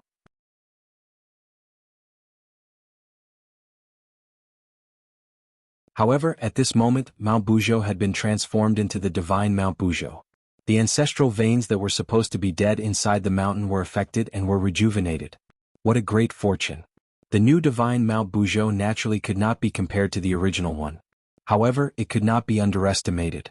In terms of power, this mountain was not inferior to any Chaos Supreme treasure. In some aspects, it was even superior. This was a true supreme treasure. Once this mountain appeared, it suppressed everything.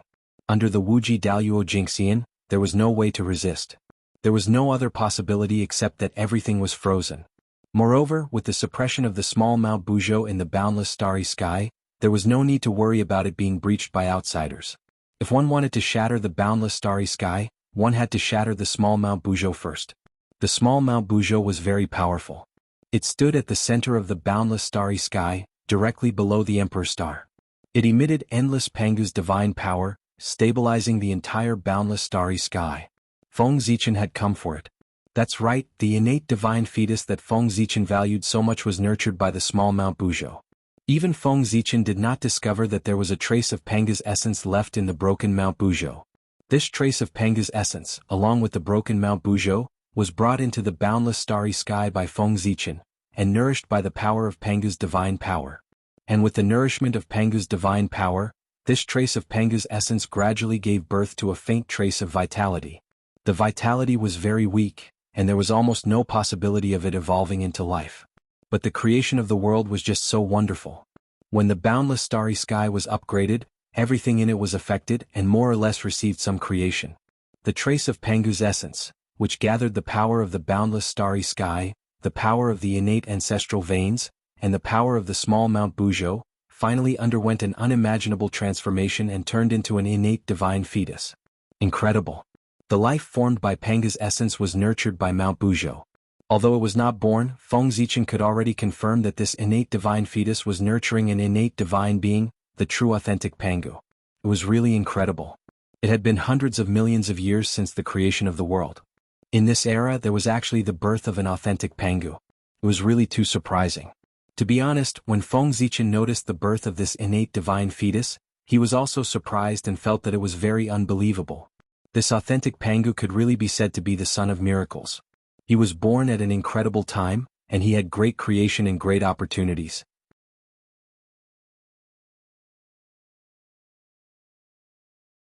For this reason, Feng Zichen once again had the idea of taking in a disciple. He wanted to take this innate divine being as his disciple. Taking the authentic Pangu as his disciple was indeed in line with the identity of Great Emperor Ziwei. After all, he was the most noble existence in the primordial world. His disciple should also be abnormally noble. And in the primordial world, was there anyone nobler than the authentic Pangu? No. This innate divine fetus seemed to be a disciple tailor-made for Feng Zichen. It was suitable in all aspects and in all senses. Speaking of disciples, it had to be mentioned that Feng Zichen had personally raised the three disciples that he had high hopes for. They were Feng Jie, Jianghu, and Jiang Xiong. It was really strange. Feng Zichen had been searching in the realm sea for tens of thousands of years. He had searched through countless upper-class worlds, but he did not find any trace of the three of them. It was also strange. It was as if the three of them were not in the realm sea at all. On the eve of the demon clan's invasion of the human clan, Feng Jie and the other two unexpectedly disappeared when they were traveling. Feng Zichen originally wanted to look for them, but he calculated that this was an opportunity for the three of them. They were sent into the upper-class world by the space storm. Thinking of this, Feng Zichen also gave up the idea of looking for Feng Jie and the other two. Left and right, it was to send the three of them to the upper-class world. Since the three of them had already gone, it saved Feng Zichen the trouble. At this point, countless years had passed. And during this period there was no news of the three of them at all. Feng Zichen, who was originally very calm, was a little anxious now. He sent out doppelgangers several times to secretly sneak into the realm sea to find the whereabouts of the three of them. Unfortunately, he found nothing. After searching for several years, the only clue that Feng Zichen got was that the three of them had appeared in the realm sea for a short time before the Great Witch-Demon War had happened. Then soon the three of them disappeared. Since then there was no news of them.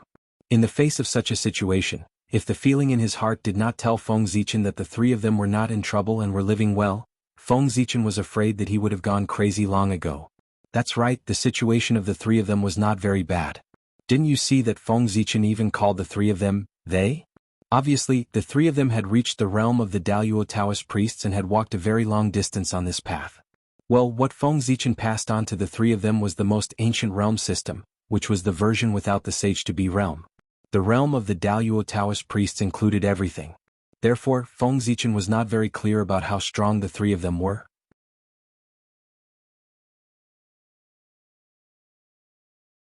Perhaps they were just ordinary Daluo Taoist priests. Of course, they could also be Supreme Daluo who was comparable to a sage-to-be. As for how strong they were, he would only know after meeting them. But Feng Zichen really could not find them. It was really strange. Before this, Feng Zichen would never have thought that in this vast world, there were people that he could not find. It should be known that when he used all his strength, Panga's Dharma form, his strength was enough to touch the realm above that of the Wuji Daluo Jingxian. Alas, even so, he still could not find the three of them. The place where they were was really hidden. At the same time, this also let Feng Zichen know that the secrets hidden in this world were far more mysterious than he had imagined.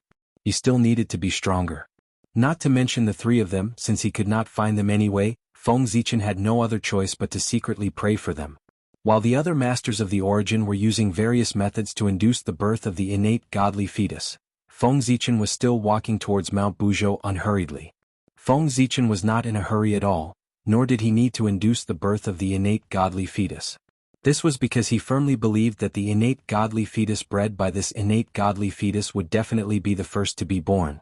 Previously, Feng Zichen might not have been sure, but after seeing the innate godly fetus in the ruins of Mount Buzhou, he was sure of this point. The existence of the innate godly fetus was incredible. It was a combination of two great orthodoxies. But after all, it was not the blood of Pangu that bred it, but the sacred blood of Feng Zichen and the others. The difference between the first-generation blood and the second-generation blood seemed not big, but in fact, it was the difference between heaven and earth. Feng Zichen, the three pure ones, Goddess Hutu, and all the other Pangu orthodoxies were tied together. Even if they were tied together, they would not dare to say that they were 1,000th as good as their father.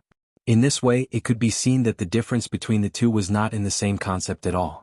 The blood of the Chaos Demon God was also the blood that had been weakened by an unknown amount. More than half of its divinity had been obliterated by everyone. With all these conditions added together, Feng Zichen could already conclude that the innate godly fetus was not as good as the one in the boundless starry sky. This was the authentic Pangu orthodoxies and it could not be faked. It was the most honorable existence in the untainted land. In the untainted land, the authentic Pangu orthodoxies were the legitimate sons, while the Chaos Demon God was only the son of a concubine. The gap was too big. Moreover, the fate of the Pangu divine branch would not tolerate the birth of the innate godly fetus with the bloodline of the Chaos Demon God.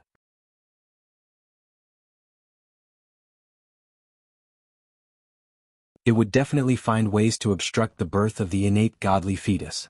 There were too many obstacles. The innate godly fetus in the ruins of Mount Buzhou should not have existed in the first place. Therefore, the hardships it had experienced were also beyond imagination. However, Feng Zichen's focus was not on this, but on the birthplace of the two innate godly fetus. Mount Buzhou. The two innate godly fetus had one thing in common, and that was that they were both born in Mount Buzhou. One was born in the ruins of Mount Buzhou, while the other was born in the mountains of Mount Buzhou. They were both born in Mount Buzhou. It was a very strange phenomenon. Mount Buzhou had collapsed for so many years. Why were two innate godly fetus born in succession?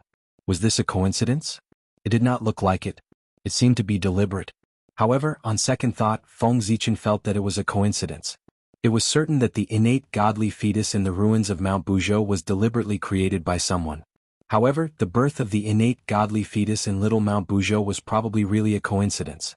After all, even Feng Zichen did not expect that an innate godly fetus would be born in Little Mount Buzhou. If even Feng Zichen did not expect it, how could others guess it? It should be known that this was the boundless starry sky, where Feng Zichen's foundation was. Without his permission, even the way of heaven could not spy on this place. Therefore, Feng Zichen was confident that no one could do anything to this boundless starry sky.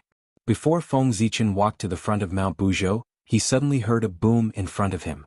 Then the whole untainted land was alarmed. Rays of colorful light spread out, connecting heaven and earth, spanning between heaven and earth. At the same time, all sorts of shocking phenomena appeared one after another as if they were free of charge. Even the heavenly Tao was alarmed. It personally covered the sky with a layer of seven-colored light, making the entire world seem beautiful. This was, the authentic Pangu was born. The various phenomena that appeared now were the blessings, praise of heaven and earth. The authentic Pangu was born holy. It would not be an exaggeration to say that he was the son of heaven and earth. It would not be an exaggeration to give him any glory. Looking at the phenomena in front of him, Feng Zichen's heart moved and he appeared in front of Little Mount Buzhou. He opened his heavenly god eye and saw that inside Little Mount Buzhou, where the innate divine meridians were purple gas filled the air, intertwining with all kinds of strange phenomena.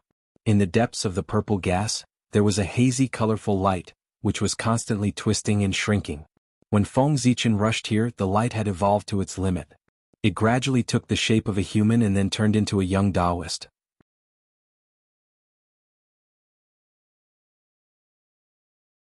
The young Taoist, like Feng Zichen, great emperor of Ziwei, had purple hair and purple eyes. This was the sign of the authentic Pangu. The Pangu had purple hair and purple eyes. The great Tao was purple. As a person close to the Tao, the Pangu was also changing to purple. Therefore, his direct descendants inherited his power and were born with purple hair and purple eyes. As for why the 12 ancestors of the three pure ones were not like this, it could only be said that they were an exception. In addition to the origin of the Pangu, they also needed the innate clear and turbid origin. Naturally there would be changes. This young Taoist was born with the cultivation of Lord of Tai, which was the standard sign of an innate holy being. Whether it was the three pure ones or the Dijun Tai, they were all born with the cultivation of innate Tao Lords. An innate holy being and an authentic Pangu was extraordinary. Of course, it was impossible for him to be born empty-handed. He had a lot of spiritual treasures with him. When the young Taoist was born, he held a treasure in each hand.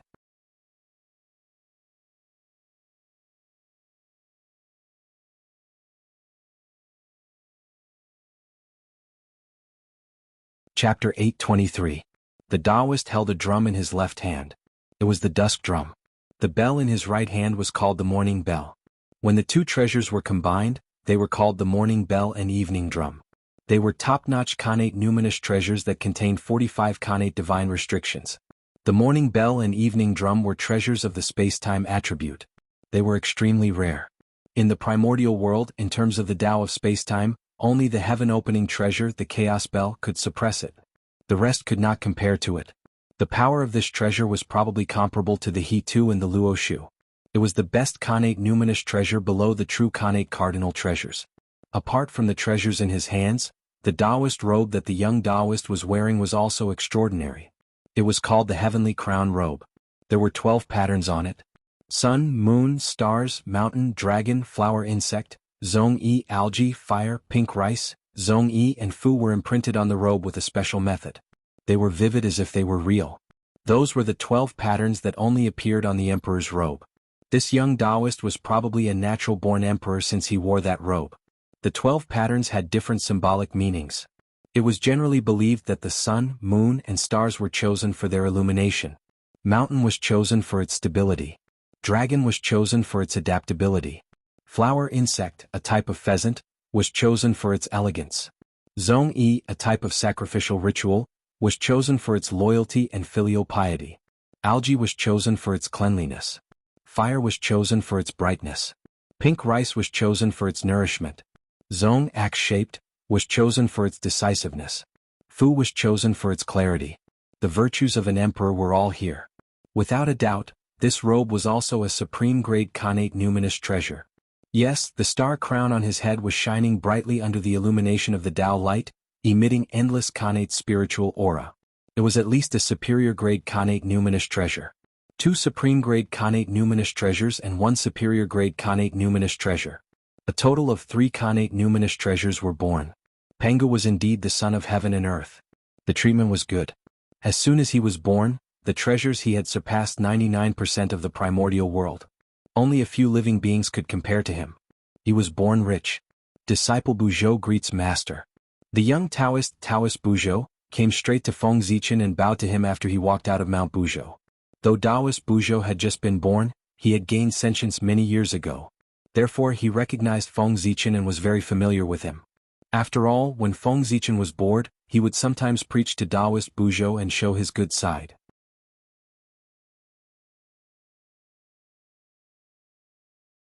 Because of the friendship between them, Taoist Buzhou called Feng Zichen his teacher when he was born. You're not bad. Nodding his head, Feng Zichen said with satisfaction. With the name Buzhou, this disciple of his was very extraordinary. Perhaps the glory of Mount Buzhou would be renewed in his hands. To be honest, if one looked carefully at Taoist Buzhou's face, he would find that he was somewhat similar to Feng Zichen. It was normal. They were both Pengu's descendants and their appearances were inherited from Pengu, so they were somewhat similar. Not to mention that Taoist Buzhou was born in the boundless starry sky. During the gestation period, it was inevitable that he would be contaminated with some of Feng Zichen's aura. Therefore, it was normal that he looked similar to Feng Zichen. To be honest, at this time, if the boundless starry sky gave birth to another innate saint with the property of stars, Feng Zichen would have to admit that he had a son, a real biological son, even if he didn't want to. Their bloodlines and origins were the same. Rumble. The moment Taoist Buzhou was born, the way of heaven immediately sensed it. A majestic fate gathered from all over the 3 realms and added to him. This was the fate of the first living being in the 3 realms. With the birth of Taoist Buzhou, the battle for the first place also came to an end. Feng Zichen won the final victory. The other masters at the level of origin naturally sensed the birth of Taoist Buzhou. On the one hand, they were shocked that there was a Pengu's descendant in this world. On the other hand, they quickly accepted the result. After all, he was a Pengu's descendant. With such a noble birth, wasn't it easy to occupy the fate of the first place? While accepting the result in their hearts, everyone slowed down their movements. Since there was already a result in the battle for first place, there was no need for the Khanate godfiends that they valued to be born in a hurry. They would let nature take its course. Thinking of this, everyone stopped their movements and withdrew their divine thoughts. They returned to the ruins of Mount Buzhou and looked at the special innate Taoist embryo. At this moment, everyone's mood was much more relaxed. They were all top masters in the world. After learning about the birth of Taoist Buzhou, they roughly guessed that this man was most likely the enemy of this innate Taoist embryo. The enmity between the two did not come from the fate of the first place, but from Mount Buzhou. One was born from Mount Buzhou, the other from the ruins of Mount Buzhou. The birth of both could be said to have inherited the fate of Mount Buzhou. Although Mount Buzhou had been destroyed, its fate was still there, and its merit that supported the world for countless years was still there. This was the legacy left by Mount Buzhou.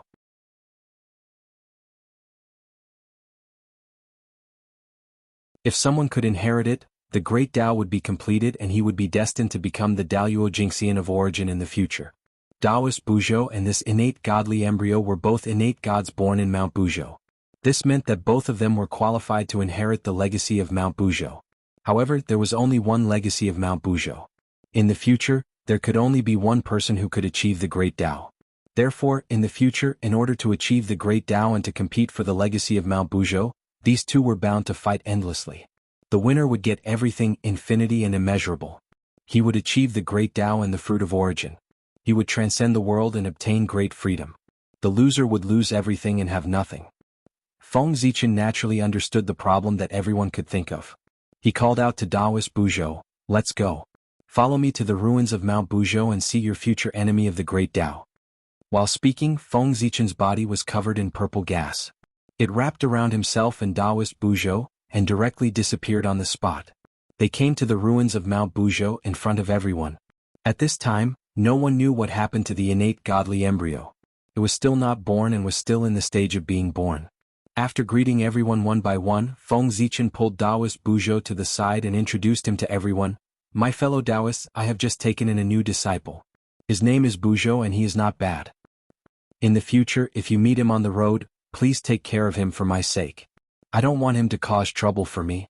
While speaking, Feng Zichen pulled Taoist Buzhou to the front and pretended to be displeased. "Brat, why don't you say hello to your seniors?" Taoist Buzhou heard and quickly went to greet them one by one. He called them seniors very sweetly. However, Feng Zichen was not in a hurry to let him greet the three pure ones, Goddess Hutu and the others. Instead, he first went around them and let Taoist Buzhou greet the others. Among those people, except for Goddess Nuwa, Donghuang Tai and other origin primordial experts who accepted Taoist Buzhou's greeting calmly, the rest of the great divines all moved aside in the face of his greeting. They only accepted half of his greeting and did not dare to accept the full greeting. After all, he was the authentic Pangu and had a noble status.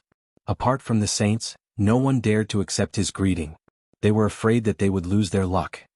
"Emperor, you must be joking. Your disciple is born holy and authentic Pangu. He is destined to become an existence in the future. I'm afraid that it won't be long before he can stand shoulder to shoulder with poor Wei and the others. When we meet in the future, it's not certain who will take care of who." Seeing that Feng Zichen spoke so politely, someone joked and made everyone laugh.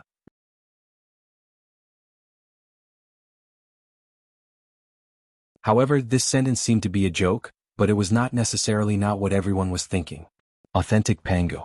Looking at the authentic Pangu that still existed, except for Taoist Buzhou who had just been born, the rest had already reached the realm of primordial chaos Daluo Jingxian. Ancestral which Xianming was not, but he would be soon.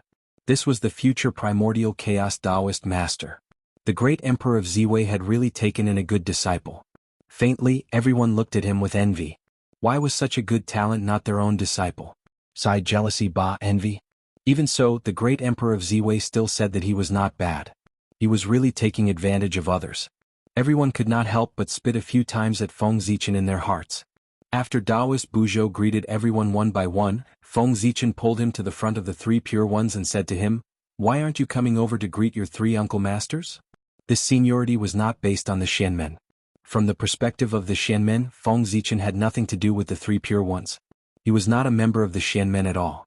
Taoist Buzhou's uncle masters was based on the bloodline of the Pangu. They were both authentic Pangu. As Feng Zichen's disciple, Taoist Buzhou had no problem calling the three pure ones uncle masters. Unless the three pure ones gave up their identity as authentic Pangu or denied their identity as Taoist Buzhou. However, the three pure ones could not do either of these.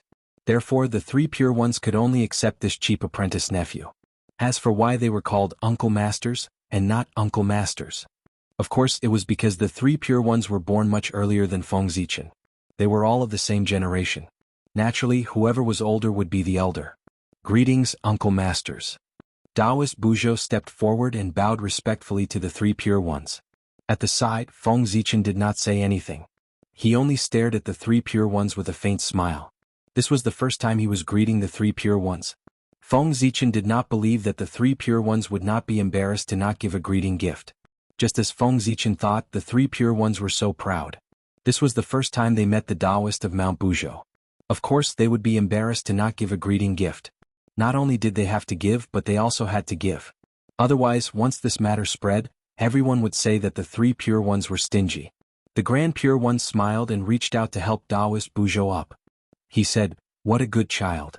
At this point, the Grand Pure One touched his sleeve and took out a purple pearl. He handed it to Taoist Buzhou and said, "Poor Wei doesn't have anything good. I'll give you this Taiching pearl to protect yourself." The Taiching pearl was formed from the Khanate Taiching Qi. It was the natal numinous treasure of the Grand Pure One.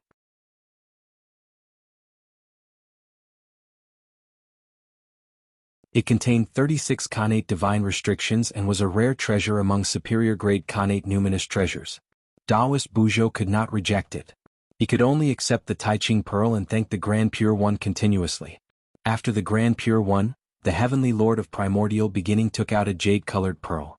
It was a superior grade Khanate Spirit Jade Pearl formed from the Khanate Jade Pure Chi. The Grandmaster of Heaven took out a green pearl. It was also a superior grade Khanate Numinous treasure.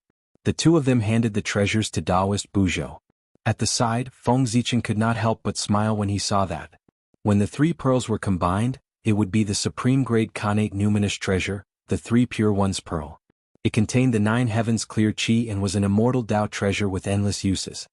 He had obtained a supreme grade Khanate Numinous treasure just by bowing. This time Taoist Buzhou had really profited. As for why Feng Zichen was happy? Of course, it was because he had taken advantage of the Three Pure Ones. In the primordial world, how many people dared to take advantage of the Three Pure Ones? As long as he could take advantage of the Three Pure Ones, Feng Zichen would be very happy. Moreover, the Three Pure Ones could not return the loss this time. When Feng Zichen's disciples bowed to them, they wanted to give them a greeting gift. However, when their disciples bowed to Feng Zichen did not need to give them a greeting gift. The reason was very simple. The disciples of the Three Pure Ones were not authentic Pangu. It had nothing to do with Feng Zichen. If the Three Pure Ones wanted to take revenge, they could take in an authentic Pangu as their disciple. If they could not do it, they would definitely suffer. After the Three Pure Ones, Feng Zichen led Taoist Buzhou to greet the Lady of Earth. "This is your Uncle Master, Lady of Earth." Taoist Buzhou obediently greeted her as Uncle Master. The Lady of Earth smiled, took out a long whip and gave it to him. It was a superior grade Khanate Numinous treasure, the mountain-moving whip. It had the ability to command mountains. After the Lady of Earth, Feng Zichen led Taoist Buzhou to greet the Gaochen and called him Uncle Master.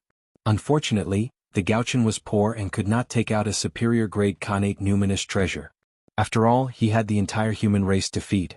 No matter how rich he was, he would be squeezed dry.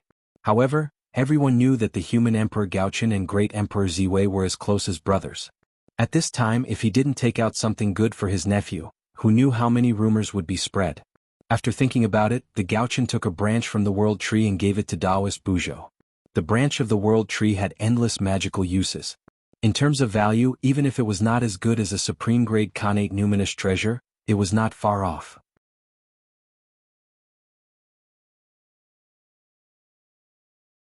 In any case, it was definitely more precious than a superior grade Khanate Numinous treasure.